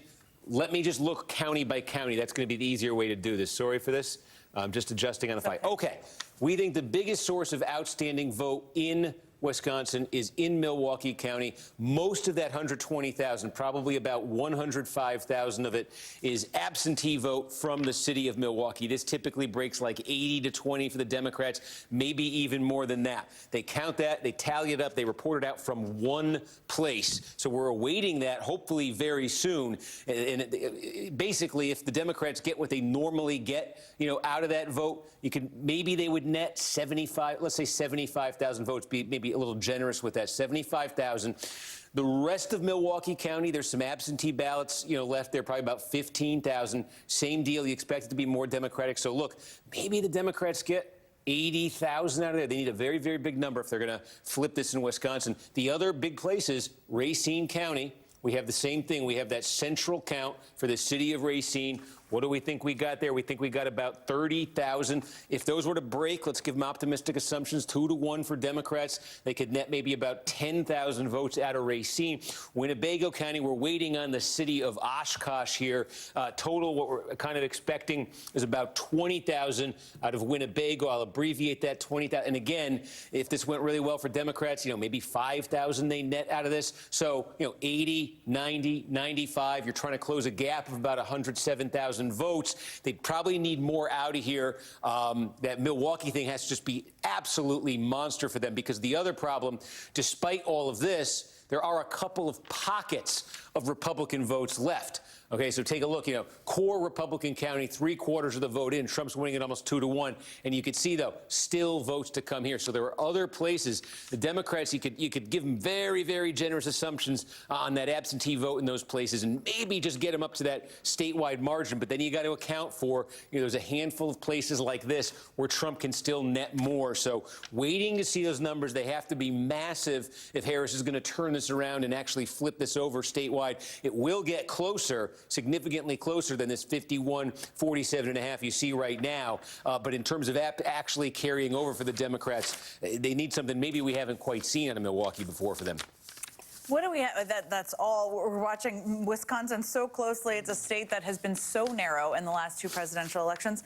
What else are we waiting for in any of the other battleground states, Steve? What are the big holdouts. Yeah, so in Michigan, we've been talking about Wayne County, and we did just get a pretty big report out of Wayne County that takes us over to half the vote in Wayne County here. And again, you might have looked earlier, Harris was running under 60% before. Now she's getting closer to where Democrats want to be here. Again, compare this to 2020. Joe Biden won here by 38 points. Now it's inching up on 30, but again, this needs to be higher for the Democrats. Trying to piece together exactly where in Wayne County it's left, because again, there's all sorts of different suburbs, small cities. Detroit is in here as well. So we're trying to get a full sense of that. But again, what we just got in there from Wayne County was heavily Democratic, and it brought that Trump margin. Remember, that was north of 300,000 the last time we looked in, now over 200,000. And there's still a significant share to come in from Wayne County. And I stress the Democrats need to get a very big number, get it back to and probably over that Biden level,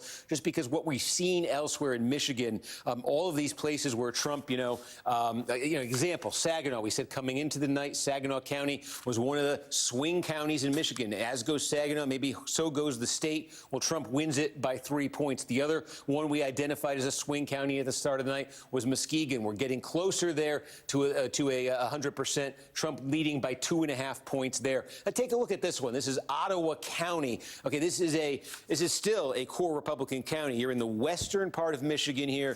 This is a very complicated thing with the Dutch Reform Church and Dutch Reform culture. But basically, it's culturally conservative, extremely Republican, and it's been averse to Donald Trump. So Donald Trump's done. This is a big, big Republican vote-producing county, and you can see the hit Donald Trump has taken here. He won it, taken here since he came on the scene. Won it by more than 30, came down to barely 20 in 2020. But this is kind of a win for him tonight because it didn't go down any further. That's a familiar story. We've been telling it, throughout all these states tonight. Places where Trump had been slipping, he didn't slip any further. That includes, a place like Ottawa County. So when that happens, when he's winning those two swing counties, when Trump is cutting into, now we've got, oh, wow, okay. This is basically all of Genesee County, 400,000 people here. This is where Flint, Michigan is. The final margin here is going to be 2.9 points. Harris over Trump in Genesee County. This was 9 points for Biden over Trump. This is diverse, blue-collar, working class, big, big gain for Trump there.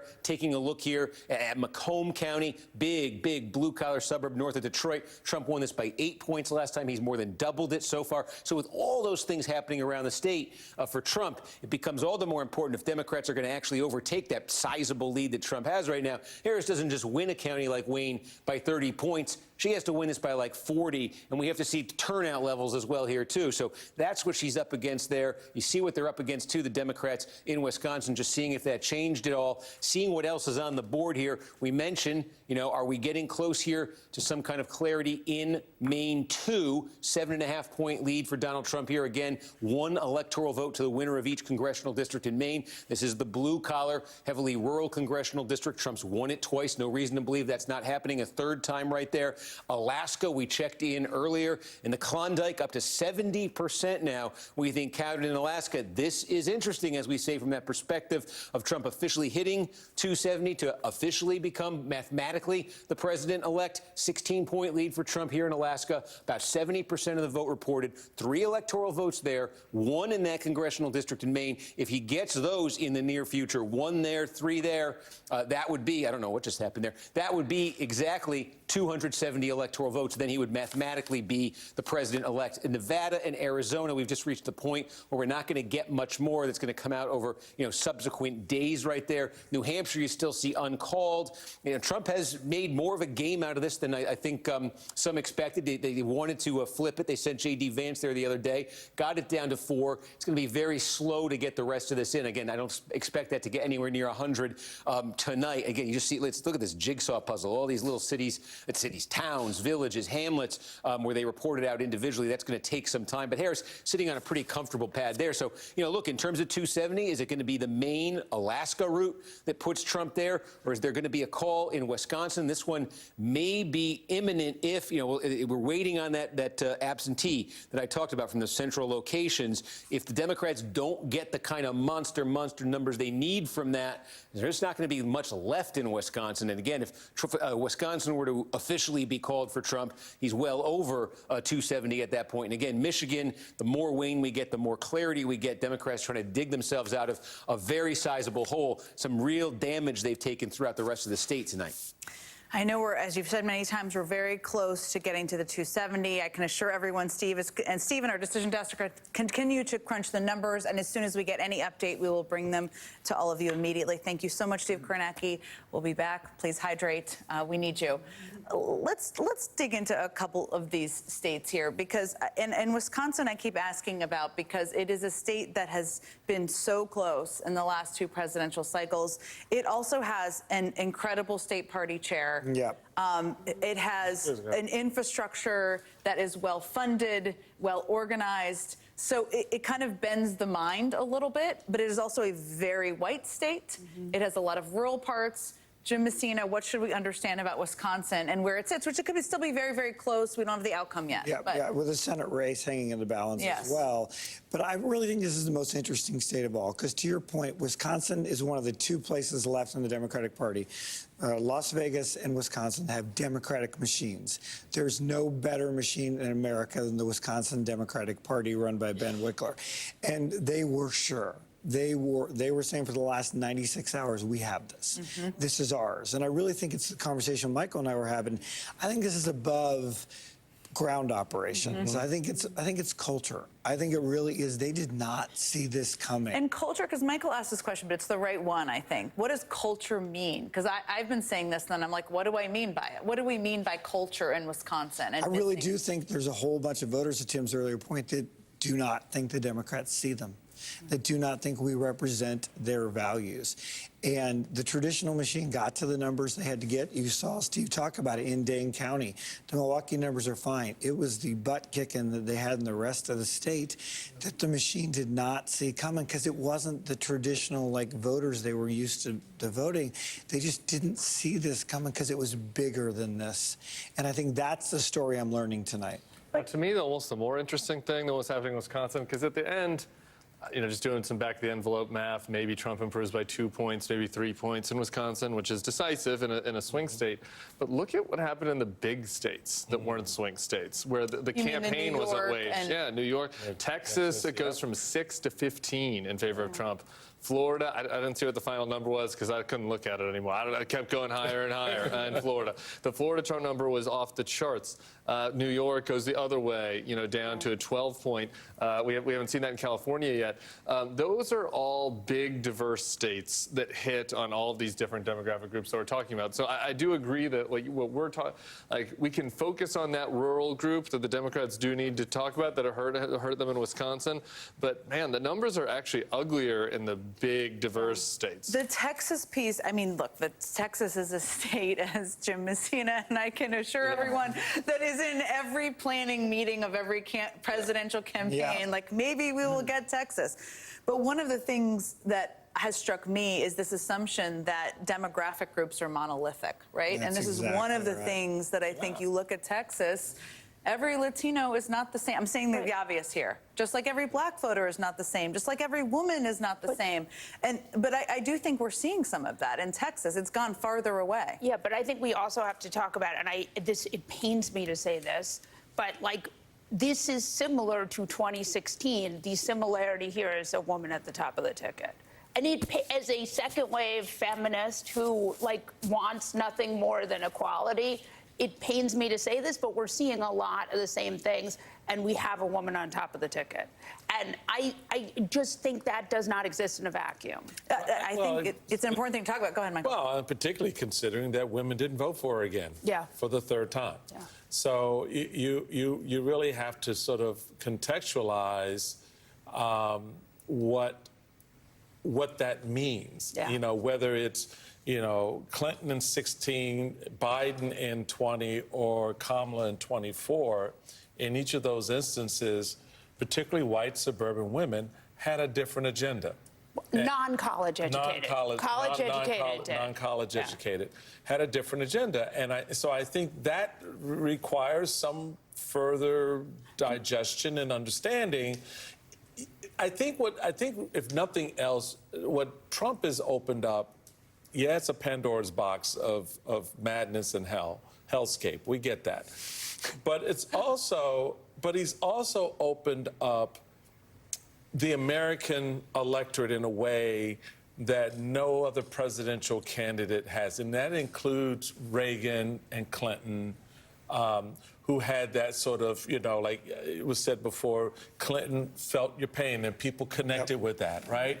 And Reagan, I mean, my goodness, brought so many people into the space, and gave them a voice, if you will. But Trump is different from all of that. And he can trash the historic leaders of the Republican Party, and people applaud him. Well, and he can Right? trash Latinos and women. But he and also has a machismo and Right. like a masculinity that he uses very aggressively. And it just, for whatever reason, he seems to be very good at beating women. And Harris did this thing where she was just traveling all the time and doing tons and tons of rallies, more than he was. And she still couldn't, I think this is I know it's painful to talk about, but it's an important thing to talk about. It's how he's opened the country up, and what has he opened it up to? That is, I want to bring in, pause on this because we'll come back to it. I want to bring in NBC News correspondent Michelle Zinder, who's standing by at our NBC headquarters in D.C., and she was at Howard University earlier tonight. I think people saw her on television where the Harris campaign had gathered. We all watched and saw campaign co-chair Cedric Richmond speak, and he said earlier that we would hear from the vice president later today, and I'm saying later today because it's Wednesday. What else are you hearing from the campaign? What do we expect that to look like? Do we know more about what those plans are? Those are all key questions that I'm asking people. Some of them are already asleep, so we might not get those answers till earlier today in terms of the details of when the vice president will speak. But we do expect her to speak today later at Howard University. And I want to just walk people through what the Harris campaign and really the people that are close to her have been like in the last few hours. They really did start off the night thinking 8 p.m., 9 p.m., sounding very optimistic, very confident. The vice president had been saying that she had the momentum. She was telling supporters in rally after rally that she believed she was going to win. And I was picking up on that cautious optimism. But right around 10 o'clock, 10:30, when it was clear that former President Trump was overperforming in places that were critical for him to win, including specifically in North Carolina and Georgia, I started to really sense a real shock and a real anxiety and a real worry from the Harris campaign and Harris aides. And that really just got darker and darker in terms of sort of their mood. At Howard University, people started to really have blank stares. They started to not be celebrating and dancing as they had been at the beginning of the night.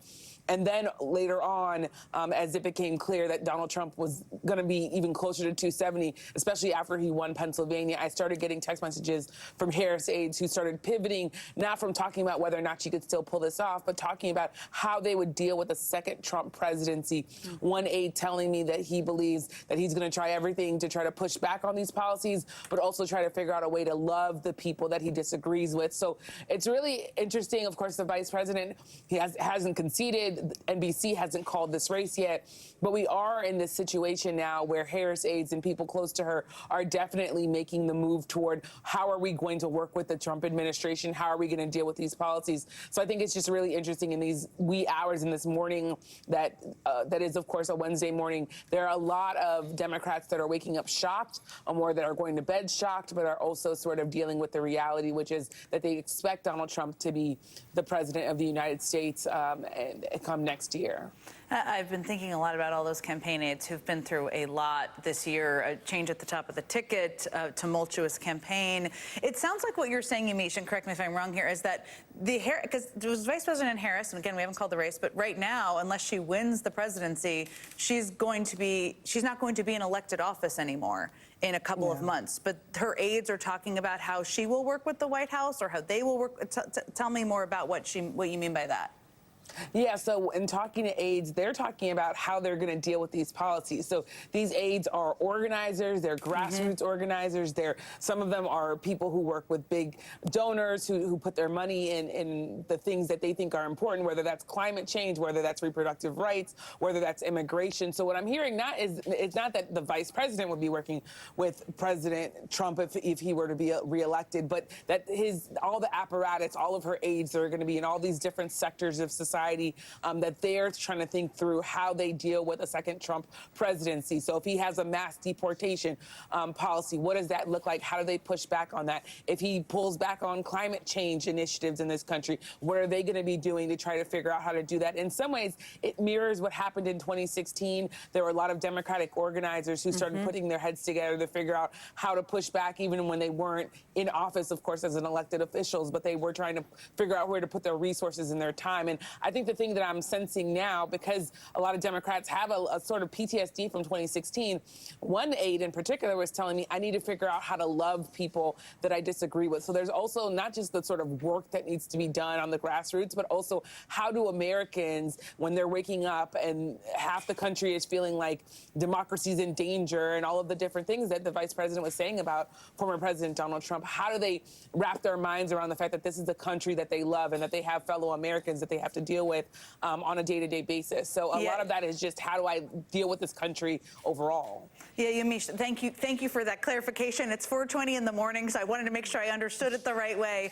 But that is all of these organizers and people who've worked for her campaign. A lot of them, to your point, have come from climate groups and equal justice groups and civil rights groups and abortion rights groups. And these are people who are advocates for democracy in many ways in their souls, so they don't go away. In many ways, it's encouraging to hear that they are thinking about where they will be. Thank you, Yamiche, so much. I know you've been up for 1,000 hours. All right, let's come back to the table here. You know, this is a big, I know I keep prefacing this, NBC has not called this race yet, but tomorrow, Kamala Harris is going to, as Cedric Richmond said it, speak to the country. And speak to the Howard University audience there, of course, her alma mater. It's a big moment, and there are a lot of things I'm wondering. What does she need to say? What is the right thing to say? Does she indicate that she wants to still be a part, if she's not the winner of this race, of this fight? What do you think, Tim Miller? I'm going to go to you first. Boy, it's going to be a real tough speech for her. So I feel really bad for the vice president and for her family and for the aides that worked really hard. We can all sit here on this panel and nitpick this thing or that thing that they did, but they really got caught up in a huge groundswell, a global groundswell, frankly, of incumbent parties that got pushed out, and then in this country, this cultural thing we've been talking about. So I feel for them. I think that what she has to do tomorrow is not worry about fixing the Democrats' brand problem in 2028. That's not a job for tomorrow. Like tomorrow, her job is to do what Donald Trump didn't do in 2020, assuming that this race ends as we all expect it to. It's to concede gracefully. It's to say that she is going to uphold her values on reproductive rights and continue to fight for them, uphold her values on believing in democracy, and she'll certify that election on January 6th and do it proudly. And I think probably speak to young people in the country as well. I know she's really passionate about that. I think about tonight, I think about my daughter, and I think it's going to be tough. I think for we talked about the big wave of people to Trump. Tens of millions of people voted for Kamala Harris tonight, and they have children, and there's going to be a lot of people that are really disappointed tomorrow, and speaking to them, I think that's going to be her job. I have a tough combo, potentially, with my 9-year-old daughter. Yeah, same. Jim Messina, what do you think she needs to say tomorrow? I think she needs to do two things. One is kind of bring the country together, heal the country, what Trump didn't do in 2020. And then there are a whole lot of people, especially women, who are suffering today, who've now, to Molly's point, looked at this and said, we've now had 2 women in a row lose. Like, this is beyond bad. This is and people who saw themselves in her, minorities, young women, like the numbers were huge. And so there's a bunch of people that are waking up tomorrow saying, is this still my country? I don't understand how to move forward. And I think she needs to help them process that. And that is insanely difficult. And I think as the future and where the party goes and all that stuff, that's not for tomorrow. Tomorrow is about trying to bring this country together. And that's what she can do really, really well. And then speak to these women who are waking up tomorrow saying, where do I go? Michael, I just save all the easy questions for you. Does the country want to be brought together? You know me too well. I do. I've sat with you on a few sets. You know me too well. I love the kumbaya at this end of the table. I don't think the country gives a damn about that. I think I've been looking at a lot of the stuff on the various platforms, and there are a lot of self-satisfied folks out there who are just loving rubbing it in right now. Yeah. So how do you get up and heal the country when a significant portion of them want to put salt in the wound? And that's the challenge. That's the challenge, and it speaks to the moment we're in. It speaks to a lot of the conflicts that have arisen. There's something that's driving the wedge deeper. There's not a lessening of that wedge right now. I mean, at least not from what I'm hearing from people. I mean, people, sending me texts, it's short of nah, nah, nah, nah, nah, right? And so the expectation is for her to be the gracious one. So what if she got up tomorrow and said, you know what? I think he stole the election from me. She's not going to do I know she's not, but that's my point. She's not. And it goes to what both Jim and Tim were just saying. She's not, because she's better than that, because she believes we're better than that. But there are a lot of people out there who would probably understand it if she did. And who might want her to say that. And might want her to say that. And I think that's going to be the challenge from here forward, because it's going to be harder, not easier, to pull away from the cliff we just went over. I mean, and that's the reality of it. We just elected a man who said he wants to be a dictator. He wants to tear up the Constitution. He wants to, do all these other things with the federal government. And the country said, okay, by a big number. So that's the space we find ourselves in. And how does she then go out and address that?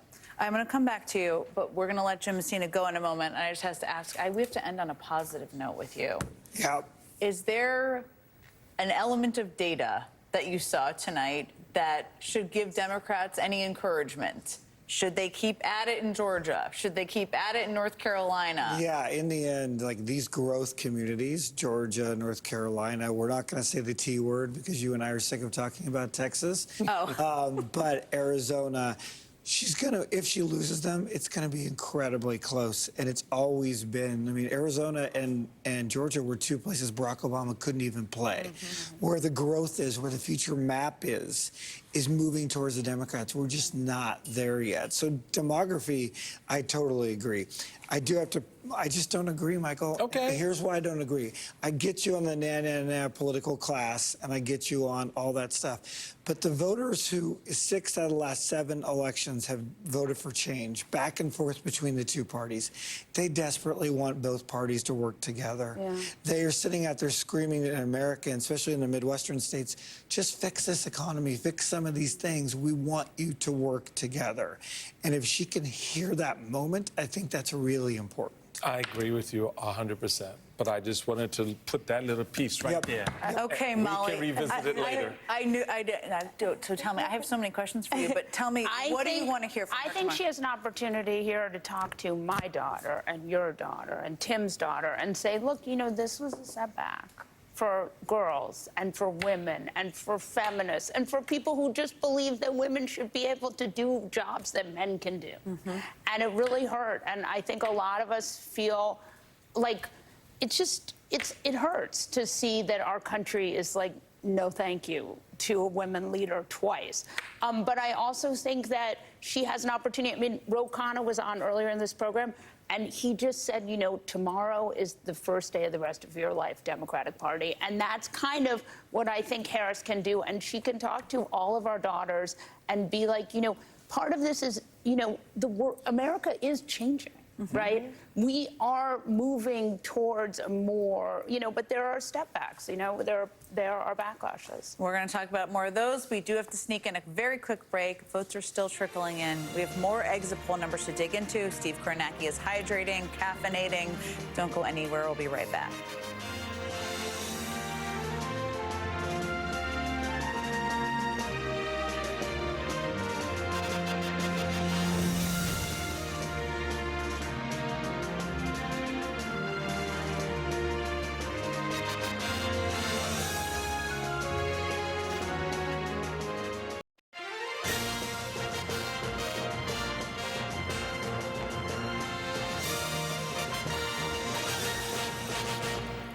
as we wait for more vote from the outstanding swing states and with Donald Trump on the verge of victory, I want to take just a look at some of the exit polls and what we're learning from them.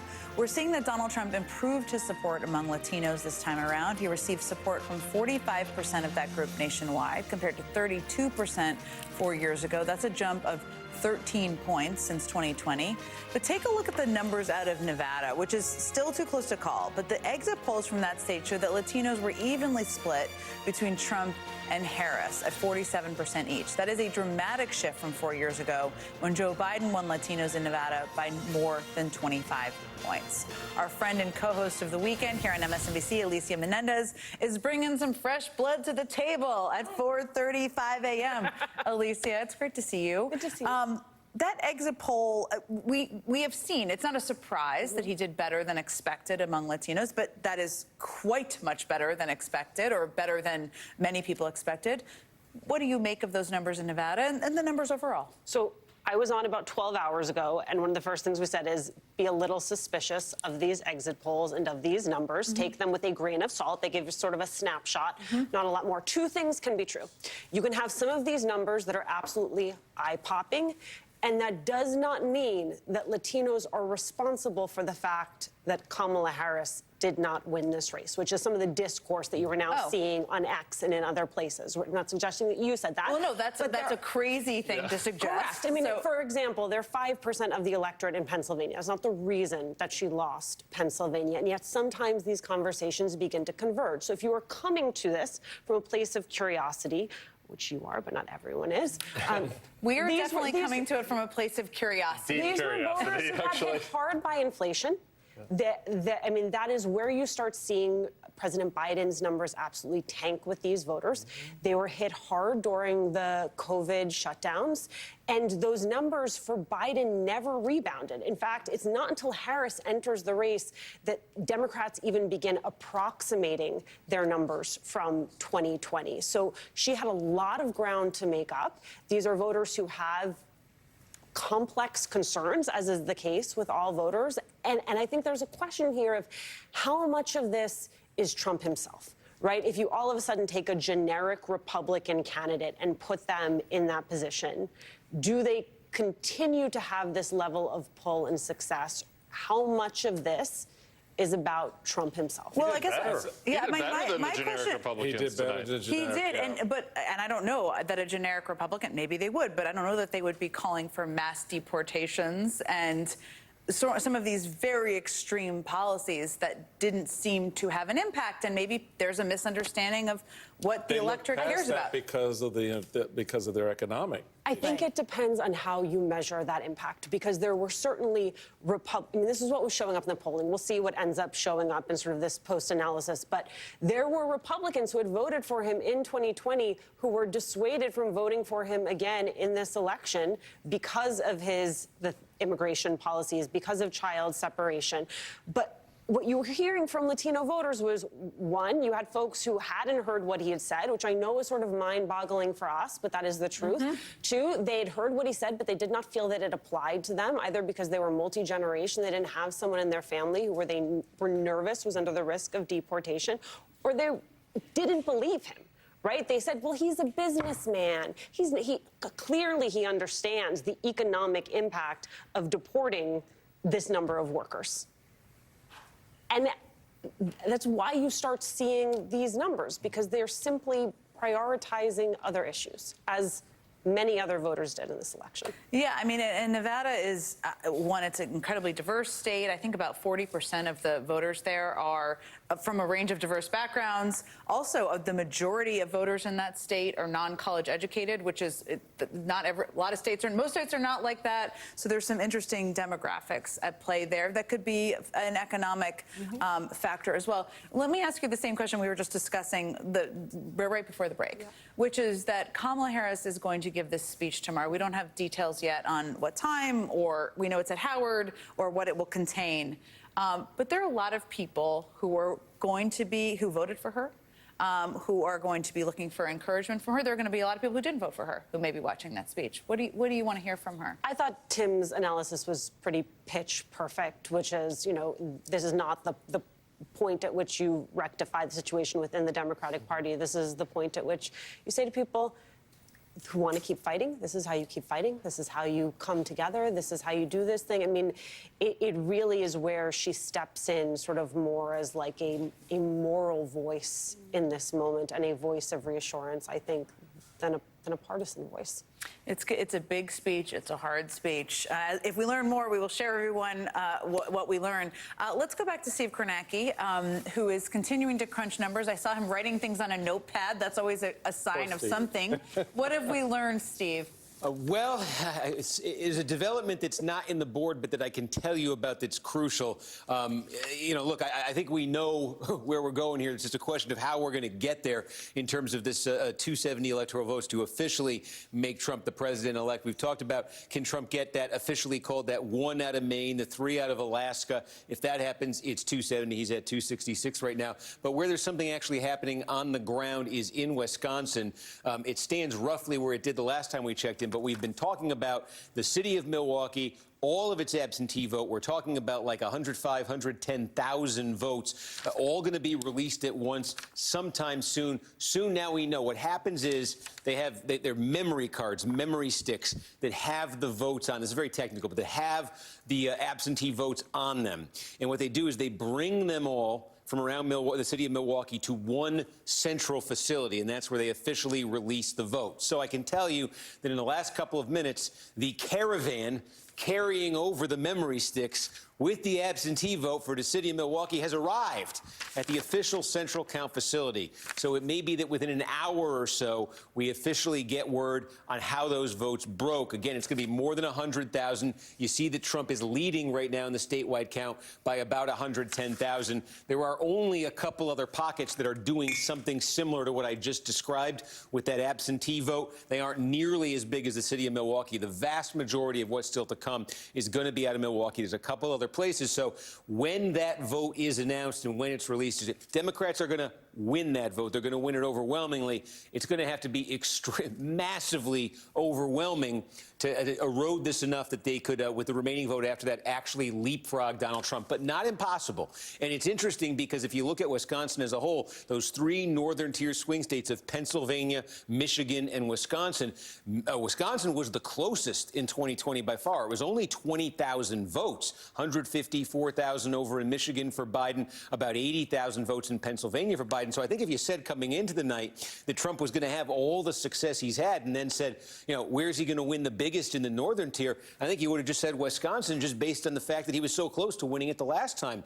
And yet this thing is going to end up very, very close in the presidential race. It'd take a lot for Harris to get over the top there, but it likely, or very well could be, the closest of all the northern tier battleground states. And the question now becomes, will it get so close with what comes in that the Senate race maybe goes differently than the presidential race? Trump leading by 110,000 in the presidential. Take a look at the Senate race right now. Eric Hovde, the Republican, his margin is about half in the Senate race, what Trump's is in the presidential race, his margin over the incumbent Tammy Baldwin. And so all the math we're talking about with that big batch of Milwaukee votes, how the Democrats need to win that by, 85, 90,000, something like that, if they're going to win the presidential. They don't need that kind of a margin to flip a 52,000 vote deficit in the Senate race. So if you're Tammy Baldwin's campaign, you are really waiting on what we just showed you, what we just told you about in terms of that central count facility in Milwaukee, because that's going to make or break you. And it's very possible there's enough votes there to get Baldwin over Hovde in that Senate race. So there's high drama there right now. And again, just if you zoom out here, zoom out. I'm trying to put the presidential race on. Excuse me. Go back to the presidential race. 110,000 again overall statewide. The other thing I wanted to point out was we identified at the start of the night. I just want to follow up on these, close the loop. A bunch of tests in some of these battleground states. We wanted to test the strength of each candidate. I'll tell you one where Trump's not had a great night here in Wisconsin, and it's interesting to me. We talked about the bow counties. Okay, Brown, Green Bay, Outagamie, City of Appleton, Winnebago. That's where Oshkosh is. Okay, it's these 3. Now they are red, but the question we had coming into tonight was Trump going to look? Was Trump's number going to look like 2020 when he lost Wisconsin? Was it going to look more like 2016 when he won the state? And actually, in the bow counties, Trump's basically at 2020 levels here. You could see There's Brown County. Take a look at Outagamie, where Appleton is. Looks an awful lot like 2020. Take a look now. You see Trump is up in Winnebago from 2020, but in Winnebago, you're waiting on the city of Oshkosh. That's going to bring that number down. Could end up looking a lot more like it did in 2020 than any step forward. So that's one of the reasons why Wisconsin is not moving as dramatically as some of these other states in the northern tier. One of the things we're kind of learning about Wisconsin is a lot of it really is now, since Donald Trump came along and scrambled all the lines in Wisconsin, he's still finding new pockets of votes in the rural areas, but a lot of it's just really, really dug in, and you're just not seeing any movement at all from 2020. So again, Trump did get that in the rural areas of the state. You take a look at the WOW counties, the big suburban counties right outside Milwaukee. Again, compare this to 2020. This looks basically like 2020, a little bit better for Harris in Waukesha County, the biggest of the WOW counties. Washington County here, though, again, what does that look like? Almost to the 10th of a point, like 2020. Ozaukee County, again, a little bit of progress here for Harris. Might have needed just a little bit more, but again, 20,000 votes in 16. 20,000 votes, the statewide margin in Wisconsin in 2020. I think we're going to end up in that ballpark again tonight statewide.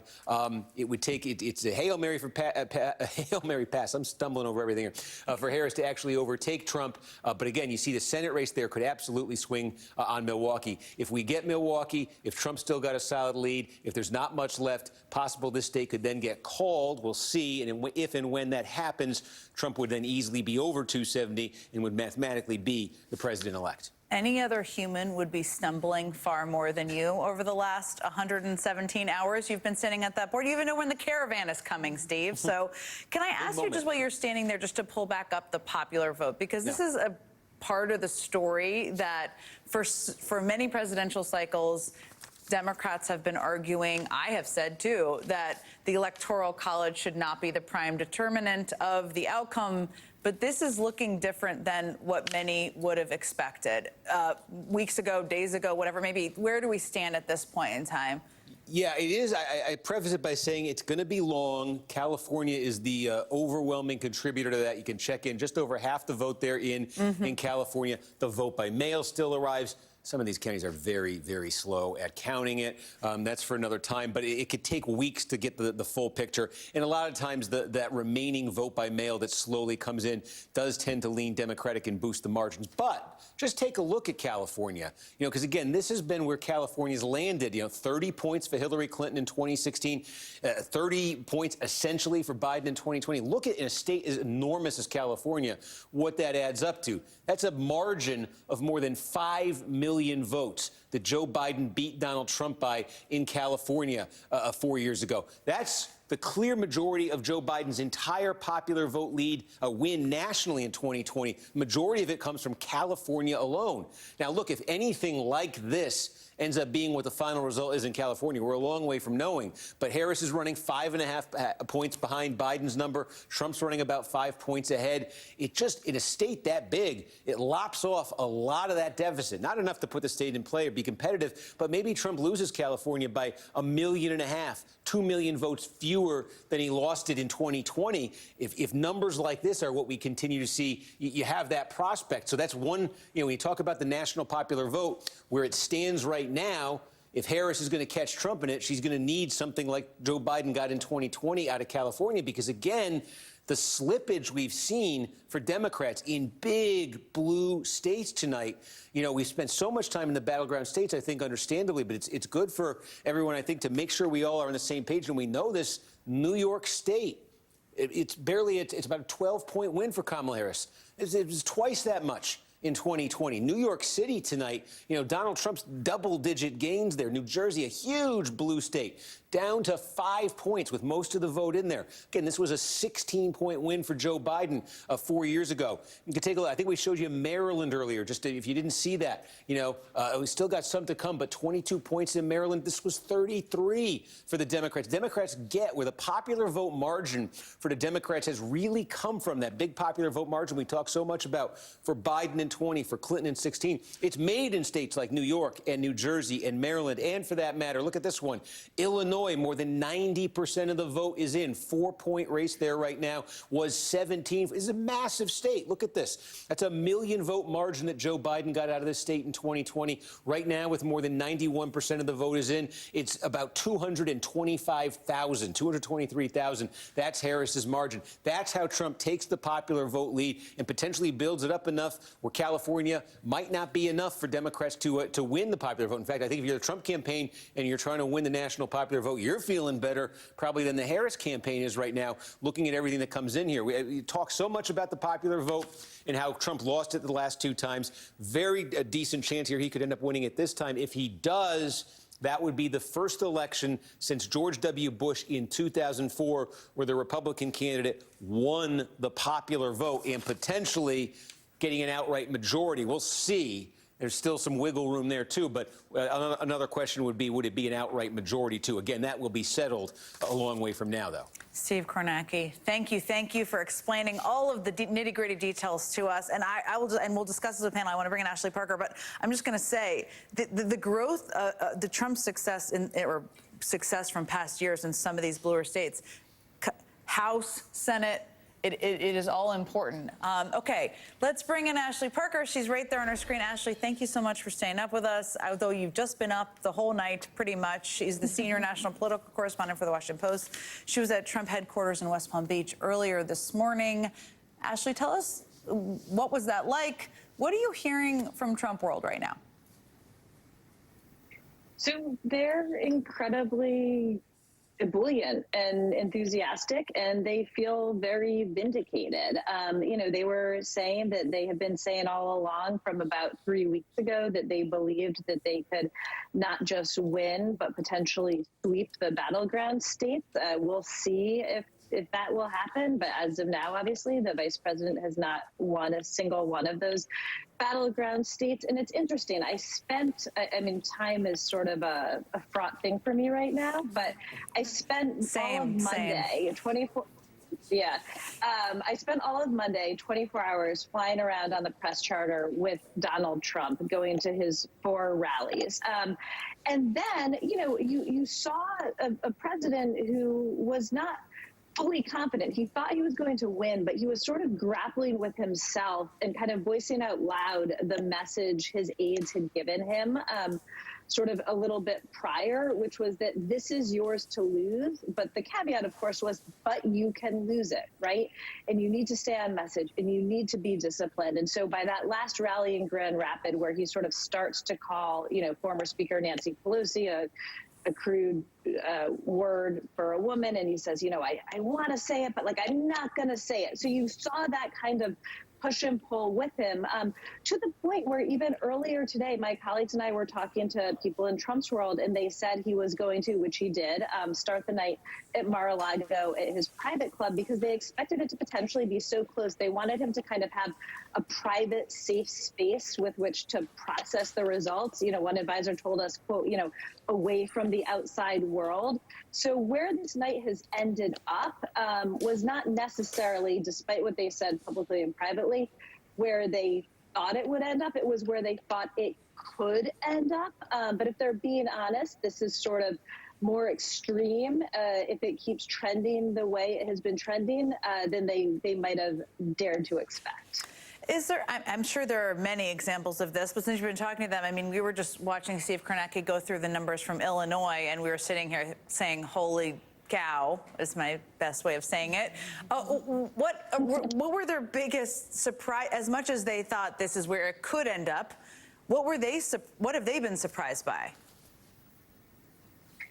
I would say less surprised, frankly, and more they feel vindicated. When Trump had a rally in sort of the final days in Virginia, he also stopped in New Mexico. And then, of course, he did Madison Square Garden in New York, where a Republican was not going to win, and which he did not win. But there was a sense of skepticism of what is he doing in Virginia? And again, Virginia has been called, I believe, for the vice president, but they were happy and sort of vindicated that these states that they had believed, like a Virginia, would be closer, was competitive, right? Like Illinois, they felt like they could really be competitive in a lot of states, and not just that they could win, but they could potentially win by sweeping the battlegrounds. There was a period, I was told a couple weeks ago, maybe about 2 weeks ago, where they thought actually they could maybe affirmatively win Virginia. That didn't happen. But again, these were all things that are sort of, for them tonight, icing on the cake and delightful for them. Ashley Parker, you just flew around to many states. You've been up all night. Thank you so much. And nothing like having little kids to prepare you for covering political campaigns. That's what I will just tell everyone. Thank you so much. For joining us. We have to sing in a very quick break. We are still waiting on several calls in several swing states. We've got many more friends stopping by the table. Steve is continuing to crunch the numbers. Grab a cup of coffee. It's almost morning. Settle in. We'll be right back.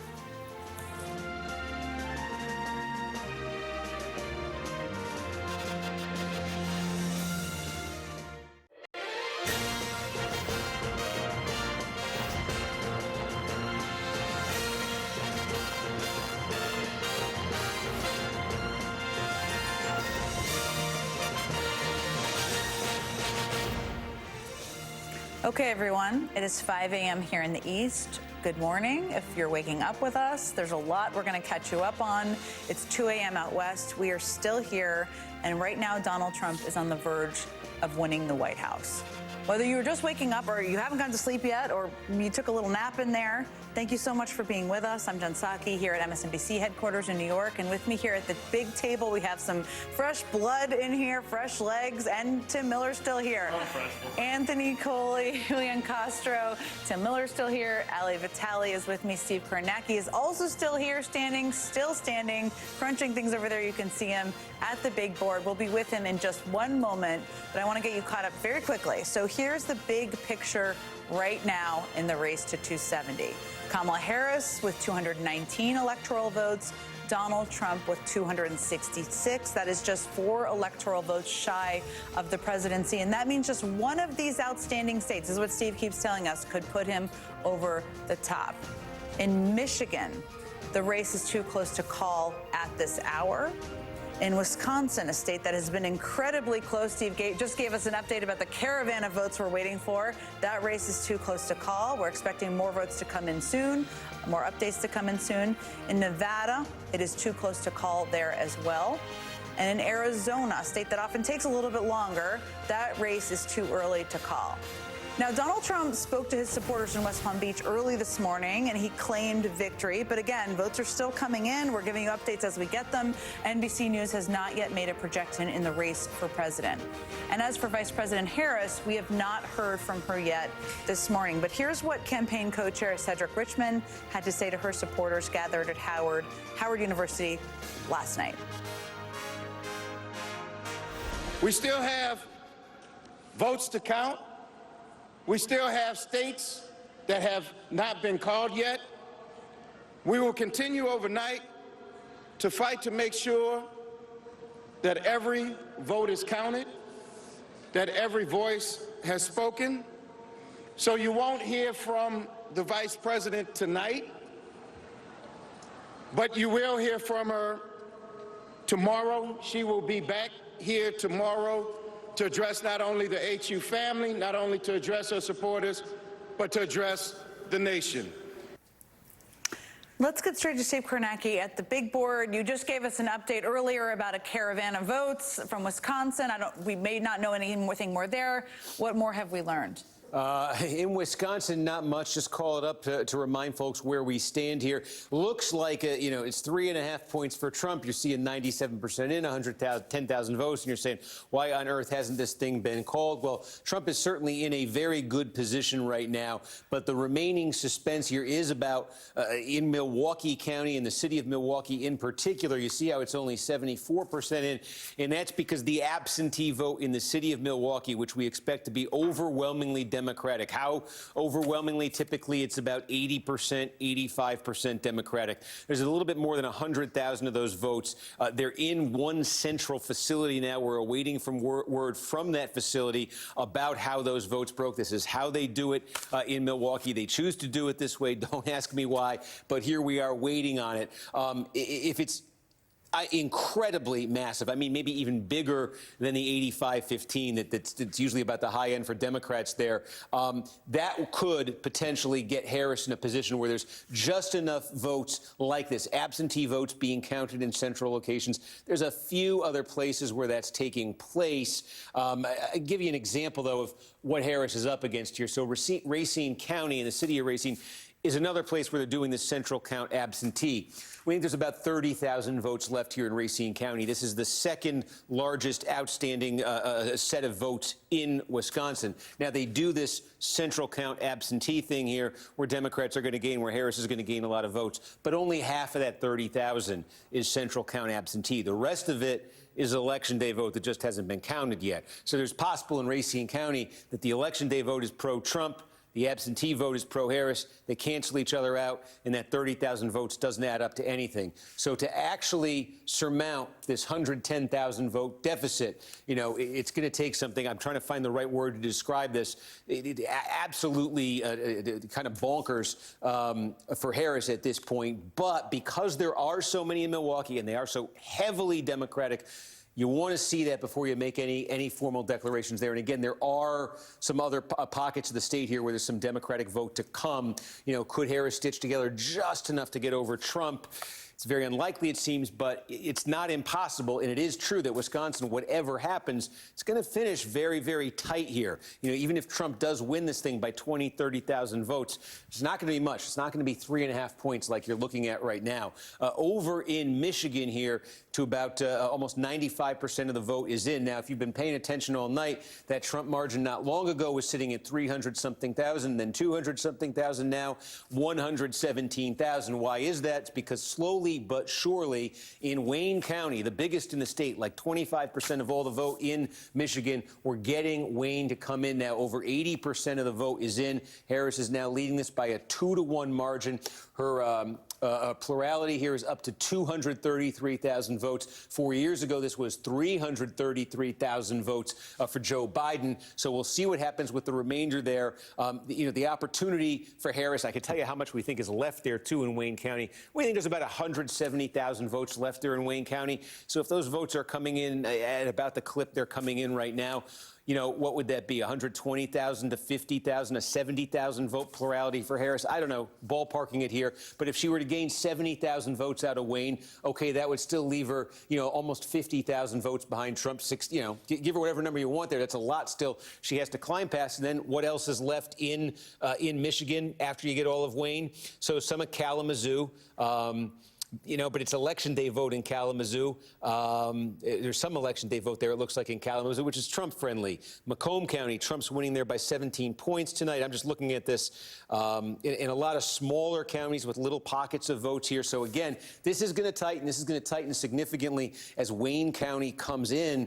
But we've taken you through it tonight. I won't bother everybody with it again here. But we've taken you through some pretty dramatic shifts in the state tonight toward Trump in places like, I will take it through a little bit, places like Saginaw County, you know, places like Muskegon. Now look at that. We've got all of Muskegon in. These were the two swing counties in the state. Both of those swing counties, it's narrow, but both of them land in Trump's column. You know, again, Macomb County right here, and almost 90% of the vote is in. Trump with a 75,000 vote lead here, 17 points. Our big test coming into the night was, would Macomb, which is gigantic suburban blue-collar county, but it's not as big as Oakland, the gigantic sort of white-collar suburban county. Would Trump be able to almost cancel out Oakland, we asked, with his margin? Trump gets 75,000, still to come in Macomb, but he's at 75,000, and it's 81,000 for Harris now, as all the vote pretty much is in Oakland County. So right now, that's exactly what the Trump campaign would have wanted out of Macomb versus Oakland, and there's a chance still for them to grab more with that remaining vote there. So again, Wayne County here, where Detroit Detroit is, and a lot more than just Detroit, will bring this down. But it is going to take a pretty big lift for Harris to get past Trump. But there's more volatility here with more vote outstanding. So waiting on, the caravan arrived at Central Count in Milwaukee, waiting for the plumes of smoke or whatever they do when they're ready to tell us those numbers. Maybe plumes of smoke. Quickly, Steve, before we let you get more hydration in your system, you've been telling us, of course, it's former electoral votes. Any state could put it over the edge. You've been giving us some updates, Maine and some other states. Anything else where there's been movement since we last talked about it? Yeah, I don't think so. There's a good reason to take a quick look here in Maine, 2nd Congressional District of Maine. This is where we left it. Look, there's no reason to think it's not going to land somewhere around here. Trump won this thing handily both times he's run. He's ahead by 7 points here. We just haven't had new votes since the last time we checked in. Let's go to the Klondike, Alaska. We are exactly where we were the last time we checked in here. 69% of the vote is in, 55-40. I was just looking at where some of the outstanding areas are. They do these by like legislative district, not county in Alaska. I was just looking at some of them. There are, surprisingly, there's a bunch in Anchorage, so much of the population in and immediately around Anchorage. But again, this has been a Republican state for a long time. Trump with a 15-point advantage. There's no reason to think it's not going to end up something like this, but you got to see more to actually be able to make that call from our decision desk. If this were to get called, though, along with Maine 2, it's 3 electoral votes here. It's 1 there. That would be 4 on top of what Trump has. Would again mathematically make him the president-elect. So will that come together first, or is Trump going to hold on? First of all, he's got to hold on in either Wisconsin or Michigan, and then actually reach hit a level here where the returns are in, and I don't know, I'm describing, and get both of these states officially called. That's what I'm trying to say. I know we're waiting. We're getting close on everything. You're going to come back to us. We'll get updates as we have them. Okay. Ali Vitale, we have, again, some fresh blood here. I want to get all your thoughts. Ali, you've spent a lot of time on the trail this year. A lot of time with suitcases and in hotel rooms covering candidates in the Republican primary. And I think a lot of people, as much as a race has not been called, are digesting what is happening right now. Yeah. What light can you shed on what is happening within the country, what people perhaps have missed about some of these margins that Steve is walking us through? I think, to me, yes, the story was written in part in the 2020 Republican primary, or 2024 Republican primary, when voters were given a slate of alternative candidates. They were given senators. They were given former UN ambassadors. And they said, no, we're good. Thank you so much. We like the guy that we have been with the past 8 years. But I actually think the arc of this story actually starts when I got on the campaign trail in 2015. It hasn't just been this year that I've been logging miles. It's actually been for the last 8 years. And the story in 2015 and 16 was sort of the surprise rise of Trump, the way he remade the Republican Party. You and I were working on various sides of that at different points throughout that primary and general election. 2020 then seemed like the reassessment moment. Does America want to continue this? Does he know how to work the levers of bureaucracy during a massive national event like a pandemic? And then 2024 should have been a re-reckoning, but instead, it's like January 6th wasn't playing in the minds of voters. And I think that there was a real nostalgia factor for Trump. Maybe people were thinking of a pre-pandemic time. But then the fact that he was also deplatformed off of places like Twitter, where he typically sowed his chaos and where people were like, oh, yeah, I remember this guy actually has a lot to say at really weird hours of the night. And I don't know that I love that a president or a presidential candidate is doing that. Instead, he went quiet, and I think people were able to forget. And to me, the first sign of that was in our NBC News poll back in October, where it showed a retroactive job approval rating for him of 48%. That White House would have been jonesing for those numbers at the time. The fact that they were getting them then, I think, to me, was an early light bulb of, okay, people are metabolizing his legacy differently now. And that's this. Nostalgia factor is such an interesting part of this story. I mean, and again, if this race is called for him, there's only been one other president, Grover Cleveland, who ran on non-consecutive terms and won, which it's very strange that Donald Trump could be the second. The strange is the only way I can describe it. You're the only person sitting with us here who's actually run for office and won. What have you, as we're digesting all of this data, all these exit polls, all of these margins that are surprising, disappointing to some, what are your big takeaways from what we know so far? Number one, just to pick up on something that Ali said, look, I think Trump helped that along, right? If he has a superpower, it's marketing. in every single speech over the last few years, he would say, we had the greatest economy. We had the greatest economy. And I think a lot of people really believed that in the end. And they remembered those times more fondly probably than they were, right? And compared that to high inflation over the last couple of years. So there's that. I think it's an extraordinary comeback. I don't know if we can call it the greatest American political comeback, but certainly it is an extraordinary comeback. And I think this calls into question a lot of the identity politics, right? Traditional identity politics. That's going to this election is going to help rewrite. Well, I mean, take the Latino community, right? There's still a majority, according to exit polls, for Democrats. I think it's 53-45. That's just one exit poll, so you can't put all of your stock in that.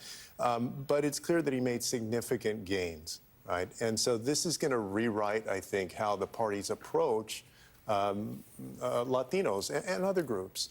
And then the last thing I would say is, I do think that we have to reckon with the deeper forces that play a role.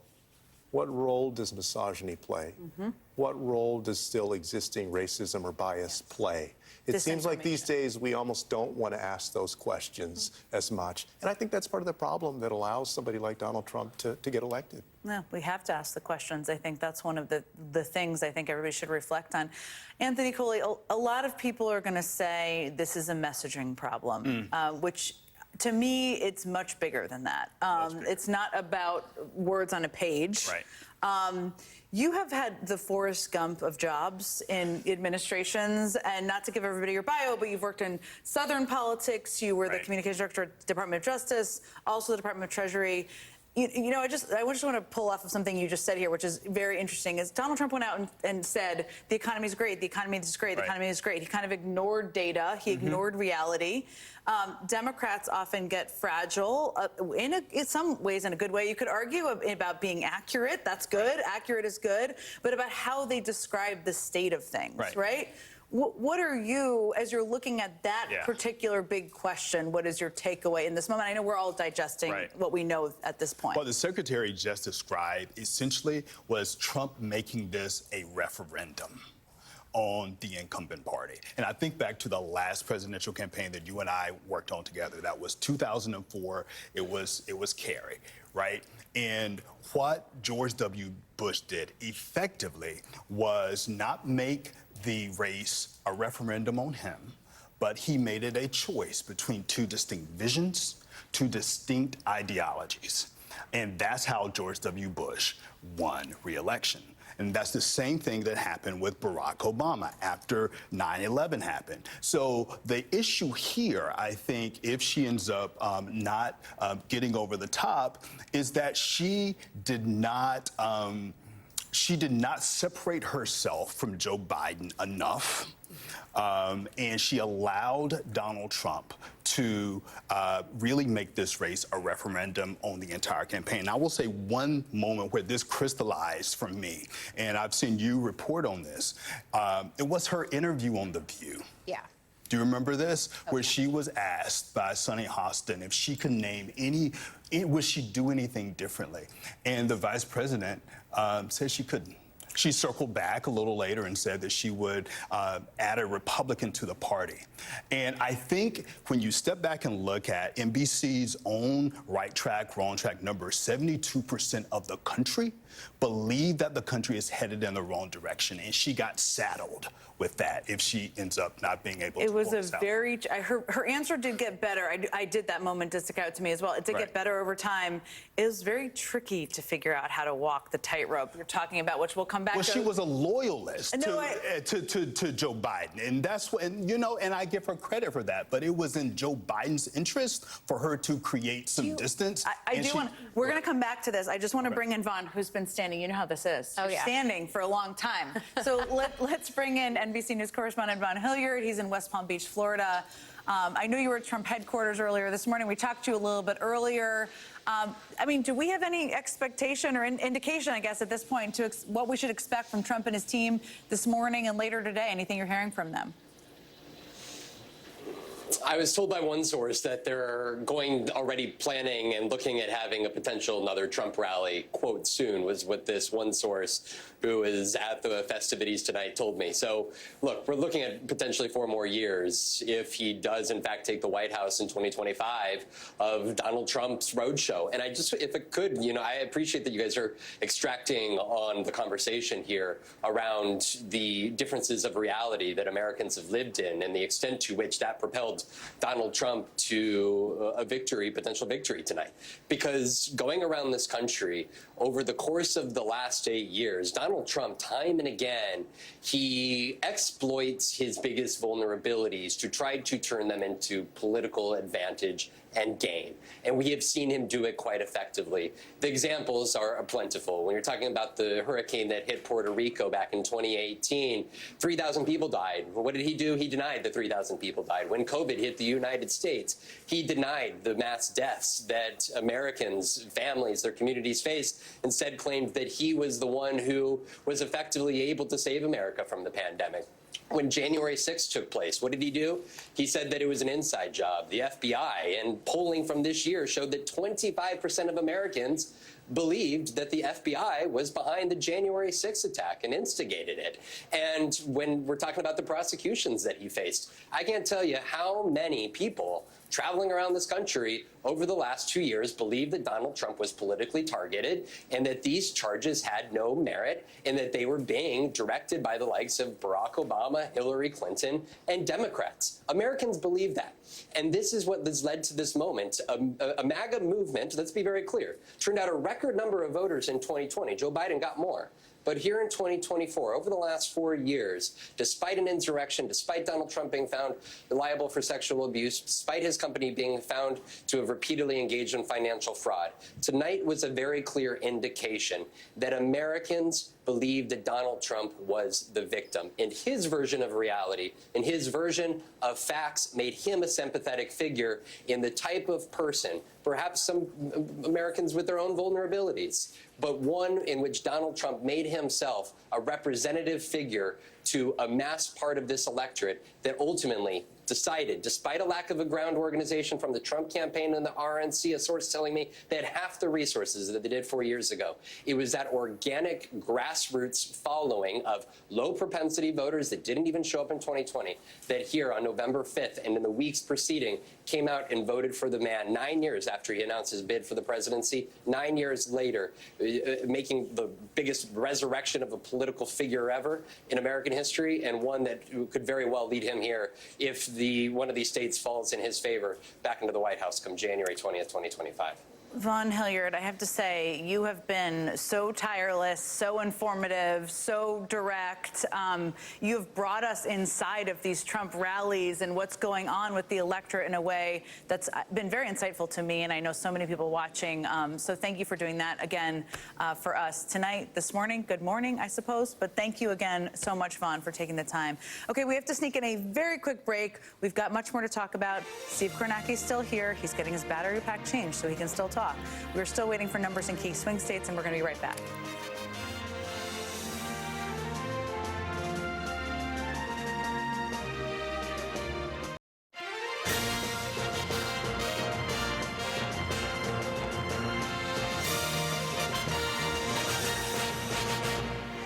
Okay, let's take a look at the big map at this hour. We are still waiting on Michigan. We're still waiting on Wisconsin.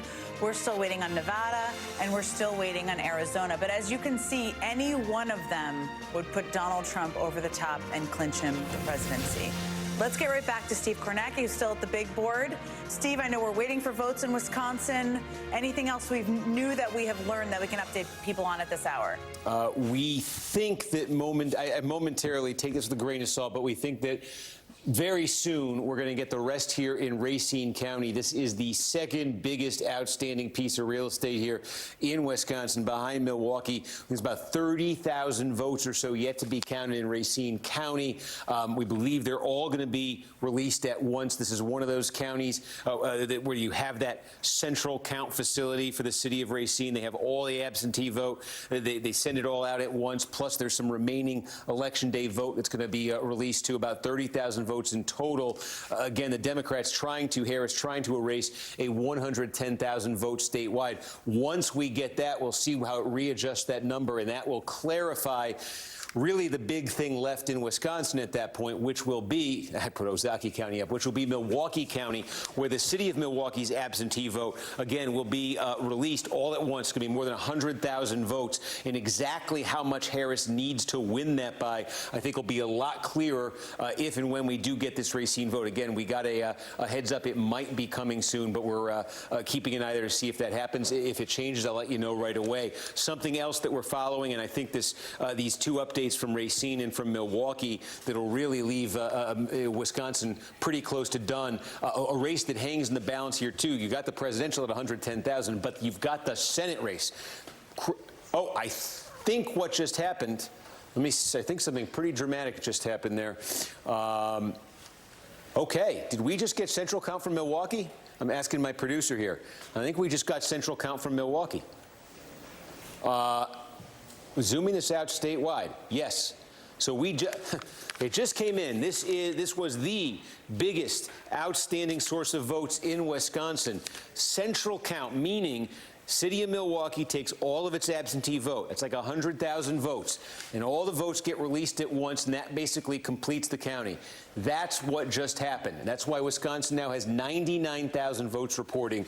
And take a look here in Milwaukee County. City of Milwaukee is what just came in here. It's basically done in Milwaukee County right now. That's what Harris's margin is going to sit at. And it brought that Trump down lead substantially, but it only brought it down. Remember, it was 110,000 before. Now it's 40,000. So it was a 70,000 vote margin. That's what Harris won the absentee vote by in Milwaukee City. By far, that was the biggest remaining source of votes in Wisconsin.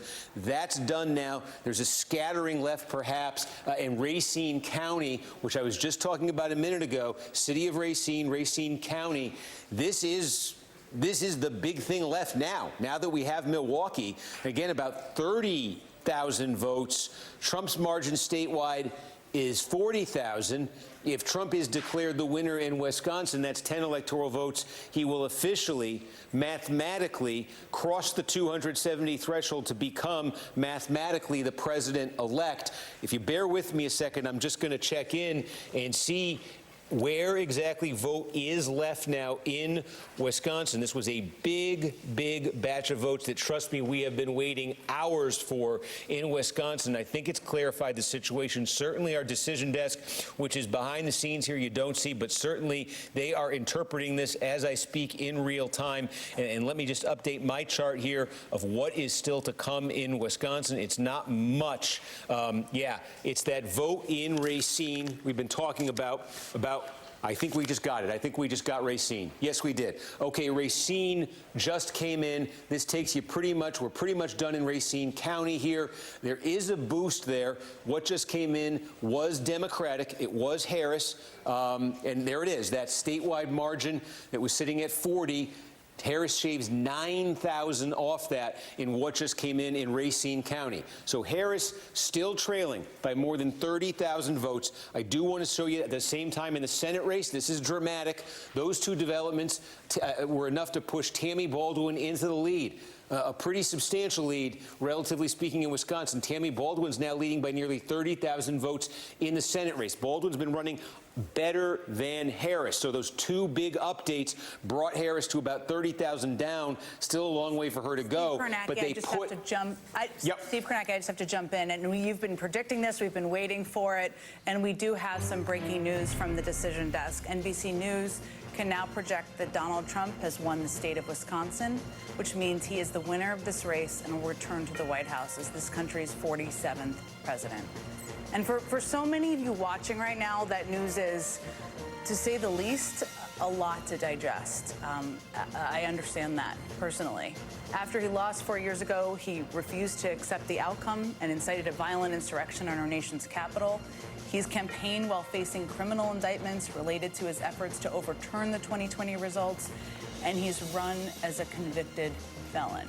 During this campaign, he has also promised to essentially be an authoritarian leader, to use power like no American president ever has before, and wield that power to go after his political enemies.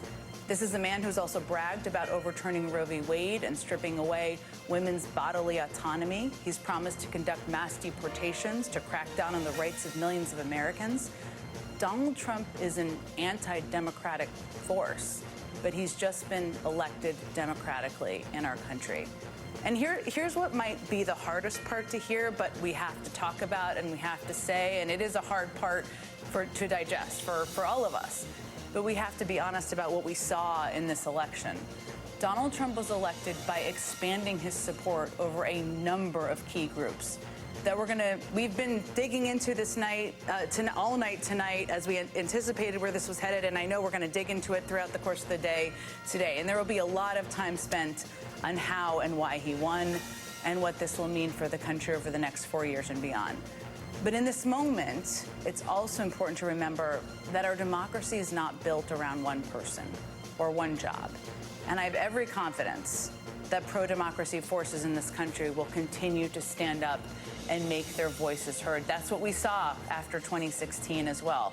Some of those voices will be governors, some of them will be elected officials, some will be institutions and organizations standing up for rights and standing up for women's bodily autonomy and standing up for our climate. Some will be citizens, and many of you sitting at home right now digesting this news right now, some of them will be you.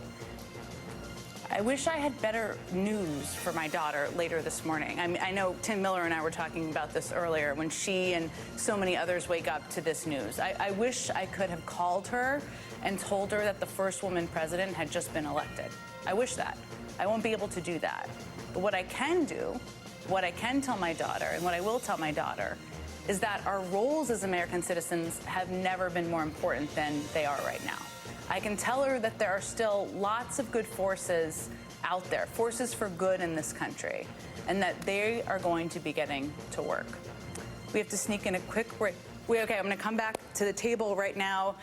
This is a lot to digest. We've seen where this has all been headed, and one thing I just wanted to raise here is I was the communications director for President Obama when Donald Trump won in 2016, and one of the conversations we had that night that I'm certain the Biden team is having right now is about inviting Donald Trump to the White House.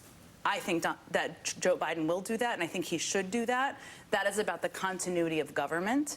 But it's 8 years later, and we know a lot more. And that, I think, is a thing that's going to be hard for a lot of people in that building to digest. But it's also an important part of our democracy and how we operate. And being a model for that is an important part of lifting it up and protecting it. Ali Vitale, we've been talking a lot about Republican voters, what you observed on the trail. What is your reaction to this news, and how are you digesting? What should people expect? I mean, you're a reporter who's been out on the trail. I think to me, and this picks up on something that we were talking about earlier, this is a campaign that, as much as you say this is not about one person, this was very much about one person. The Republican Party itself reoriented itself around Donald Trump.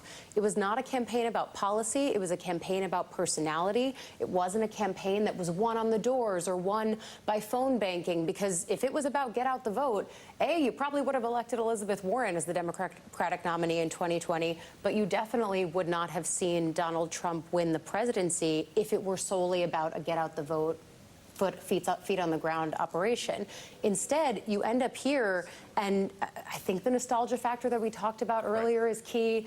I think the fact that Americans listened to the very sober assessments of this man being a threat to democracy and said, we're concerned about democracy too, but just not in the same way. That's the story that the exit polls told. I think one of the things, Tim Miller, that may be hard for people like yourself to digest, but you've been digesting it, is this really feels like this is, if there was any doubt, the Republican Party is the party of Donald Trump. I don't know what the coming back from it is. Yeah. No, I was probably long gone already before tonight, but it's certainly gone after Donald Trump's victory tonight. And to me, when I think about this and him being declared the president-elect, I look at what happened to the Republican Party. He restructured it in his own image. blew it up in a lot of ways. You know, and like they're talking now about tearing down the administrative state. Like, that's what he did to the Republican Party. Like, he tore it down and built it back up in his own image. And that kind of conversation and debate is kind of over, really. And as I look ahead to the next 4 years, that is at least what they're planning on doing. We'll see. That's at least their stated plans for the country. And I think they're planning to dramatically change the way that the government interacts with us domestically, dramatically change how the U.S. interacts with its allies and its foes in the world. And I think when you talked in that intro about this fight for democracy, like, that is what is ahead now, right? Like, you know, there'll be some people that are fighting against that and fighting against ways to roll back things that we've become accustomed to and used to in this country. And then there'll be others, I think Democrats in Congress, maybe Tammy Baldwin, as we see winning that might want to work with him to try to modulate it somewhat. I'm going to come back to you. Hold your thoughts. I just want to go back to Steve Kornacki. A lot of people are waking up right now. This is just a big, significant race call. People are digesting it.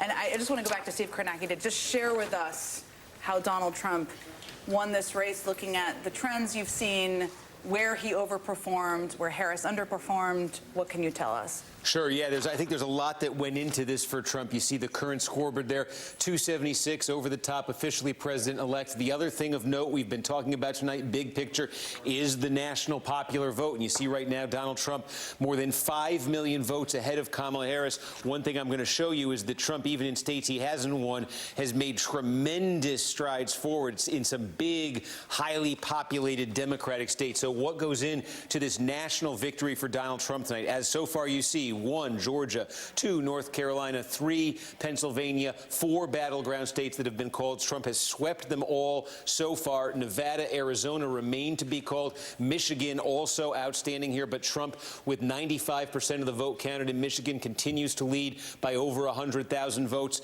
A bit of what we just saw in Wisconsin likely to play out at some point here in Michigan, where we're waiting on a ton of vote from Wayne County, where Detroit is. See if Harris can erase that, but she's the underdog to do so, just given other things that have happened in Michigan. So where did this Trump win come from tonight? I'm going to point to a couple of places. First of all, we look at Georgia. This is one of the states that was called several. I can't even remember how many hours ago, though. But one of the questions we had at the start of the night was, you looked at this Atlanta metro area, all these blue counties, big, suburban in many cases, fast growing. Democrats have been getting more and more votes out of here. They wanted to expand. They needed to expand that even further tonight. One place we said to look in at was Fayette County. This is a high-income suburb right outside Atlanta that's been getting more and more Democratic. And here you go. It's just about all in now. Democrats, they needed to carry this tonight. That would be, make another county in the Atlanta metro area blue. They didn't. And what that speaks to is we saw this in a lot of suburban counties like this, where Democrats had been advancing the ball the last couple elections. It seemed the voters were moving against Trump more and more with each election. Trump sort of stalled that. He stalled that in a place like Fayette County tonight, and he stalled that in other suburban, key suburban areas in these other battleground states. So Democrats were counting on making even further big gains in places like this, and in all too many for them,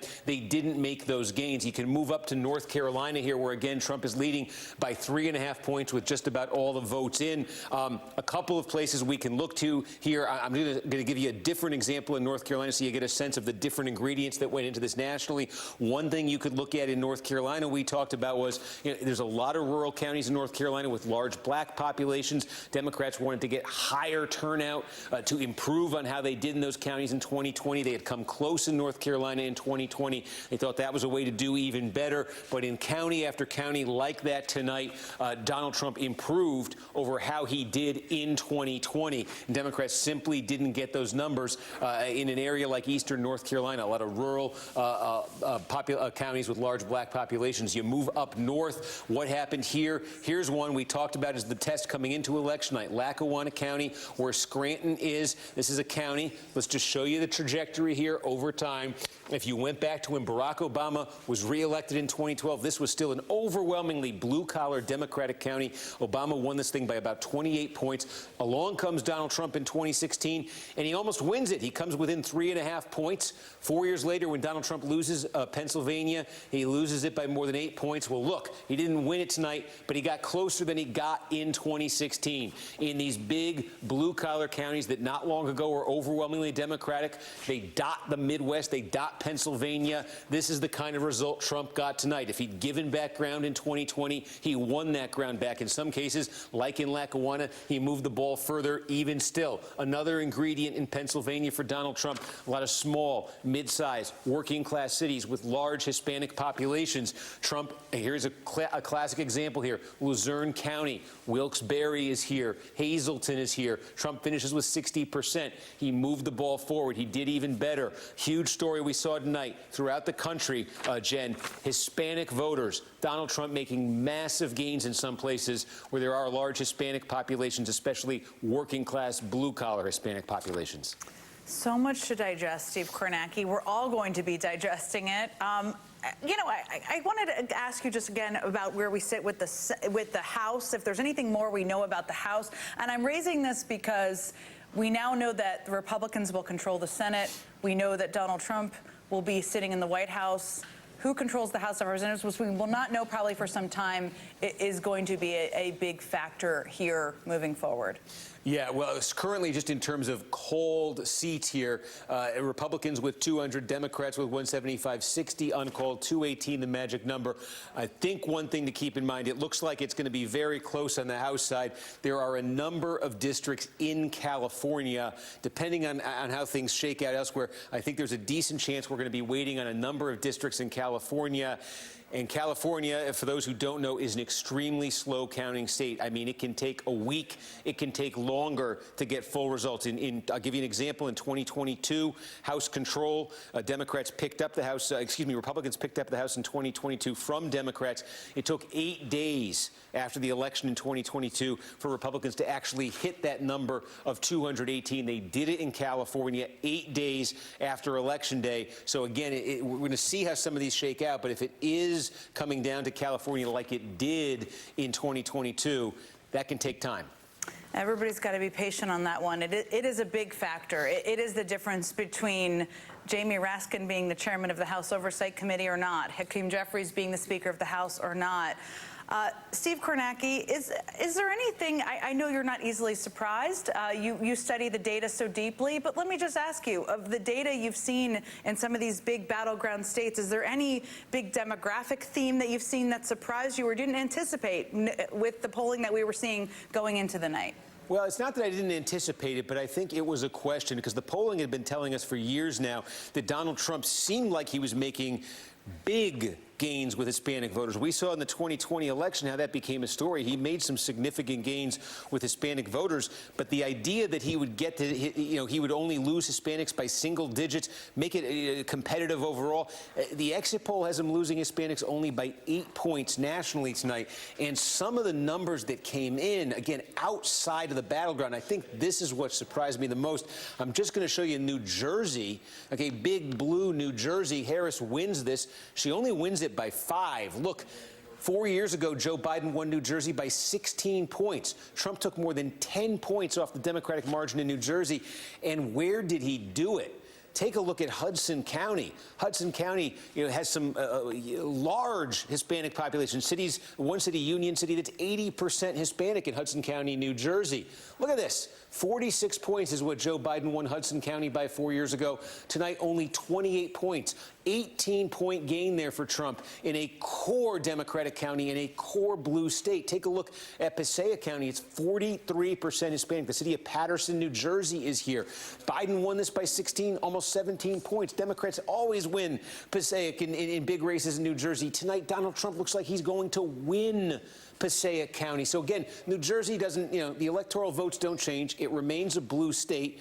But this is closer right now than any Republicans come in New Jersey in 32 years. And the reason it's that close, it's those counties and those cities with huge Hispanic populations that has such a a great deal to do with this here. And it's something we saw all throughout the country tonight. Not necessarily, we saw it in some of the battleground, but I think the thing that was most surprising to me was outside the battleground. Donald Trump doing things like that, making gains like that, often in some big blue states. And it's why he's leading the national popular vote by such 5 million plus votes right now in the national popular vote. And it'll take time to sort that one out. But why I think there's a real chance, a good chance that Donald Trump ends up winning the national popular vote this time around. Which you reminded us earlier has not happened since 2004, right. When George W. Bush won the national popular vote. I know this is something we know from exit polls primarily, but one of the big topics coming into this election was the gender gap. And the women's vote and maybe the quiet vote and where that might turn out. What do we know at this point? What have you seen in the data on that front? Yeah, our exit poll's not showing, it's showing a gender gap, but it's not showing the kind of gender gap that some of the polling was suggesting. So our exit poll is showing Trump winning men by about 10, Harris winning women by about 10. Now, total, that's a 20-point gender gap, and that's certainly on the higher end, not the highest, but it's on the higher end of what we've seen in presidential elections before. We had polls saying this could be 30, 35 points, something in that area, the gender gap. So it comes down relative to, again, what the polling expectations were here. And I think just less of a factor than, I think some of the buzz was heading into the election. I'll tell you one thing that really, in the final days of this campaign, that really got people talking about the gender gap was, for those who follow closely may remember that poll in Iowa over the weekend. We thought, oh, Iowa, that's a safe Trump state. He won it so big in 2020. There's a poll that came out over the weekend showing Harris ahead in Iowa on the strength of an enormous gender gap, massive margins with women, senior women. I think that spurred a lot of the talk about this. Just to update that story, this is what Iowa looks like. Donald Trump doesn't just win it, he wins it by 13 points, and that 13 points is actually an improvement by about 4 points from how he did here 4 years ago. So that whole idea that there was this, massive gender gap in Iowa that was netting out to a wild degree of the Democrats' benefit, there was nothing to that. Donald Trump actually does better in Iowa easily than he did in the 2 previous elections. Steve Kornacki, so much data we're going to continue to dig through. Thank you so much for walking us through each of these pieces. And I think we're all trying to understand what happened here, why. Lots of time to do that. Thank you so much again for just walking us through all of that as we got that race call. Anthony Coley, yeah. You and I grew up in Democratic politics together. We were part of the Kerry campaign when we lost. You know a lot of things about politics, right. But you also have an expertise in all of these legal cases, having been the former communications director at the Department of Justice. Right. And I think one of the questions that's going to start to become real for people as they're digesting this is what happens to these legal cases. And that seems pretty clear to me. Right. Donald Trump has made very clear he's going to get rid of the legal cases by getting rid of Jack Smith. But let me ask you what you think is going to happen with this sentencing that is scheduled in New York for just a couple of weeks from now. Yeah, I don't think he's going to be sentenced to jail. When you go will back, the sentencing still happen, do you think? I do think it will happen. I don't expect Judge Marchand, he's the judge in this case, to sentence him to prison. I think age is a factor, and I think the fact that he has not been it's not a criminal conviction in terms of he is more of a civil type of case. Can I say one thing about this moment we are in, though? Of course, I just had to ask you that because I think that's people are going to that's going to come quick to people's digestion of the news. So you said it best. We are at a moment where we're going to be digesting this for a while. The headwinds she faced are real. Right? When I think about the right track, wrong track numbers, she couldn't overcome that. When I think about the economic anxiety that people around the country feel, she couldn't overcome that. But I also have a question about the role that race and gender played in these results. Here are the facts. If we would pull back the layers, she is a person of color. She is a she. And she is in an interracial marriage. And I wonder, I have this question mark in my mind over whether all of those things combined was too much for pockets of this country. And it is a stunning, this says more about who we are as a country and this moment, that this overqualified African-American mixed-race woman did not win this race, and she lost it to a man who was a felon, who tried to overturn the will of voters in a free or fair election. You talked about the House. I think that is going to be the next line of defense. Yeah. Hopefully. I'm not confident, though. I suspect and I hope that Hakeem Jeffries is elected by his peers to be the leader of Democrats. But they're going to have a conversation about this now, right? Because he's a Democrat from New York. And this is what you were talking about in an earlier segment. Who is going to be the face of the resistance? I think it should still be Hakeem Jeffries. He's got the support from the largest caucus within the Democratic caucus, the Black caucus, and the New York delegation. But Democrats are going to have a real conversation about who should be the face of the resistance over the next 4 years. First of all, we've been friends for a long time, and I feel like you just captured what a lot of people are feeling. So let me just say that. But I do think one thing I would disagree with you on, I didn't mean to sugarcoat that. I was very touched by what you just said, is Hakeem Jeffries, I think will if the Democrats win the House, he will be the Speaker of the House. I agree. If the Democrats do not win back the House, he will still be the leader. And I think this is why, in my view, he has been an incredibly effective, astute, disciplined leader of the caucus. And what I mean by that is he is not knee-jerked at moments where people with less discipline would have knee-jerked, and he has been able to build that caucus. And he should be, too. And I want to be clear. I think he should be. But let's also be clear. Blue dogs and people in the middle of the matter, they're going to have this conversation. No, this is true. And I just wanted to come back to Ellie, and then we'll come back to you, because I have so many questions for you about where this sits with you and how things stand. What do you think? Where does the House piece of this, which I've been trying to articulate, now becomes very important in terms of the balance of government, in terms of standing up for democracy, standing up for people's rights? Where do you think this question of leadership sits? What do you think the conversations are going to be in the House? I think you're right. In the scenario where Democrats take control, I think that it's still a Speaker, Hakeem Jeffries, and we've watched the way that he's led this conference.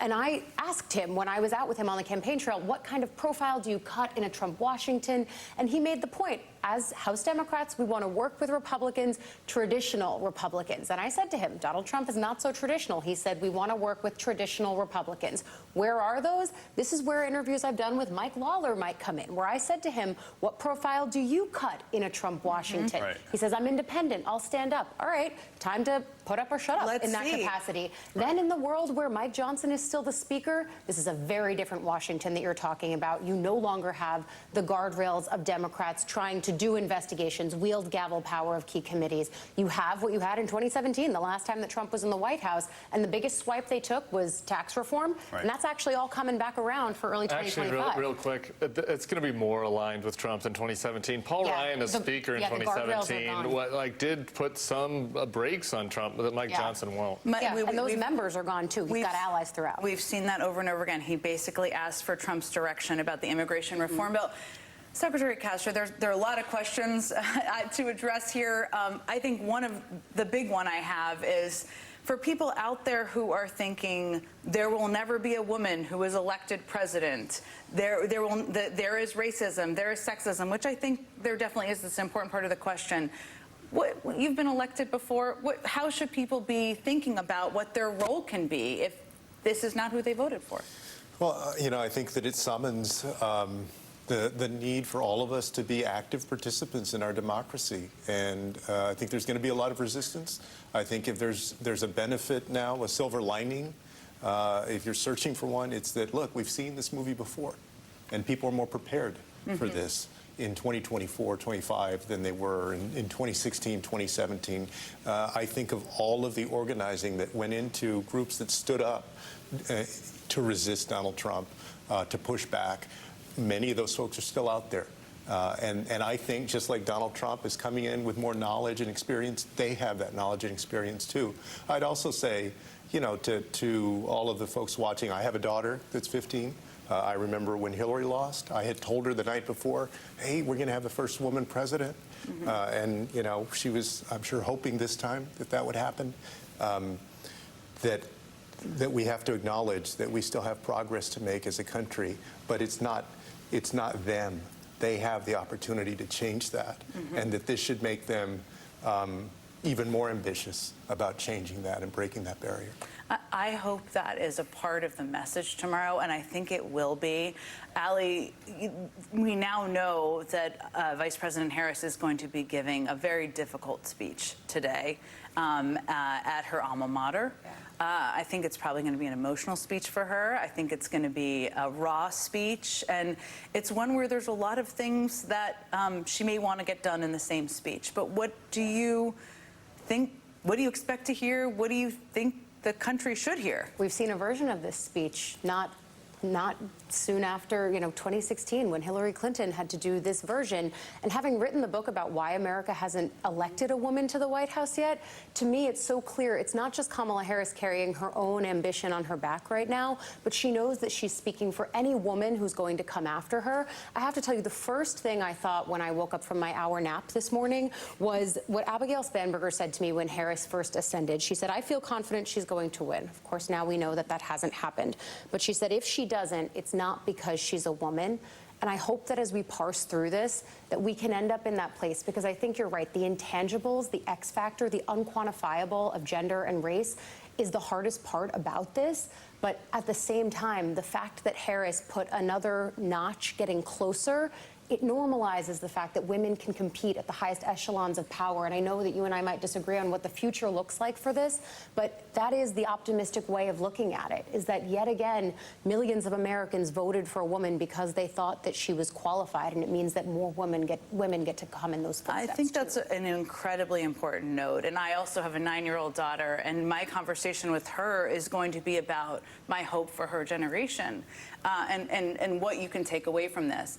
I would also say that one of the things, and we don't know what Harris sees as her future, maybe we'll learn something about that today, maybe we won't. But there is an incredibly large bench of Democratic leaders out there, governors. We talked about Hakeem Jeffries, people who are running organizations. I spoke with Yamiche a little bit earlier, and she was at the Harris rally, and she was saying that a lot of the staffers and people who were there working for different organizations, they saw where this was going, and what they were talking about was how they could be activating their groups that they had been involved in before. And that is a very, very powerful thing, because it's very easy in this moment to want to lay on the couch and curl in the fetal position. And that's powerful. If people who have been working for Kamala Harris can think about what they can do to stand up for people's rights and for climate change and for women's rights, then other people can also do the same thing. I just want to thank you all for staying up late with me and helping people watching digest a big piece of news that I think is going to be, people are going to be digesting quite a bit throughout the course of the day. That does it for me this morning, but the big breaking news at this hour, Donald Trump is the president-elect of the United States. The whole Morning Joe team is standing by. Joe, Mika, Willie, and the whole gang pick up our coverage right now.